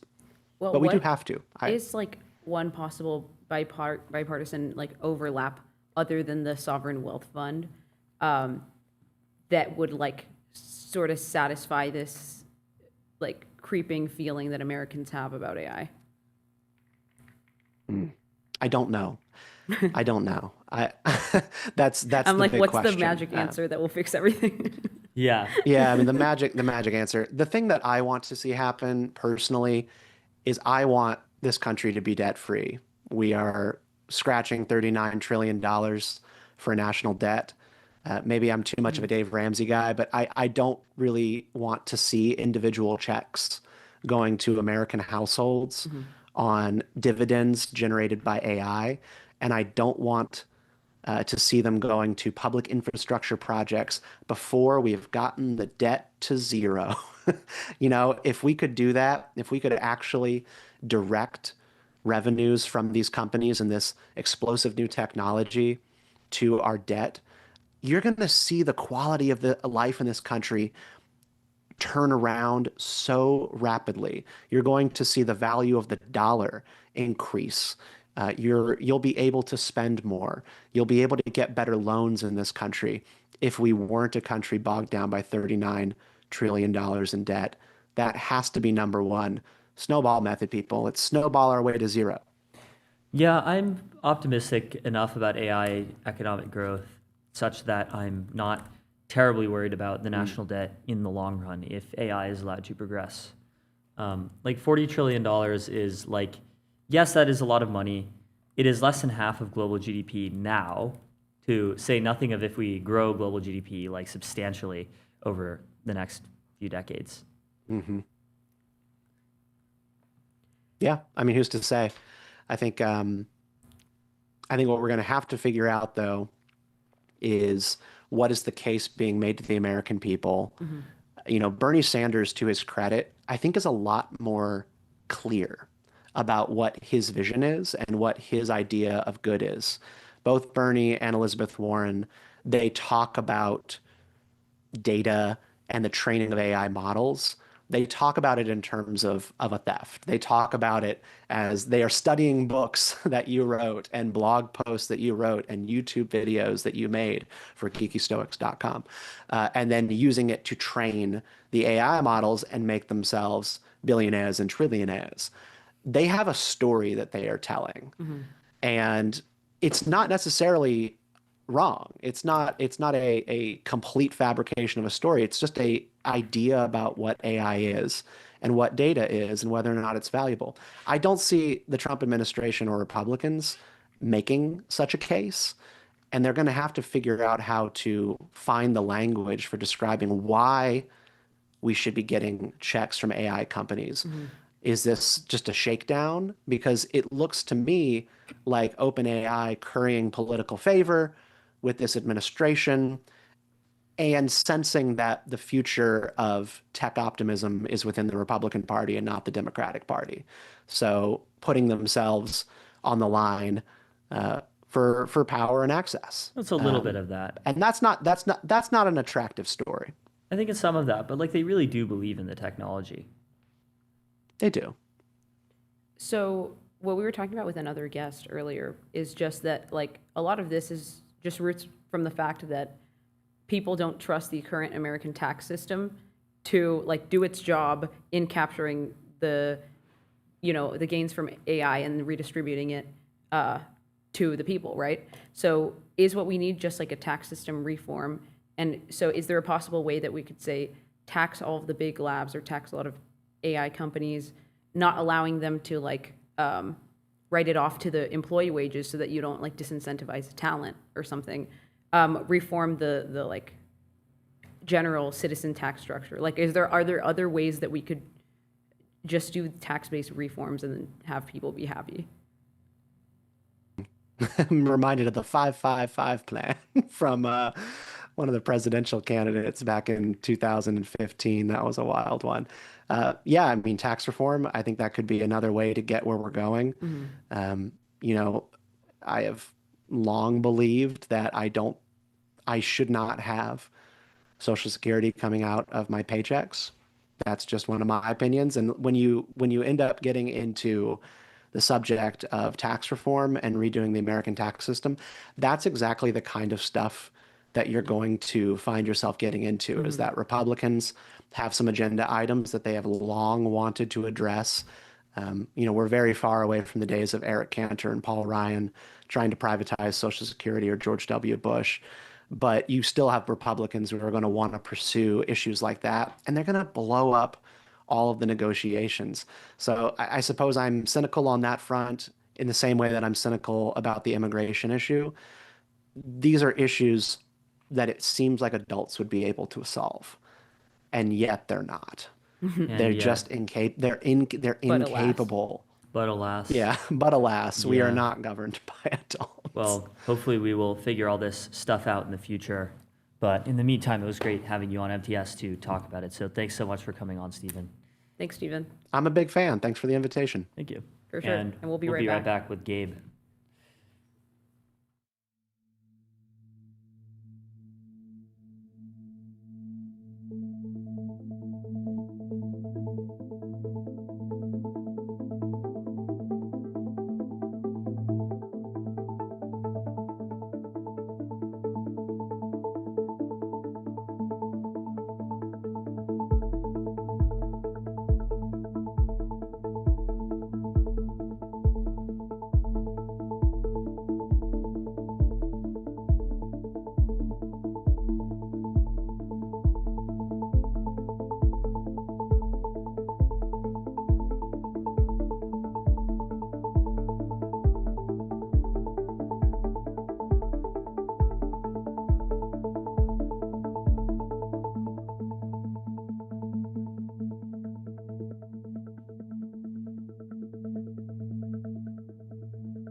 Good afternoon, everybody. Welcome back to MTS Live. It is another beautiful day here in the Melbourne studio on the other side of the world. And we've got an international show for you today. We're covering many corners of the globe. And first up, we have a fantastic guest. Now, at MTS, obviously, we have a big focus on what is happening in AI, and there has been a lot of news in that space recently. There is a kind of broader picture here around what people I think are calling, in contrast to AI, people are calling it kind of physical intelligence or embodied AI, or these kind of things, around what the future looks like of AI models directing robotics. It's a very interesting space. There's a lot happening, and we have an excellent guest to talk about it more generally, to hear more about his company. Welcome to the show. We've got Nikita Rudin. Now, Nikita, you are the co-founder and CEO of Flexion, which is a kind of physical intelligence startup. Why don't you start by telling us a little bit more about your company and your background and how we got to today?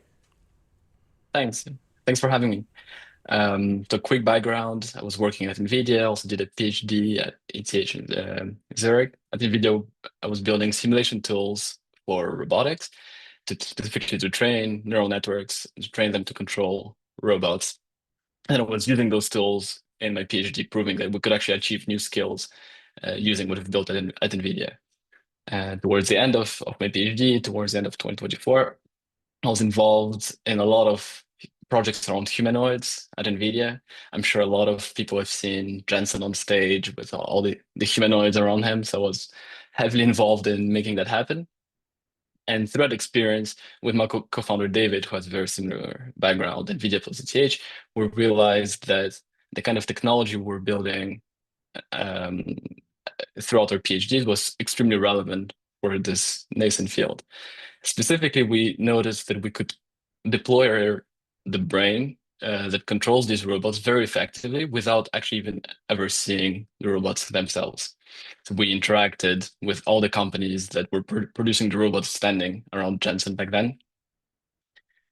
And we could deploy our controllers on these robots, again, while being in Switzerland and the robots being in the US. And that proved to us that really this embodied AI should be built horizontally.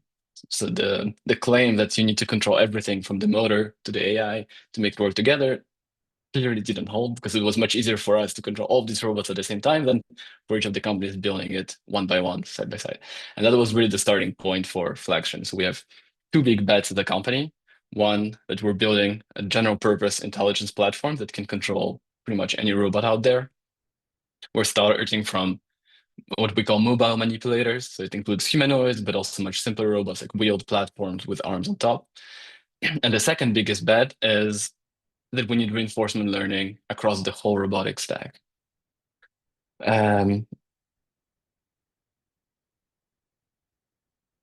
Just like very, very generally, I'm very keen. I know you have an announcement this week. I'm keen to talk about. I'm keen to kind of get more into the specifics of kind of AI for robotics.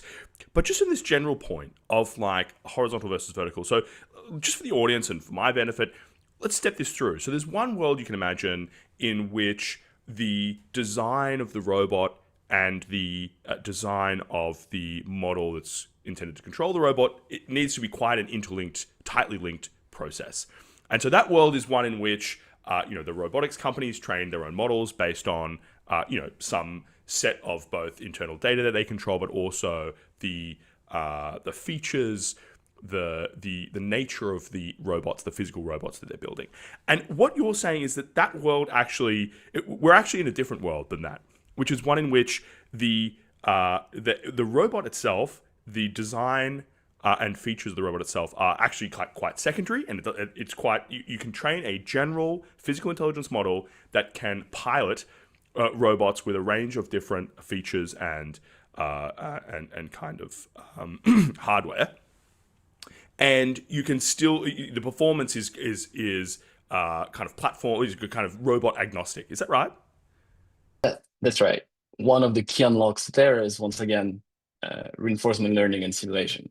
It's very easy for us.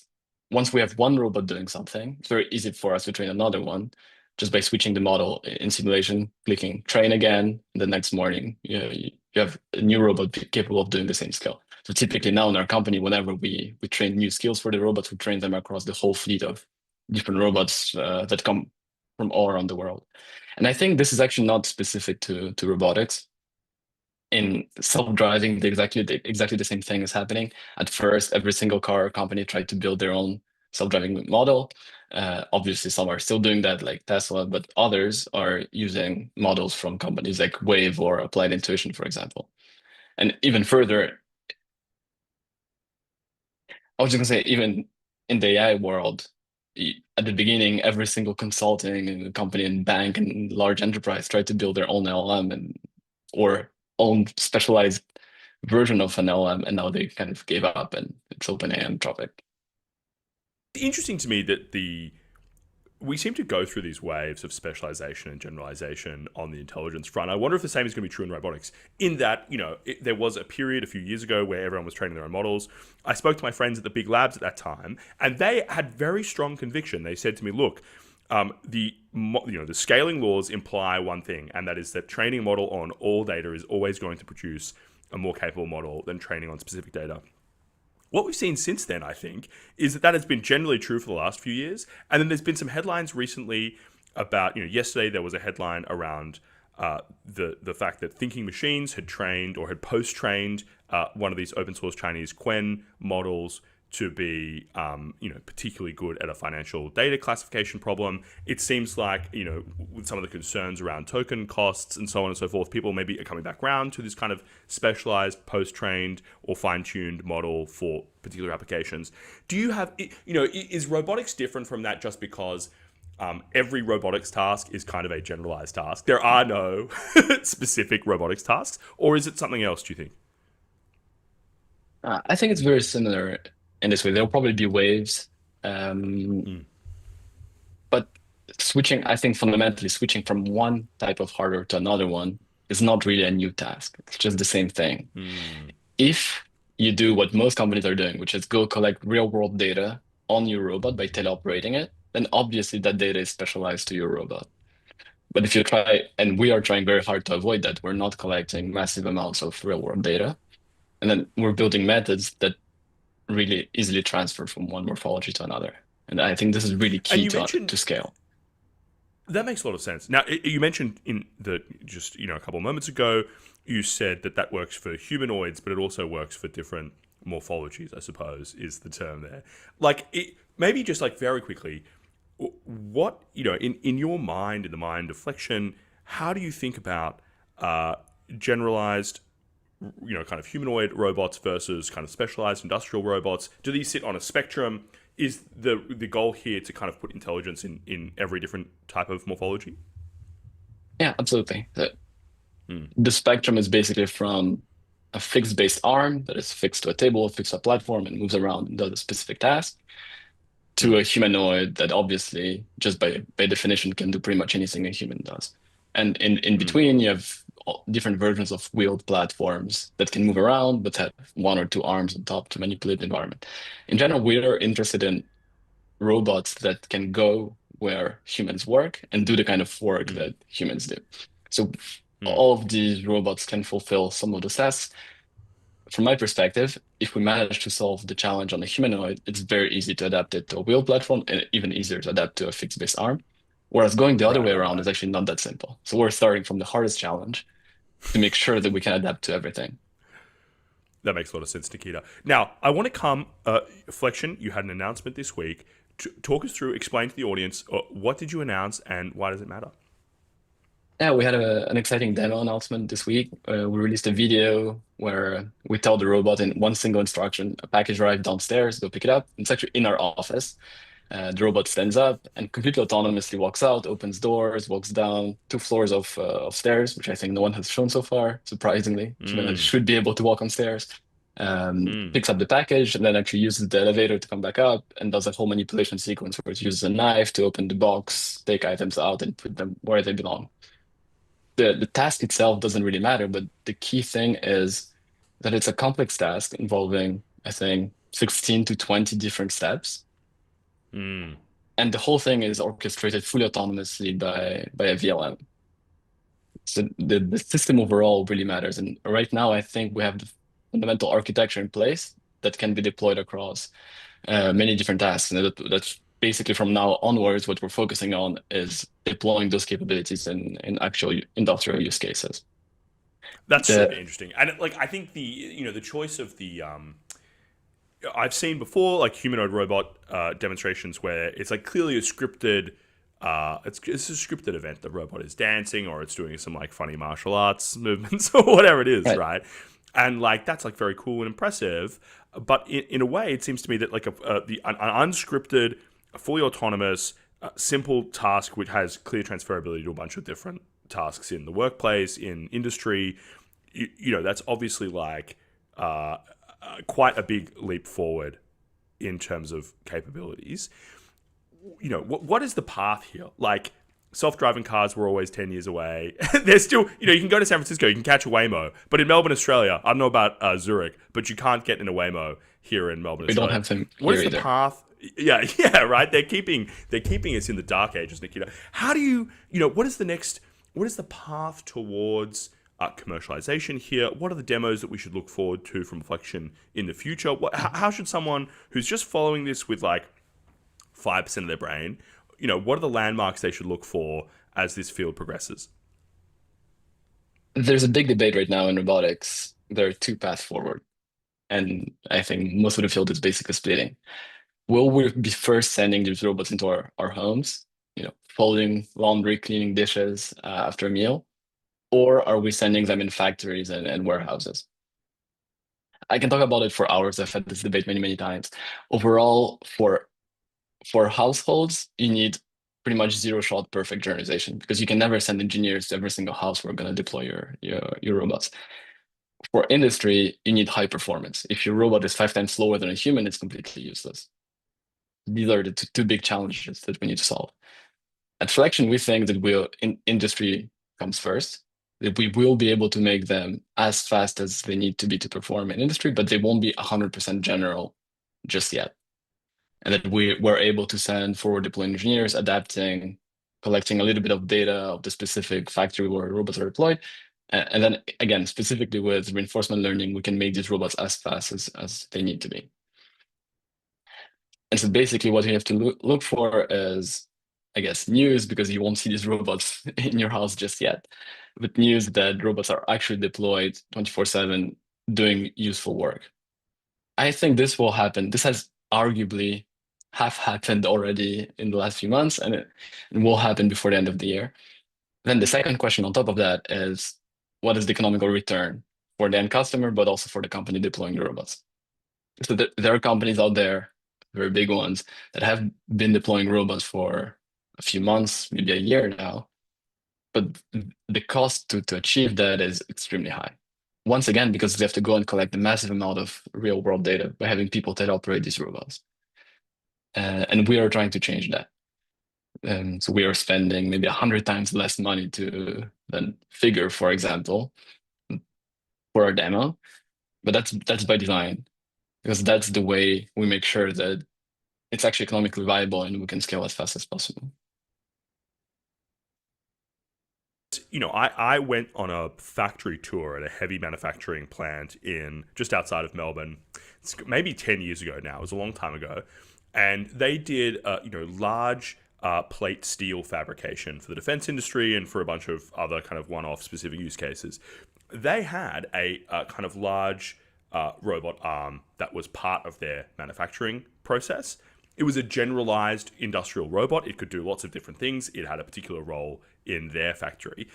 When I look at that, the thing that comes to mind immediately to me is like, what is the marginal return for, in a manufacturing context, for a humanoid robot, or even one of those other morphologies you talked about that's somewhere between a fixed arm and a humanoid? What is the kind of like, what is the marginal value for the for the corporation, for the company, over a fixed and non-intelligent robot like this robot arm I saw at a heavy manufacturing plant in Melbourne? Like, talk to me about that kind of general spectrum, and how, if you're a potential customer of Flexion watching this right now, how should you think about the cost-benefit analysis, and at what point should you be thinking, okay, now is the time to put a VLM behind these things? That's a super important question, and a bit of also a misconception of what we're trying to solve. So we are not competing with any automation that already exists today. Yeah. Yeah. If you look at a car factory, you have all those arms, welding, painting. It makes zero sense to replace that with humanoids, just to be clear. But around that fenced production line, you still have thousands of people feeding it parts, moving material, putting cables, doing more dexterous tasks. And this is what we're trying to automate. Everything that was too hard to automate until today. The reason is that you could design machines for some of these tasks, but you need to design custom machines for every single one. And there are literally millions of these tasks in the world. It's just simply way too expensive. That's where general purpose robots make sense. And the promise, the vision is that you bring these robots in a box, you open the box, they stand up, tell them in text or however you want to tell them what to do, and they just go to work. Yeah. I wonder if there's a comparison there. You know, some of the there was Alex Karp went on CNBC yesterday, the CEO of Palantir, and he had this like very frenetic appearance. And one of the things he talked about is that the really big corporates in the US, the really big American companies, they don't want to just like set these models free in their companies. They want a control plane layer. They need to like secure all their data. There's all these like kind of like subcomponents to this. Do you see something similar in the kind of intelligent robotics space, Nikita, where it's like there are some tasks where you want, for example, where you want to be able to give the robot an instruction in natural language. Go downstairs and retrieve this package from the front door. There might be other situations in which the degree of freedom allowed by a natural language instruction might be too great in a manufacturing process. Sometimes people have talked about these like in-between modalities where you have a natural language instruction, which is translated into code, which is then, deterministic code, which is then reviewed, which then goes to production. Is there some kind of similar thing going on here in the manufacturing space, in the robotics space? How do you think about that? Typically there is. And in manufacturing, typically we know that more or less the sequence of tasks. There's some variability, which is why it's not already automated. But you know the set of tasks that the robot needs to perform. And actually, this is where our current architecture makes a lot of sense because we're training separate skills. I was talking about in our demo, we trained robot to open doors, walk on stairs, pick up boxes separately. So we know the exact set of what the robot could do. So the robot could not, run away and do something really bad, for example. It's just not part of the capabilities. And then we're only allowing the VLM agent to operate on those specific skills. We're using the same structure that coding agents use to control your computer, for example. It's tool use, so we know exactly which tools it has. And it will be very hard for it to do something completely off script. And I don't mean to imply it's going to, run away and go Terminator on us. But, it's like there's some heat in a large language model. You ask it a request, and the result is slightly different every time. I imagine there are areas of robotics where that's perfectly fine. If you send a robot to pick up a package, it doesn't matter whether it takes the stairs or the elevator. It doesn't matter really where it goes down the left-hand side or the right-hand side of the stairs. But I imagine there are commercial tasks where it really matters exactly the order in which a task is constructed. And what you're saying is you can kind of sandbox some of this agency into, or you can kind of limit some of this agency into particular skills, tool use, tool calls that the VLM does and then transmits to the robot. Yeah, that's it. And there's actually a broader question here, which is broad secure, also related to geopolitics, right? Who controls the robots deployed either in the US, in China, or in Europe? And what we're trying to do is really build a platform that gives both hardware manufacturers, so companies building robots, but also end customers, as much visibility as possible into what's happening, and even the capability to fine-tune these models specifically on their data that they don't necessarily want to share with the rest of the world. And I think this resonates actually really well with big industrial customers. Yeah, that makes perfect sense, Nikita. It's going to be very interesting to kind of watch this space evolve because, again, from the outside, you have these statements by people like Dario Amodei who say, look, we're going to have a country of geniuses in a data center. We'll be able to just do whatever. And then it's like, oh, actually, when you get into the kind of nuts and bolts of this stuff, there is so much complexity at the like, atoms level, at the at the real life level. It's really there are just so many different layers of problems to solve. It's very interesting to hear you talk through it. I'd like to turn now to the kind of the models behind. We've talked a bit about the robots. I'd like to understand more about the models. So you mentioned you've got this VLM architecture. It's kind of doing these agent calls.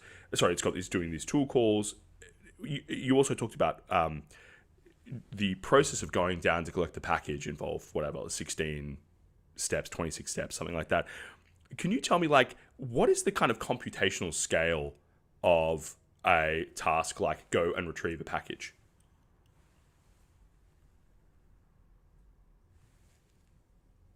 Hmm.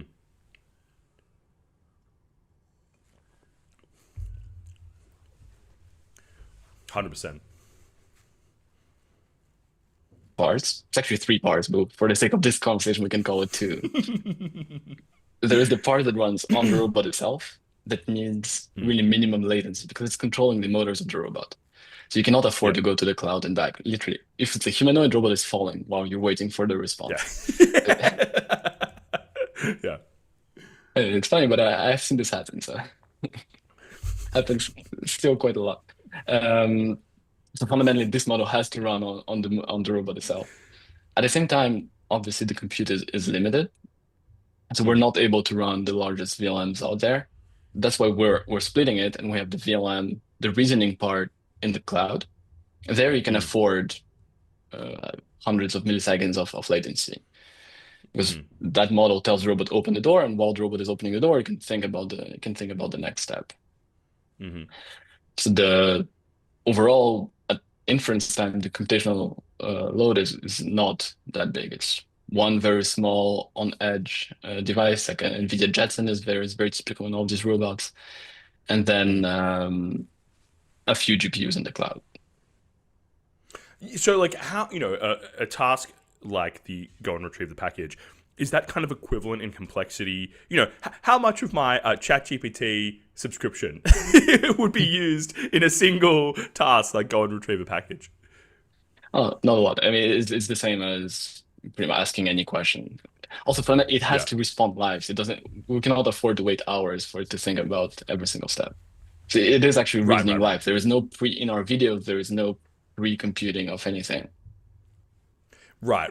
That's really interesting. Yeah. So it's not like in interacting with an LLM where you kind of like give it a task, it goes away for 16 minutes and comes back with the answer. You can't afford that kind of chain of thought, inference time, compute being spent on the problem for latency reasons, also I imagine for compute reasons. And it sounds like the tasks themselves are actually not that complex. They don't require that much reasoning for the kind of control VLM to be like, yeah, open the door. That's like a fairly simple. The first part of this task is going to be open the door. That's like relatively simple. And so, there is some, last question here on the kind of inference compute stuff, but it's like, it seems to me that the inference load from that kind of task looks quite different to an LLM. When I'm talking to an LLM, it's going away, it's doing a bunch of compute, it's doing a bunch of chain of thought, and then it comes back to me with an answer. And it's kind of like blocked. It's like heavy compute, and then the turn ends and it's waiting for human input, or it's whatever. The robotics thing seems to me like there's like a kind of orchestration problem there, where you have like one small request goes to the cloud, robot completes the actions, another small request comes to the cloud. At the like large scale, how do you think about like orchestrating this over, are there kind of computational inference difficulties? Are there orchestration difficulties with doing this at a large factory, or is this just like pretty trivial in the scale of the problems you solve at Flexion? And it is actually a real challenge that the whole world needs to figure out basically together. The reason being is that a lot of these factors are not connected to the outside world. So either you have to go and have compute on-prem, and so you come with server racks and you solve them, and it's completely possible, but there are obviously costs associated with that. Or they open up and agree to have at least local cloud. And I think local cloud is where it's going to go, where you know exactly which data center somewhere not too far away you're connected to, and you don't need to connect outside. So our robots don't need to check the weather or the news. They just need to react to what's in front of them. But we still need to have access to Maltbook. I mean, we don't want to give them too much sense. and you don't want to open up a whole attack surface there, right? But I mean, that starts to look a little bit like a kind of industrial center, like you see in, and it's quite common in Europe, right? Like you'll have like a kind of industrial center. There'll be multiple factories in a single space. They'll have like better grid connection, whatever it is. They need things on the energy side. It sounds like you're saying co-locate a small data center on site there or nearby that's enough to run all of the kind of robots in the vicinity, but it's not connected to the wider internet. That's right. And hyperscalers like AWS already providing that as a service. Yeah, interesting. We're in a very interesting time, Nikita. So last kind of call out to you, where can people find you? I saw you're on Twitter. It's a small account. More people should be following you, Nikita. You should stop. Yeah. Why would you waste all that time doing a PhD when you could have been posting on Twitter? People should find you on Twitter. People should find Flexion. Where else would you like to direct people, Nikita, before you go? We're on Twitter and LinkedIn. As you said, personally, not a huge poster, trying to get better at this, still learning. So please help me. And then on our website, flexion.ai. We'll post all of our big news over there. Fantastic. And who should come to see you right now? What stage should people be talking to you, Nikita? Is it like if you're an established enterprise with a big manufacturing, what stage should people start to come and talk to Flexion about using intelligent robots? So most importantly, it's people working in robotics. We're always hiring, always looking for the smartest people. Both in Zurich, we now have an office in San Francisco, so location is not a problem. So please come to talk to us if you're interested in the problems we're solving and you're excited by our approach. Of course, always happy to talk to investors. Obviously, we'll be raising money in not too distant future. And in terms of clients, to be honest, clients are already coming to us. So they know who they are. They know who they are. But big industrial companies. That's sick. That's so cool, man. And like, look, if you're in San Francisco and you're like, oh, maybe I should work for Flexion, just go to the Zurich office, dude. Just go to the Zurich office. Like, sure, they've got an office in San Francisco. Maybe take them up on that to start with. But long term, your plan should be move to Zurich, move to Switzerland, go hiking in the mountains, eat the fondue, eat the mountain cheese. Just a simple life building intelligent robots. Nikita Rudin, thank you so much for coming on the show. I had a fantastic time. Really great to talk to you, mate. Thank you so much. Great. We'll have to keep checking in. We'll be back in 2 minutes. We're just going to drop off for 1 second, and I'll be back with our next guest. Don't go anywhere, folks. Very good to have you here on MTS, and big thanks again to Nikita.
welcome back, everybody.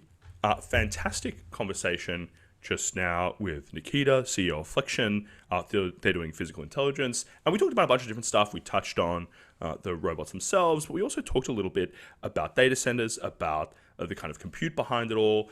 And there's just this like long kind of theme we've been trying to cover here on MTS about what is happening in the chip side of the AI revolution, what is going on there. And we've had like a stalwart companion in this process, and that is the CEO. That's right. That is the CEO and founder of Sphere Semi, Stephen Gleinert.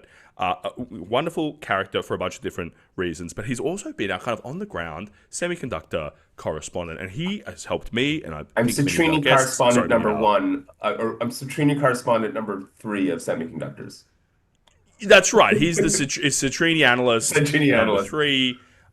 Yeah. He that implies a certain amount of bribery, which I think would be a capital offense in Singapore. So we can say quite clearly that his hands are clean. He is an extra good boy. But we've got him on the show. We've been talking about this for a little while, and I think the plan here, we'd like to talk. I'd like to understand a little bit more generally about the position that Nvda holds in the semiconductor stack and in the AI stack specifically. There's been a lot of news. We'll get to that through the course of our conversation. I think there's been a lot of news recently about potential threats to Nvidia's hold on inference, on training, and those stories are all very interesting, but the theme, I think, that encompasses them all is much more interesting, and that is about what the future looks like for semiconductors, for chips, for that part of the AI stack more generally. So I'm very pleased. We've got Stephen Gleinert, of course, joining us, but we've also got his co-founder, Mitch Namias. Now, Mitch, you are the CTO and co-founder of Sphere Semi. I think we should start very quickly with a little bit of a spiel from you, Stephen, about what it is that Sphere does, and you too, Mitch, what it is that Sphere does, and where you sit in the stack, and just to be really clear, why you are not just being mean to a competitor in the space, because I think you are in quite a different part of the space. We are. Nvidia, you're in a different part of the stack, and we should be just clear about that so people kind of know where you're coming from. So let's start there. Yeah. So just to give you a bit of an introduction, we don't compete with Nvidia, so that's actually nice. So, all respect to them. It's good not to compete with Nvidia. It's really nice. It's actually quite an advantage. But no, so what we've built at Sphere Semi is an AI engine that can automate chip design. We primarily focus on mixed signal and analog chips. So we primarily focus on things that are sort of more sitting at the edge of compute. We do a few different things. We do design services and custom chips and things like that. And increasingly, and primarily, we're actually starting to move to focus on products. So we've built this design engine, which is powering a lot of really great chip companies and the products that they're building. And we're also starting to build our own products. Our own products are focused on edge compute. Our own products are focused on bringing AI really closer to the physical edge of systems, right? So we're doing a lot of chips that are kind of interesting analog compute, interesting analog compute techniques, and we're using our own design engine to build our own products that are doing our own sort of innovation inside the chip stack. So design services, we've built this engine. It's an AI engine. It's our own. We can do design services with it, but we're also beginning to build our own products, and those products are really focused in on more of the edge applications for AI, more of bringing models to like low latency environments like drones and robotics. So tying into what physical intelligence needs, your Nikita needs as well. So that's sort of what we do. We built an engine. If anything, I think you're understating it, right? If anything, you're understating it, because when we talked about this last time, it's like, we don't need to spend too long on this. I just think it's really interesting, and I think it's kind of underappreciated. But it seems to me what you are doing is you're kind of co-locating. So you've got the design services thing. So basically that is like, if you want a specific chip that looks in a specific way, that has a certain set of capabilities, you can come to Stephen and Mitch, you can come to Sphere Semi, and they will design a better chip faster than humans on their own could design. I think that's very interesting. But as you said, there's a picture of you on the front page of Northrop Grumman. I think that is downstream of some of your kind of design services work. Yeah. But there is also, what you're talking about there is about co-locating the cores, the AI cores, on the same chip as some sensor capabilities. Yeah. Is that right? So yeah, there's a bunch of different products we're building, but I would say to kind of bring it together and like be really cohesive about it, it's it's using our own design methods. It's using the technology we've built to build complicated edge compute chips, to build edge compute chips that can have low latency, to fuse, to like do fast image processing, for example, on a drone, just, to do fast image processing, for example, on a robot, to do fast sensor fusion on a robot, but really bring AI out to the edge, without getting into like any like real specifics here. Like that's the concept. But I think we should understand is that the reason we're going to be able to do that, and the reason we're able to do that very effectively, is because of the design services, because of the AI engine that we've built. And there's a whole history. Like we're not like of companies that have built EDA software first and then gone and built innovative products. So I think that's, I mean, in many ways, Nvda, by the way, built a ton of EDA software themselves before they were able to, actually go out and build the products that they build. So that's the story here. We're right now, in the midst of this transition, because we've been doing this very profitable design services business. It's been helping America's, defend freedom, and helping companies that defend freedom, like Northrop Grumman. And now we're moving into building our own products, and it's an interesting transition. And the products we're building, without getting into details, we can have a launch. We'll eventually have a launch of the actual product we're building on the show. Obviously, where else would we go? Yeah, where else would you do it? Yeah.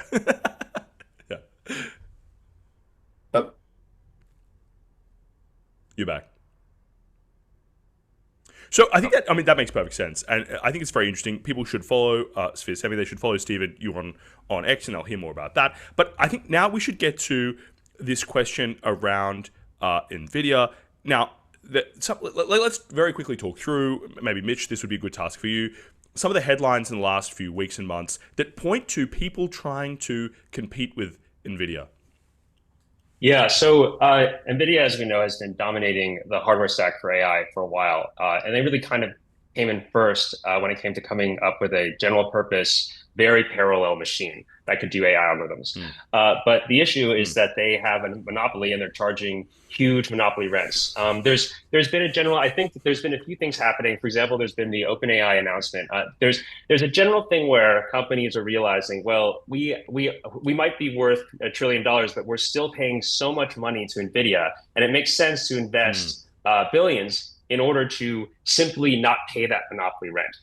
One thing I want to say, though, and this is the hard thing for a lot of folks to accept, you can prevent yourself from paying monopoly rents to NVIDIA, but generally speaking, the data center, you can't beat their performance by that much. They've really kind of optimized their system at the edge of what is really possible. And to give a little insight into that comes from the fact that, it's not just what's in the chip that's important. It's the stuff around the chip. It's these stacks of memory, and everyone is forced to use the same stacks of memory. At the end of the day, that ends up becoming a big bottleneck, and that's going to limit your ability to push NVIDIA, really push the performance beyond NVIDIA. And although there are some new memory solutions actually that are quite useful for edge applications, the kinds of AI edge applications we're looking at, they are really costly to implement for example, in a very large scale model. And so NVIDIA really kind of has a stranglehold here. And it's really about folks trying to customize things simply so they don't pay the monopoly rent to them. So we've seen a lot of efforts to compete. We've seen the Cerebras IPO. Now, they are focused on very fast inference rather than the entire stack of what NVIDIA does. We've seen the announcement from OpenAI that they have a chip that they're calling it the Jalapeno chip. This is what happens when you let Sam Altman name things. And it is also focused, I think, on very fast inference, and that they did that with Broadcom. You saw today an announcement about Anthropic collaborating with Samsung on 2 nanometer chips of some kind. There's a lot of things going on behind the scenes. And maybe the big one, and Stephen, we should talk about this very quickly before we get into your scenario here. The big one was this news that a long context model has been trained by a Chinese AI lab, and they've done the training exclusively on Huawei's chips. Yeah. So do you want to talk very quickly about that news? They did it on Chinese domestic chips. For some reason, they're not saying Huawei. It's Huawei. Yeah. Right. I'm not saying they have left that quite ambiguous, but they have said a series of features that map quite closely onto the Huawei 910C.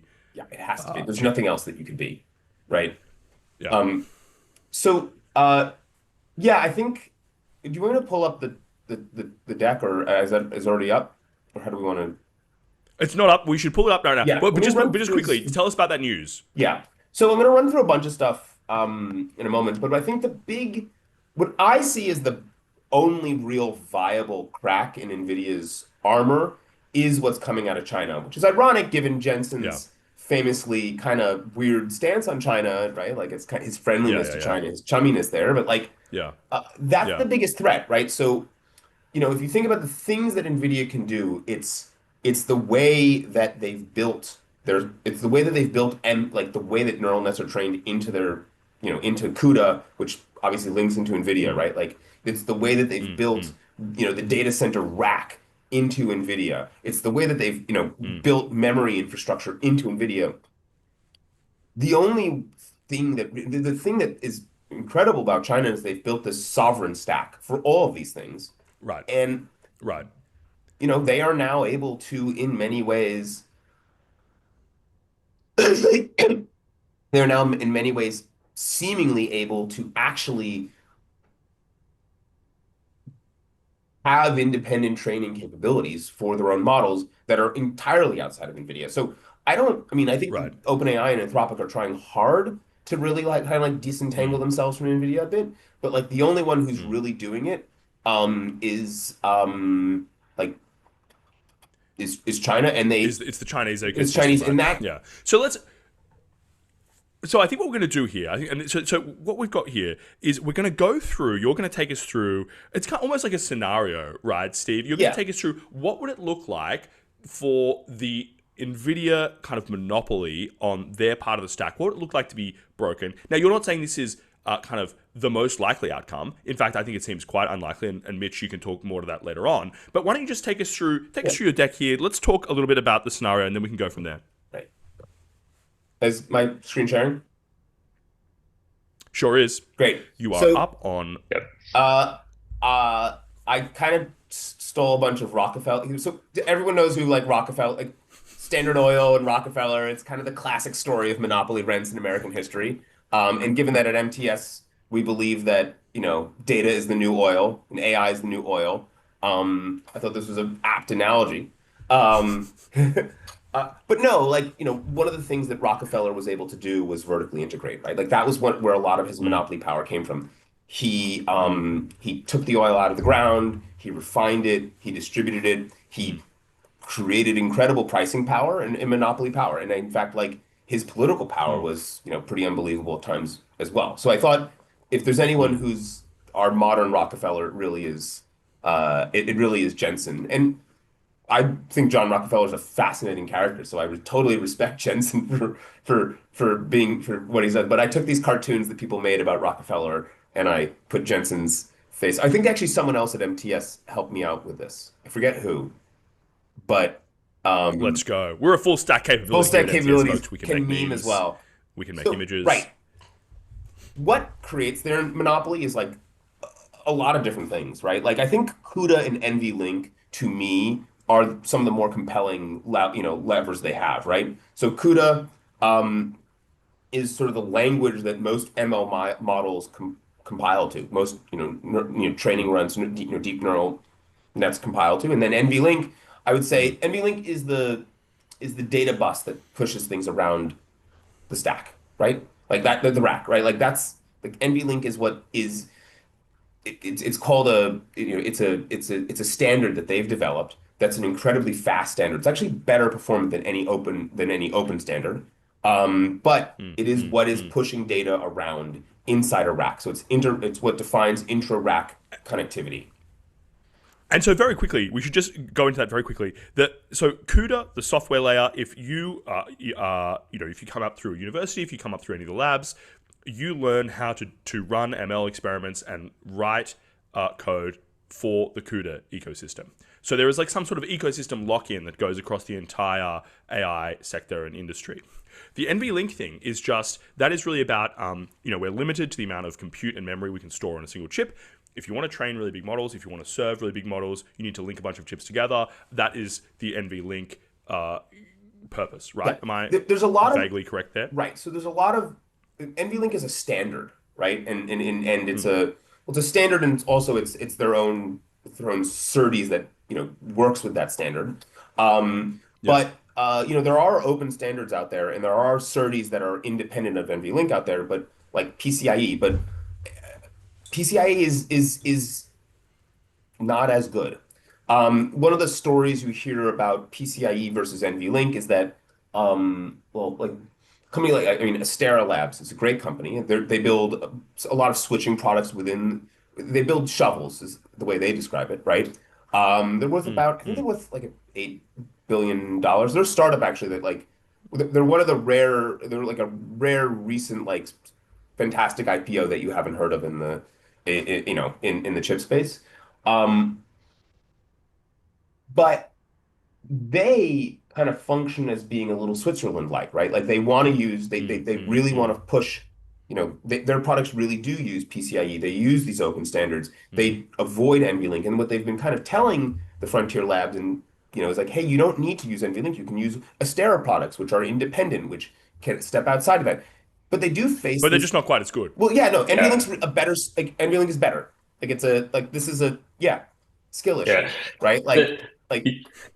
The problem with open standards is everyone has to agree on them, and we have to have these committees. So they tend to lag the best possible performance of what you can achieve by 1 or 2 years. And usually people are willing to do this lowest common denominator. But the thing that happened with Nvidia, I would even go as far to say as Nvidia is almost like a CUDA with some hardware attached. CUDA is their first chess piece. Like if their hardware all disappeared, but they had CUDA, they'd be okay. If their CUDA disappeared, they had hardware, their margins would go way down. Now, once they've established that, right, and they have locked in all of their GPUs in everyone's infrastructure, that's when they have additional infrastructure monopoly power to say, hey, I'm forcing you to use our links and not these other links. And that's essentially been this constant ecosystem expansion that they've been doing.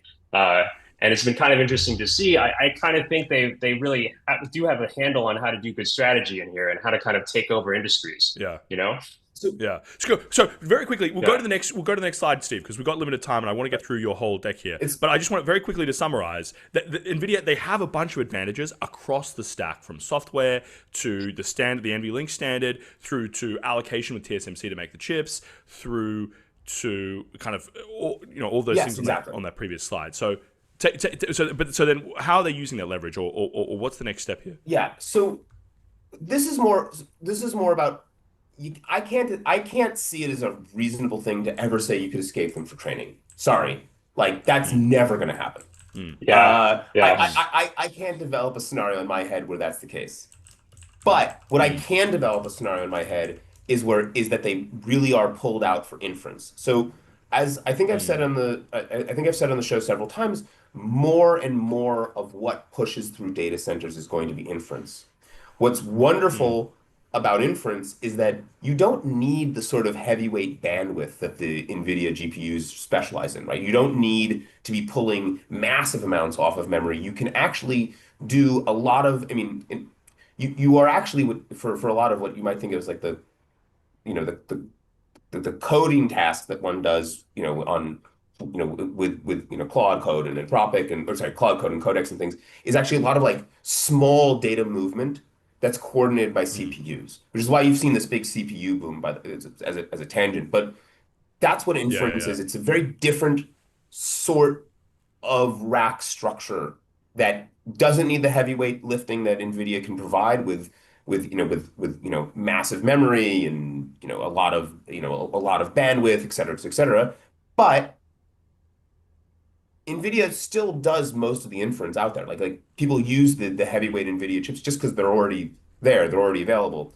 But what you may see is people say, NVIDIA's for training runs, right? And I'm going to start buying specialized chips that are just for inference. That's a lot of what the OpenAI chip is about. That's a lot of what Anthropic is working with Samsung about.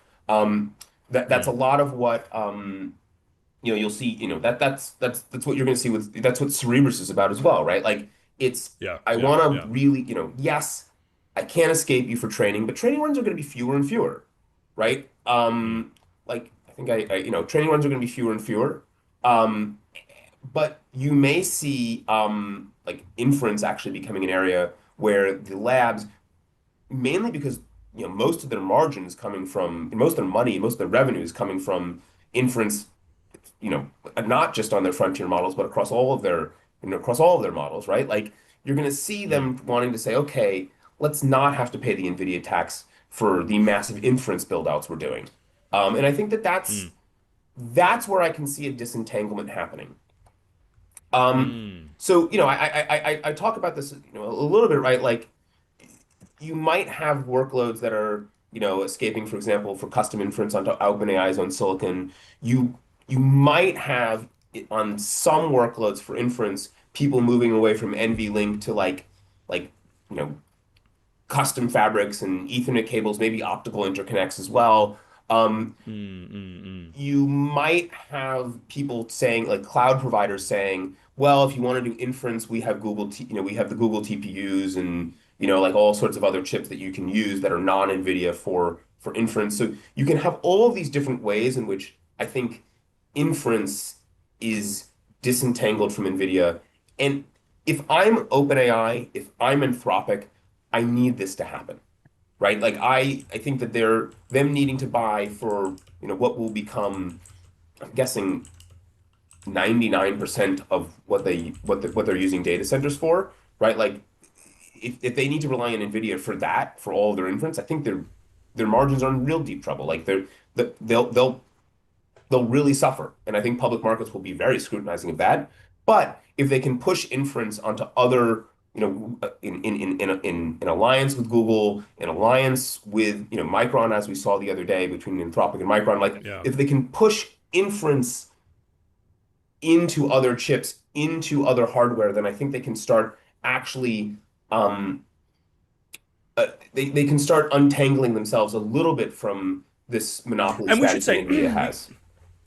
Right, and we should say before we go, I think the reason I find this compelling is like, the balance between training runs and inference is not like external, it's not exogenous. The labs are going to make these decisions themselves about whether to train more models or to increase inference on their existing models. You've already seen, OpenAI, Gnome, Shazir at OpenAI talks about this a lot, that intelligence is moving, they are moving their models towards more inference time compute, test time compute, rather than scaling the training side. And so you can kind of see, once these models get good enough to saturate a bunch of tasks which are economically useful, you can kind of see the labs making the decision to focus more on inference than on training. Yep. Exactly. Just because...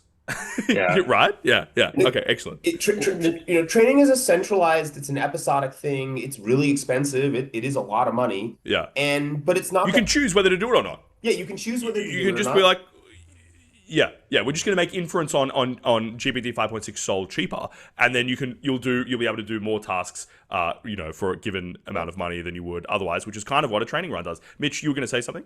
Oh, I was going to say, so there's also another trend, which is that training itself is becoming more dominated by inference-like computations, because now we have these models that are reasoning and thinking, and then they can go back and kind of recurse and filter their output. So there's a lot of different things that are causing, on the customer side, you have people using the models a lot, but there's also just this there are technical reasons why inference compute as a need is just expanding a lot. And the interesting thing about inference too is that because it's kind of this distributed, very read-write data movement heavy thing, there's actually opportunities to push the performance beyond NVIDIA, which you don't really see in massive training runs.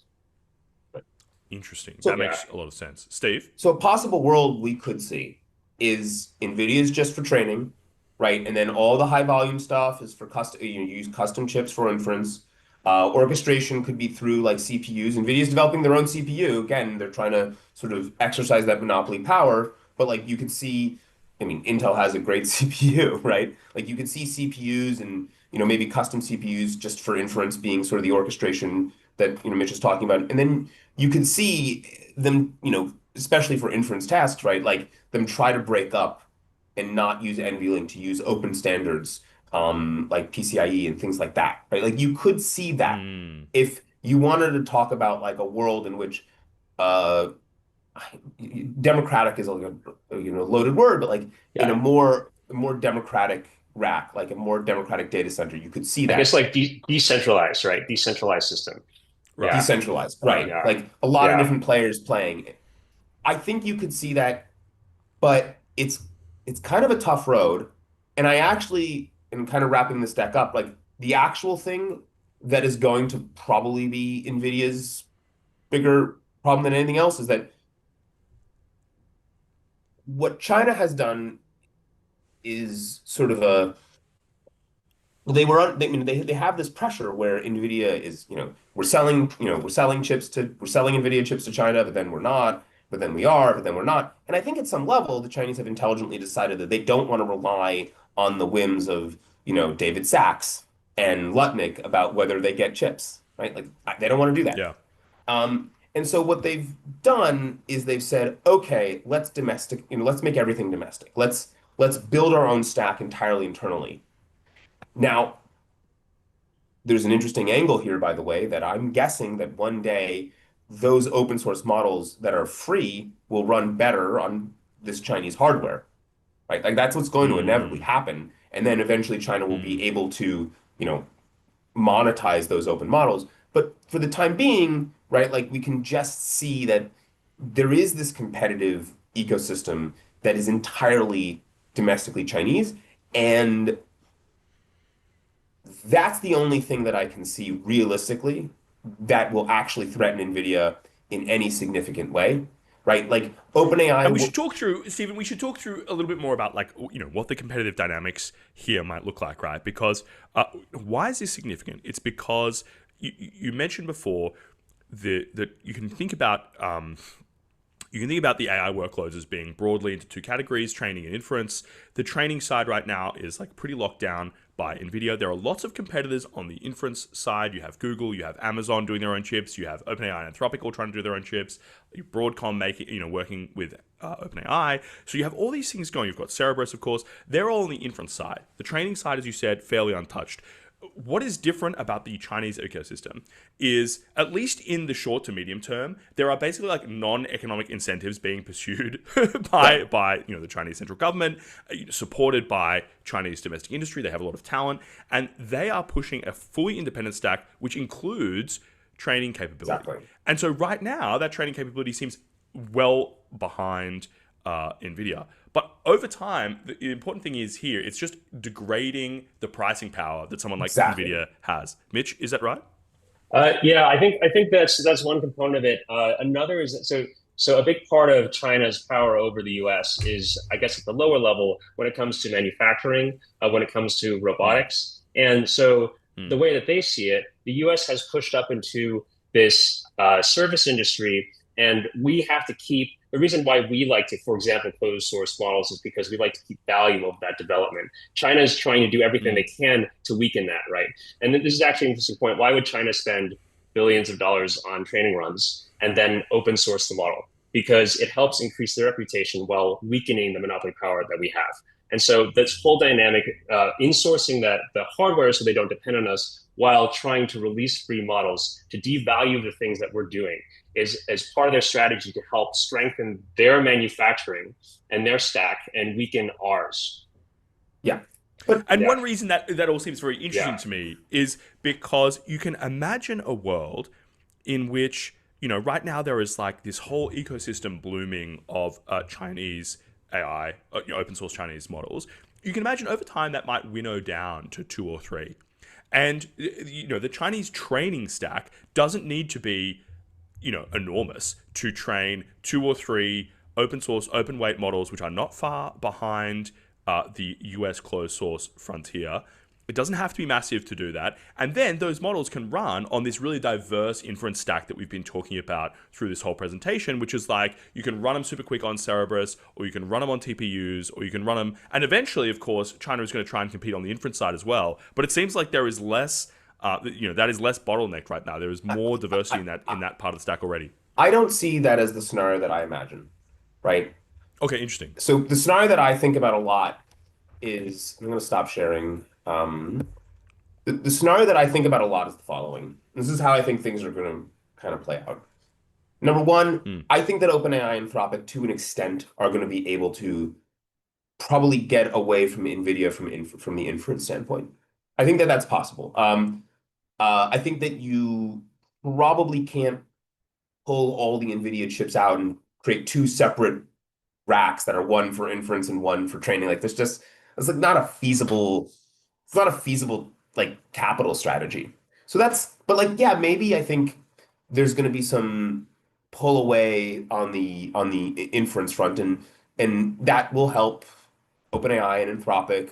But what I actually think is more likely going to happen is OpenAI and Anthropic are going to be contending with these open source models that are Chinese models, and those open source Chinese models are going to run better on the increasingly, like, it's going to be like a node behind. It's a generation behind. It's going to be a few nodes behind, right? But this increasingly potent, separate, independent Chinese stack, which includes their open source models, which includes their CUDA competitors, which includes their NVIDIA competitors. And eventually, as China does, right, they're going to say, okay, we've done it well domestically, let's export it. Let's go to countries that can't afford GPUs, that can't afford to pay the NVIDIA tax, and we'll provide our own stuff, which is going to be cheaper and still pretty good, and going to run our cheap, free models on it. And I see this a lot when you speak to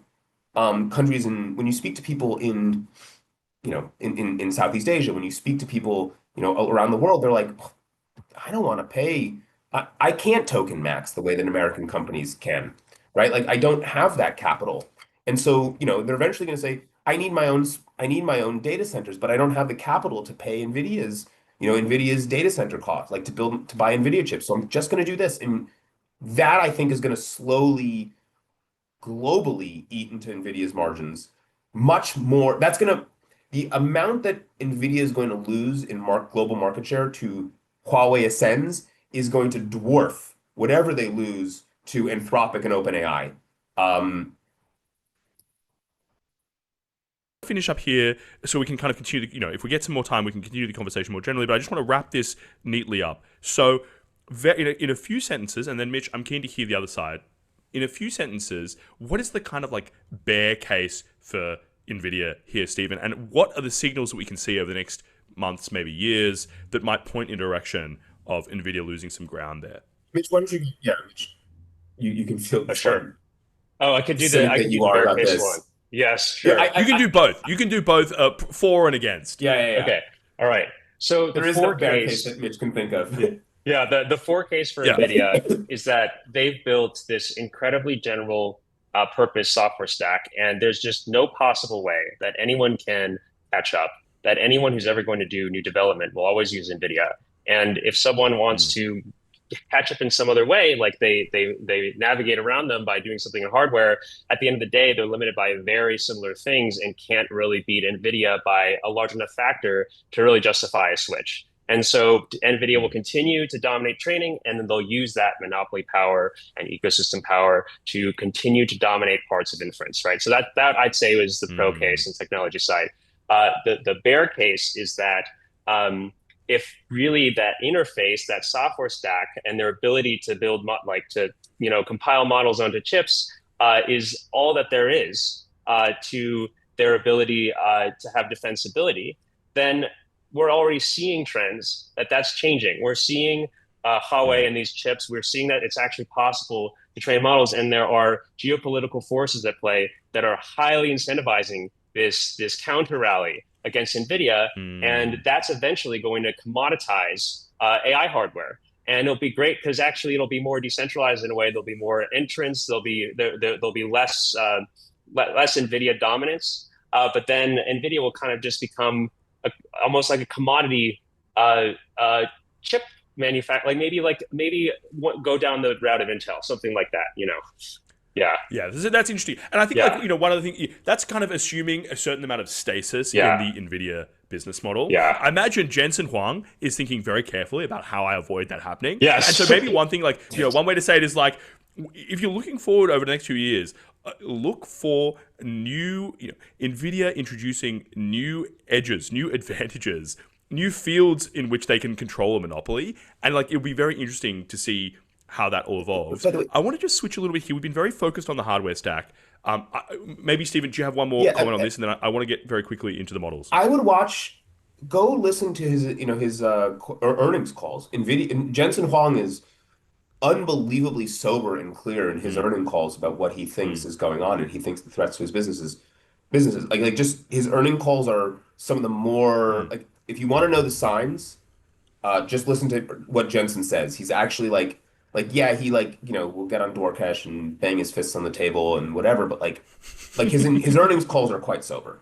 And so I think listening to them, hearing what he says actually would be a great sign for to listen to. But yeah, I maintain that there's no threat to him but Xi Jinping, he should take seriously. I think that makes perfect sense. I think that's really interesting, and I think especially if we draw out what you've said just there in that presentation, Stephen, it's basically the reason there is no threat to him except Xi Jinping is because there is no threat right now to the training side of the stack. Yes. There is potentially diversity in the inference side, but as long as you have a kind of stranglehold on on training, someone is going to need to train a new model. If they want to train a new model, they're going to need to buy your chips. If they're going to buy your chips, they're not just going to use them for training because that's not how it works. That's right. So you're just kind of locking in a certain amount of control there over that, that gives you control over the entire sector, and that's what gives NVIDIA market power. We're just about to wrap up. I want to come to one thing, which is that I think there is an interplay here, which we haven't gotten really into, between the decisions made by the labs, the models, how the strategy that the labs pursue on training and serving new models, or not training new models and just serving existing models, and what is available on the hardware side. So do you want to have a kind of just one last thought, and we probably haven't prepared for this, so just off the top of your head, it would be interesting to hear, what does this hardware world that we're living in, what is the on the ground chip constraints, what does that tell us about maybe the model strategy that the leading labs might take, and what should we take from their decisions here? What does it tell us about their planned future here? Maybe Stephen, we start with you and then we'll come to you. I actually start with Mitch. Actually, I think this is a good Mitch question. Okay, Mitch. Yeah. So, Nice. I have a weird theory about this, which is that I think he has a weird theory about everything. Yeah, no. My weird theory here is that we're already seeing kind of this process of models becoming hardened, almost like hardware. So now they take 6 months to train. I mean, this has been true for a while, but it's just getting more and more expensive, billions of dollars. You're starting to get into the timelines of hardware. I think we're going to start to see, especially really on the inference side, more than training, a co-optimization of the hardware architecture around the specific models that these labs are going to do, and they're going to try to use that as a way to get a further defensibility. But it's a tricky thing because they're kind of everyone's racing against each other. But labs are the reason why labs even have value is because they're slightly ahead of some other lab in some way, right? And so it's the velocity has to be high in order for them to maintain the value, and then it could just disappear at any moment. It's kind of interesting to see whether they're actually going to be able to do this because, examples like a historical example, like the railroad industry, right? You had huge capital outlays in building these things, and there were such the graveyard of railroad companies because it didn't actually pay back, right? I don't know if frontier labs are going to be able to outrun their way to super intelligence. But it's interesting to see, and I think it'd be cool to see if they end up doing a lot of hardware-based hardening of their models. Yeah.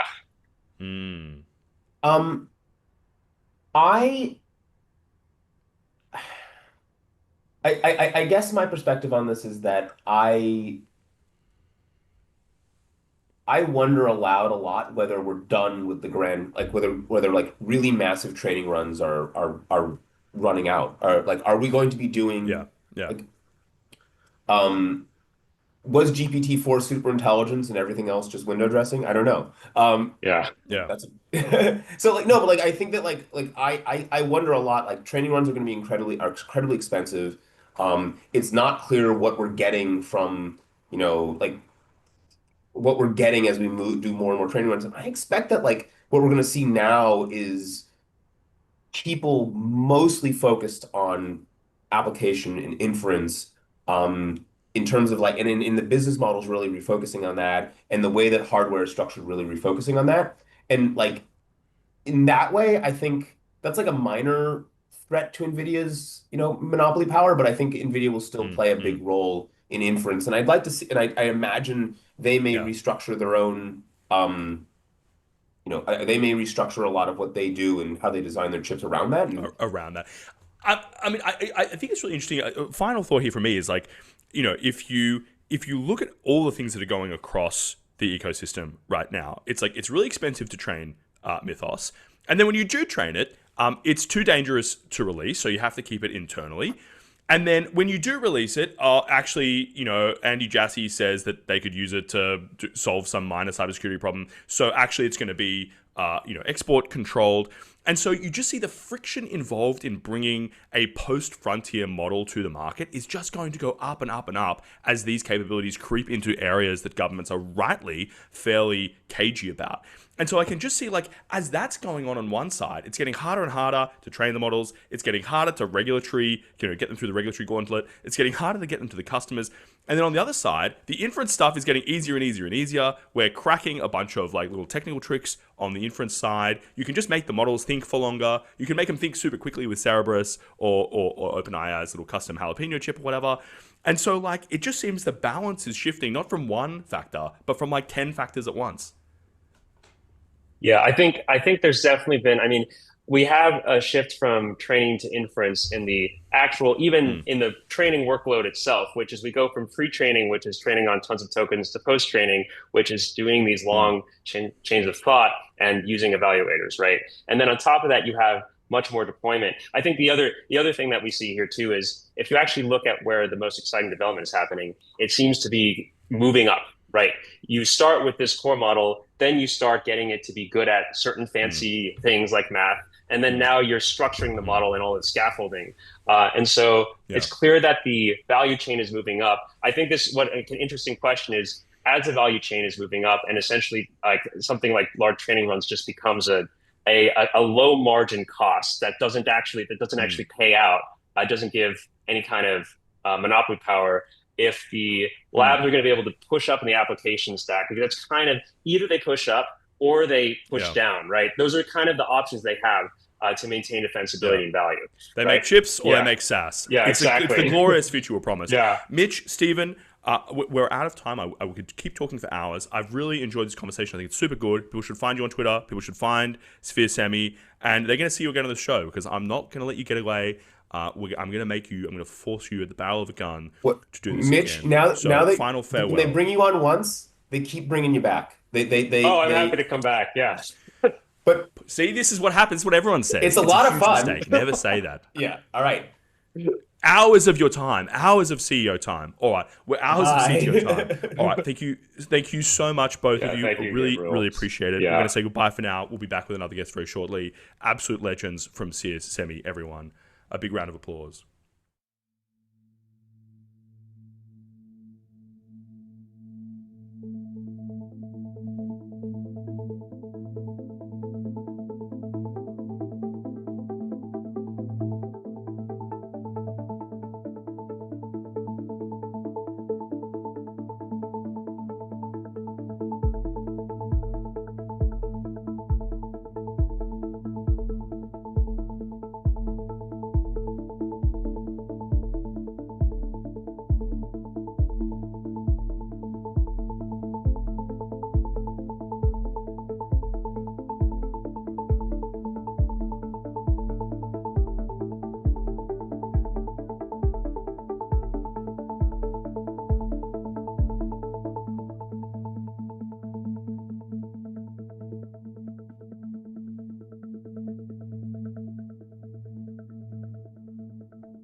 Welcome back, everybody. Fantastic conversation with Mitch and Stephen there from Sphere Semi about the semiconductor supply chain, about what they're doing at Sphere, and also critically about Nvidia's moat, which I have to say, after that conversation, looks pretty secure to me.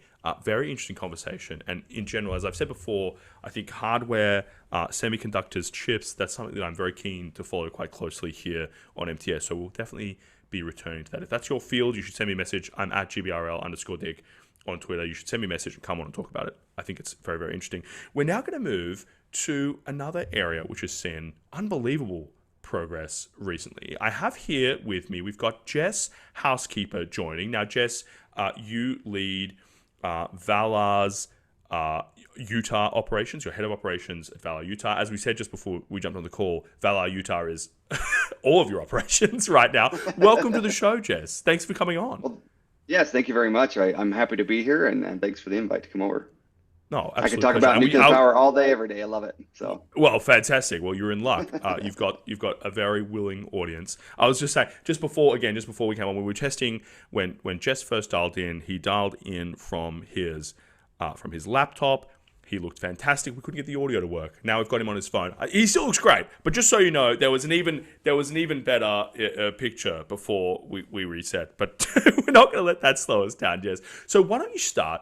Just for anyone in the audience who is maybe not familiar with the pace at which nuclear innovation seems to be happening for the first time in, 60, 70 years, talk us through what is it that Valar does and what are the milestones that you have reached at Valar in the last 6 months? Yeah, so what we do is we build nuclear reactors. And that is the premise of our business. And build, operate, supply power. So the climate that we're in is amazing. We have an alignment from the United States federal government, state government, local government here in Emory County, Utah. And the local people of the community are very aligned with power production. It's an area that already has 2 gigawatts of coal, well, a little over 2 gigawatts of coal power going out, and another, I don't even know, megawatt or so of solar electricity coming out of the area. So this area is energy rich, I guess you would call it, an energy community. They're very online with that. And so we've been operating our reactor. So I guess to break some of the milestones that we did back in November, we did our initial criticality with just one fuel cell of our core. And then a few weeks ago, we reached criticality within our actual whole reactor vessel. And just yesterday, we announced that we'd been running at power for several days and powered a small little Nvda Spark. So we have the first Gen 4 new reactor, modern reactor powering a small data center. So it's been pretty exciting the past several months. Wow, that's unbelievable. And I actually hadn't seen that headline, and that kind of shocked me because I have been following the space, some of the progress that's been made by relatively new, I suppose you'd call them Gen 4, these kind of new nuclear startups that have seemed to have flourished in collaboration with the Trump administration and even I think the Biden administration beforehand. There was a bit of a shift in attitude towards nuclear, and things now seem to be moving at a much better pace than they were in the previous world. And I was surprised because I think I've been tracking a number of these startups. Some of them have gone through low power testing, running their reactors at 30% for a little while. But this is the first, is this the first example of a new reactor running at full power? As far as I know, yeah, absolutely. Yeah. The other ones are doing they're called cold criticality. As far as I know, this is the first I've heard of even 30%. A lot of it's just very, very small, very initial criticality. And they shut down to finish the systems out later. Ours is a fully integrated system. It has cooling loops. It has a circulator. It has all of the, a neutron source. It has the fuel blocks, everything that generates heat, transfers it to another location.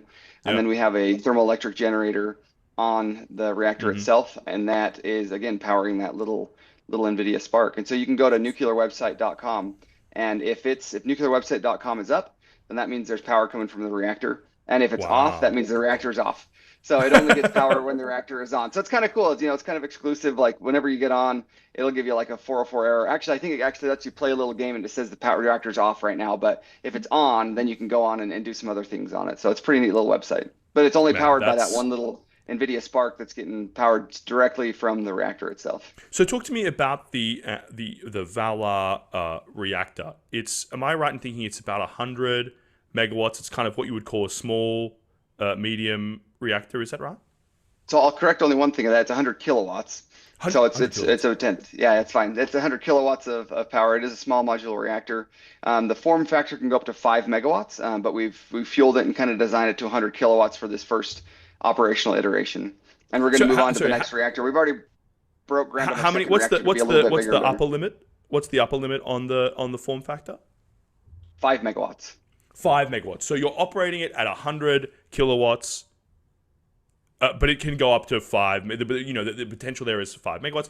So is that just a decision? Is that a technical decision that's been made on the basis of like the higher output you're operating at, the kind of greater the risk or the greater the uncertainty?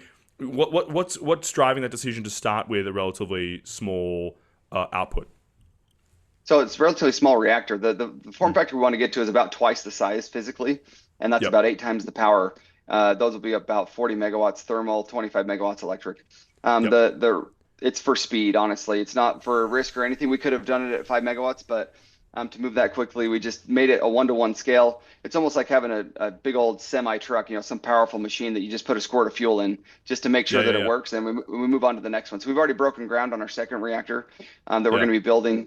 And so we just put it at a small 1-to-1 form factor, but fueled it very lightly. We've got about a year's worth of operation of fuel in that reactor. And we're licensed up to 100 kilowatts. We can license it up to 250. Well, we've been discussing licensing it up to 250 kilowatts for some further thermal testing. Yeah. But it's just a bit of a proving to ourselves and to our regulators, to the community, that we can do this safely and efficiently and effectively and cost effectively. And we'll move on to bigger and better things. So that's one of the reasons that it's a little bit shrunk down from the 5 megawatt size. Yeah, awesome. That's very exciting. And correct me if I'm wrong here, maybe I should hand it to you, Jess. What is the grand vision here?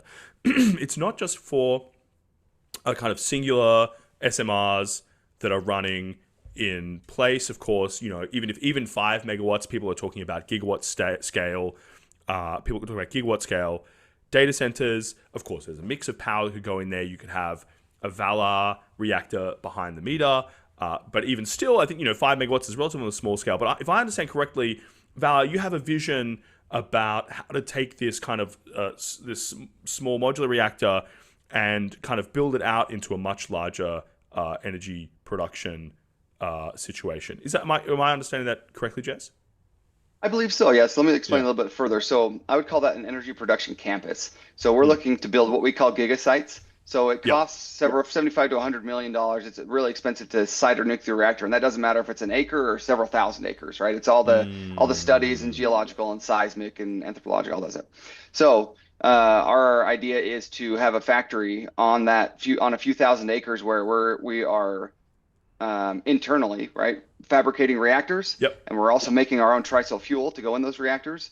And then on that same few thousand acres, we just drag them, a half a mile to the side and start stacking reactors on this property. And so say a data center, like you said, for example, needs 100 gigawatts. So we would then build, 4 or 5 of our reactors and hook it up to a data center. It would, like you said, it'd be behind the grid, behind the breaker.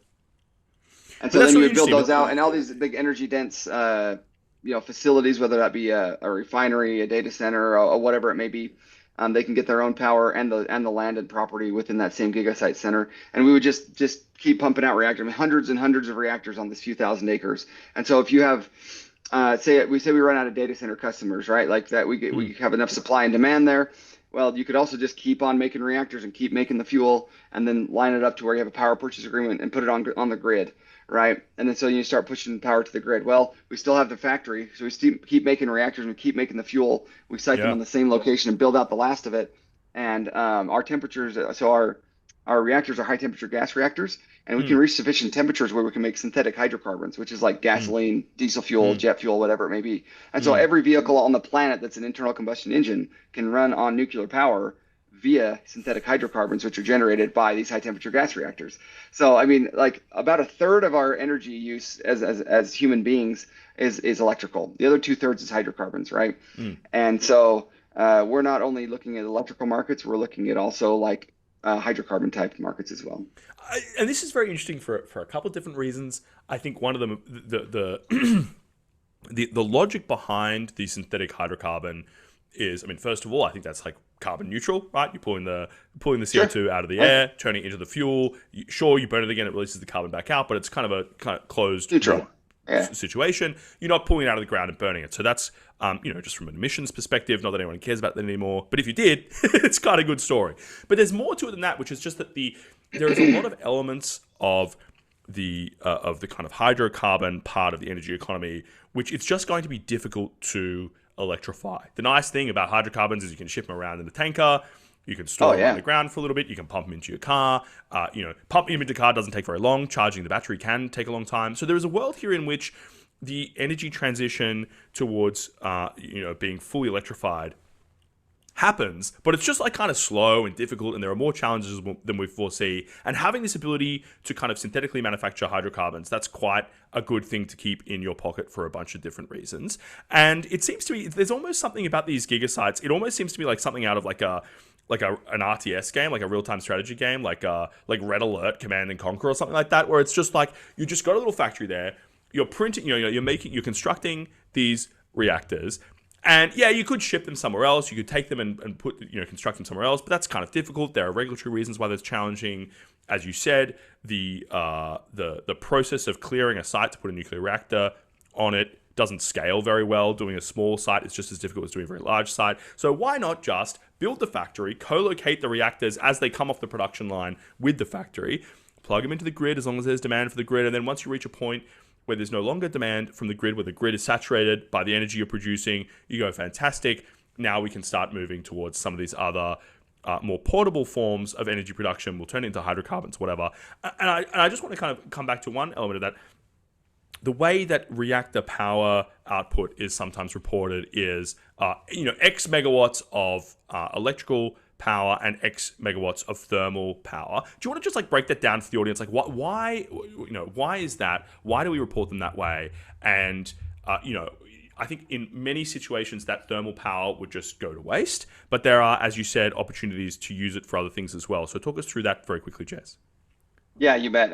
With engineering, the common phrase used is there's no free lunch, right? Yeah. So that you always have losses. So whether you use a Rankine cycle, whether you use a Brayton cycle, it's a supercritical CO2 cycle. There's a power conversion. Whenever power conversion happens, you have a loss to the system, to friction, to bearings, to whatever it may be, right?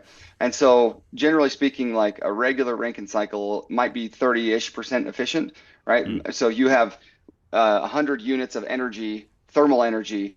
I'm going to get 30 units of electrical energy that come out of that system as a whole.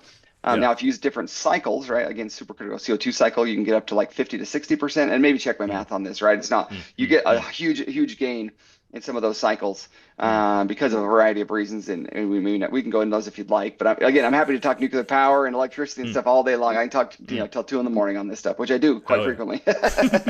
But so then when we talk about thermal power, it's how many gigawatts, megawatts, whatever, kilowatts is the reactor itself producing, and then you transfer that power or that energy somewhere else. And again, along the way, there's always losses, right? Your pipes are going to let some heat out to the atmosphere, and so that's kind of the brief description of why we talk about thermal power versus electrical power. And the important thing to note there is if you have a task that requires first converting, or if you have an application that requires first converting the nuclear power, the nuclear reaction produces thermal energy, you convert that thermal energy into power using a turbine, you can then pipe that power quite efficiently through power lines to whatever use case you have. Then if you do that, then you have to bear the conversion cost, the kind of physical conversion cost from the thermal power of the nuclear reactor to the electrical power for whatever process that you want to power. If you have an industrial process which exclusively relies on, in which you can use the thermal power directly, then you don't have to bear that translation loss, right? You don't have to bear the conversion loss. And so I just want to come around. This is the critical point, right? Because if you're doing an industrial process like the manufacturing of synthetic hydrocarbons that doesn't need a transfer between thermal and electrical power, you can just use the thermal power purely, then you don't bear that inefficiency of the conversion, right? And so that's why it kind of maybe starts to make a certain amount of economic sense once you reach a certain scale and so on and so forth. I'm sure there's many questions for you to answer at Valar before you get there, but that's the kind of grand vision, right? Yep, exactly. So if you can bring, it's almost like if you build it, they will come, right? A lot of data centers, a lot of really big energy sinks. There's a power source and a power sink, right?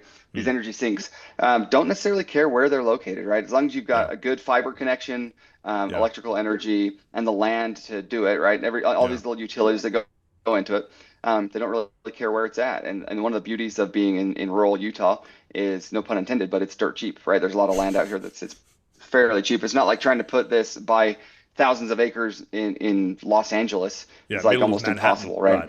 Yeah, middle of Manhattan, exactly, just doesn't exist, right? But if you can do that in some other rural area, the data center doesn't care where it's at necessarily. So, and then other things like a refinery, if they were to take power, again, you've got a 30% loss coming into somewhere that needs the heat, and then you've got another conversion back into heat, right? So I've got, we'll call it like for nuclear power, you got fission heat, right? And then you transfer it into a fluid, a working fluid, then it goes and you're losing this thing. Every time you convert, you're losing a little bit along the way, right? So you convert it into this fluid, then you go to a heat exchanger that boils water, and then you go over to a Rankine cycle turbine or whatever, then you dump it in, you have to condense it, all these stuff, right?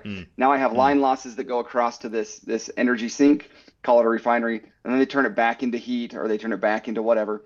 So, or you can locate the refinery right next to the reactor and go from fission energy into a working fluid directly into the system of the refinery. And you've gained 30-40% efficiency gain by just co-locating the heat source and the heat sink right next to each other. Very, very interesting, Jess. So we know I've already taken up a bunch of time. One thing I do want to get to very quickly, though, because it seems quite impressive to me, from kind of beginning from first groundbreak at this site in Utah to when you had everything up and running, it was some absurdly short period of time. Am I remembering that correctly, Jess? Yeah, 10 months. 10 months from groundbreaking to having this facility. Actually, I think it might be 9 months now that I think about it, because groundbreaking was September 11th of 2025, and we really didn't move a ton of dirt for a few weeks after that. I have a picture of a friend of mine at work. And this is in our fuels building, which we have, not only do we have a reactor building, but right next door, we're trying to work this out, where you have reactors and fuel being built in the same location. We took a selfie 2 days ago in the same location that we had blown up the dirt, right? We had to explosively blast the bedrock below to get the foundation in correctly.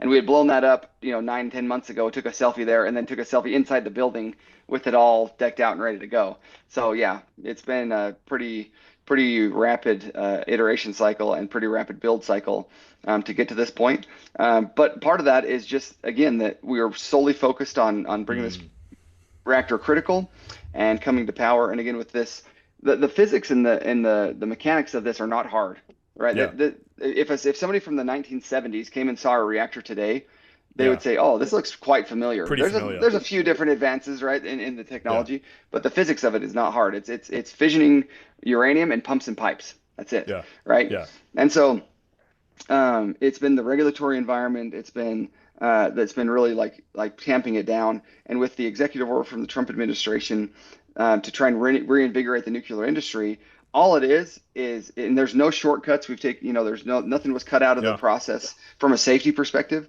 It's just been a priority focus, right? And instead of having someone take several months or 6 months to a year to review paperwork, they're just doing it in a couple of weeks time frame, right? They'll actually prioritize and say, okay, this is the priority. We want to move forward on this. What questions do you have? And they will rapidly iterate back and forth and say, this is wrong, this is wrong. We say, okay, we thought about this. Here's the fix, right? And so just going back and forth with the regulators, them doing their job as they should, and us doing our job as we should. We were just able to work through those issues very rapidly.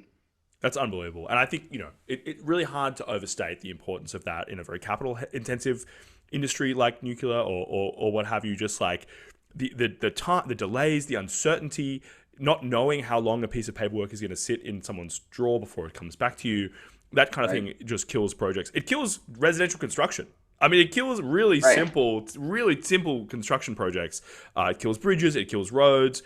It does. It's not at all surprising that it kills, nuclear. Well, think about capital investment over the past several decades.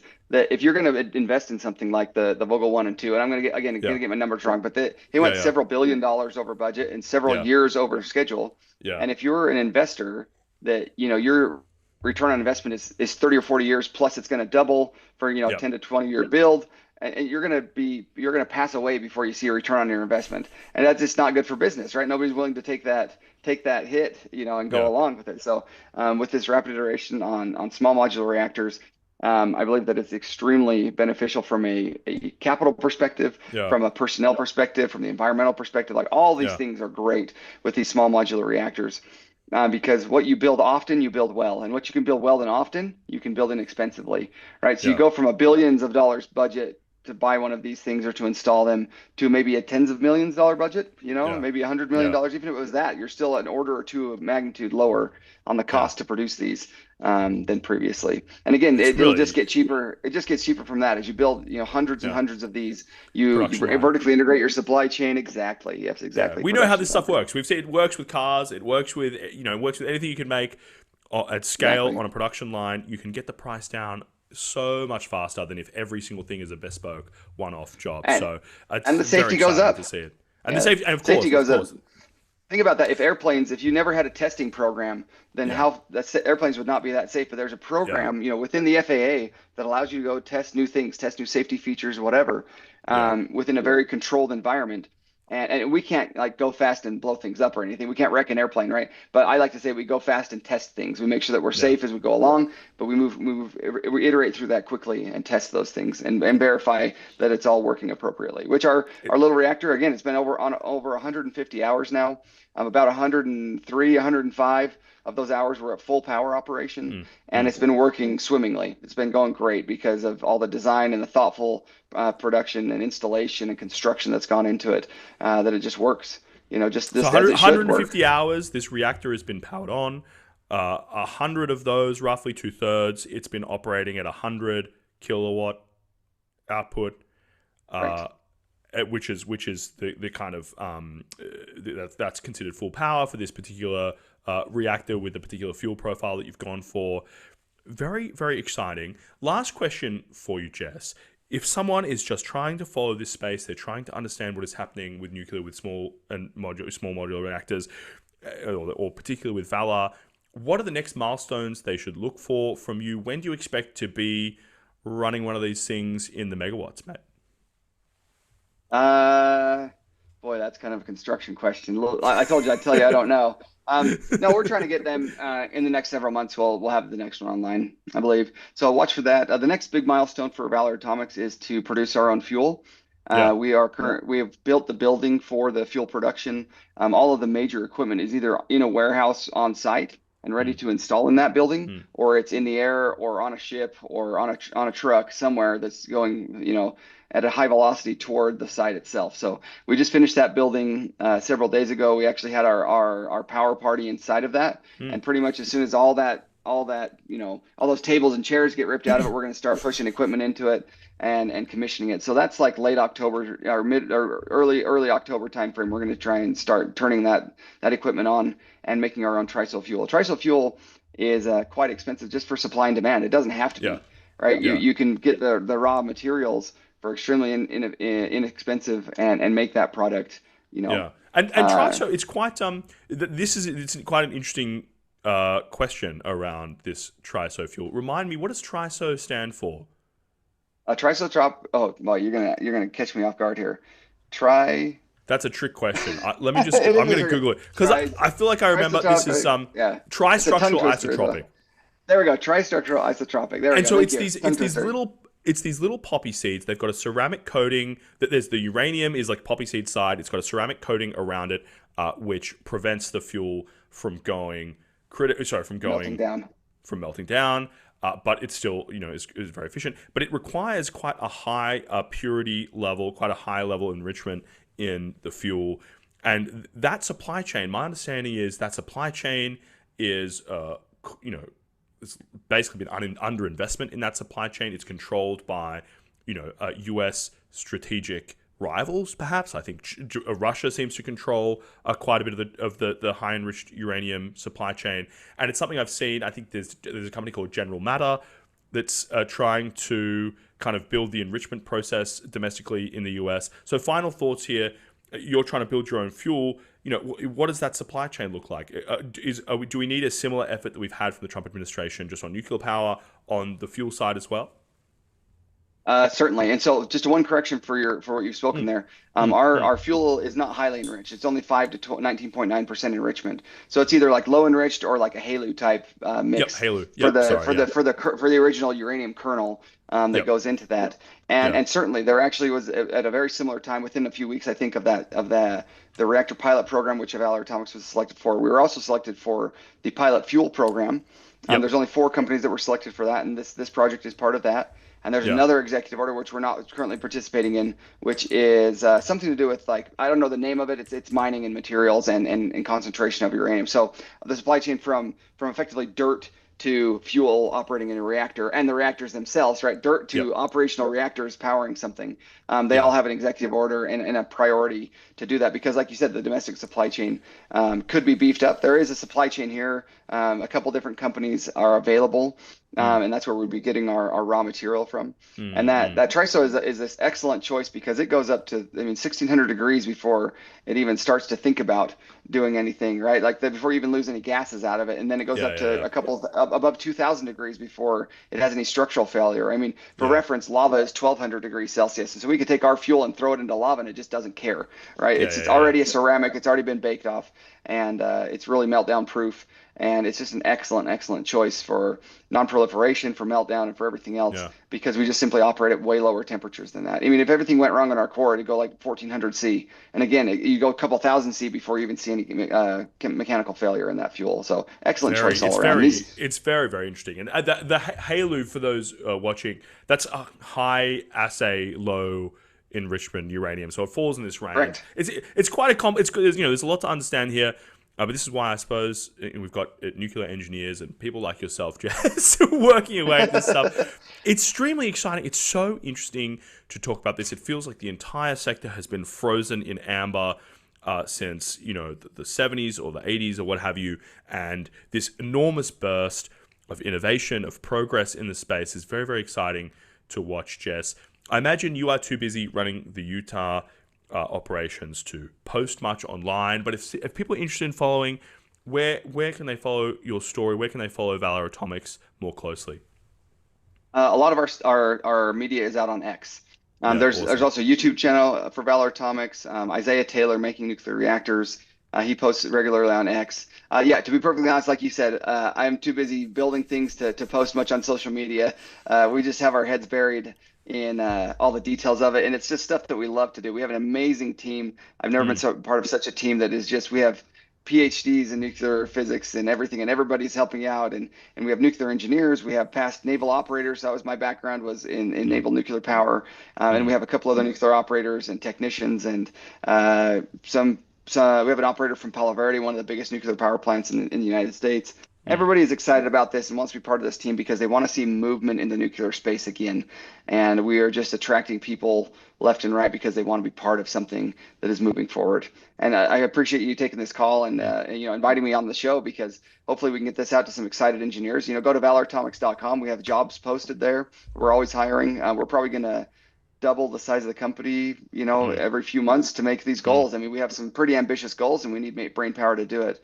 And the other part of that would be go to nuclearwebsite.com and see if the reactor's running. It's a cool thing because it only turns on if the reactor's not running, then it kind of just blips off because it doesn't have any power. But it's neat to have a small little data center, powered by a next gen nuclear reactor that you can go and kind of interact with in your own way, as you go on that website. It's very cool. It's very cool. And in terms of mission, it really feels like energy abundance. It doesn't get any better than that. So if you're out there, if you're an engineer, if you're a nuclear chemist, if this is a space that's interesting to you, go and see what's on the Valor jobs board, because really can't imagine a more exciting mission to be part of. You're gonna have to. I'm in Melbourne right now, Melbourne, Australia, but you're gonna have to fly me out. I want to come to Utah and see the site one time. Really couldn't imagine anything more exciting. Jess, once again, thank you so much for coming on the show. We'll have to talk to you again. Absolutely, happy to anytime. All right, well, fair.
Welcome back, everybody. Absolutely fantastic episode today. I get to come on here. It's a dream job. I come on in the morning in MTS here, Melbourne time, in the Melbourne studio, of course, the afternoon on the Pacific coast. I come on, I talk about robots first, and then I talk about the semiconductor industry next, and then I finish off by talking about small, medium reactors, an absolute revolution taking place in nuclear power. It just doesn't get any better than that, folks. The world that we are moving into, there's many things to be concerned about. There's things, of course, to work on, but the future that we are all looking down the barrel of right now is unbelievably exciting, and it feels pretty cool to play a very distant part in it here on MTS. Really couldn't ask for much more. There are, of course, a few people that make this possible. The first one is the folks at 11 Labs, AI that communicates at human level across every channel and modality. Go to 11labs.io/MTS. And of course, there is my trusty, now well-beloved Kong mug. Kong, the AI connectivity platform. They make mugs, but they also connect APIs, LLMs, agents, and systems with serious security and governance. Go to konghq.com. Of course, we have talked a lot today about the difference between the world of bits and the world of atoms, this famous Peter Thieleism that he coined. And for the last 10 years, we've had the world of bits. And now it seems we are really making progress in the world of atoms for the first time in a long time. Chips, robots, nuclear, and also, of course, billboards. They exist in the world of atoms. They're not in the world of bits. AdQuick. Make your brand a billboard. Out-of-home advertising as easy to scale as digital. Atoms that scale as well as bits. You couldn't really ask for more. Go to adquick.com. Big shout out to AdQuick. Fan favorites. Macroscope. AI code-based understanding for engineering leaders. Go to macroscope.com/MTS. Big shout out to Macroscope. Great, fantastic sponsor. And finally, Blitzy. Autonomous software development for enterprise code bases. Ships 5 times faster. Go to blitzy.com. We've got autonomous robots, folks. We've got models that are autonomous. And now we have autonomous software development. Blitzy.com. Fantastic sponsor. They make it all possible, of course. Very grateful. Thank you all for joining us here on MTS. I've had a wonderful time. Message me if you have any thoughts. Check out my newsletter. We wrote this morning. We sent one out about Karp's big appearance, CEO of Palantir, big appearance on CNBC yesterday, and what that might tell us about the coming future of open source models, of the application layer. I thought it was very interesting. And of course, all of these things kind of come together in these neat little narratives sometimes, where it all just happens at once. You have thinking machines releasing a fine-tuned model for financial analysis. You have Alex Karp going on CNBC, jumping up and down on the couch, talking about the fear within the enterprise of lock-in to the Frontier Labs. It's a very interesting time, folks, and I couldn't imagine a better group of people to be monitoring the situation with. Thanks again. We will see you tomorrow.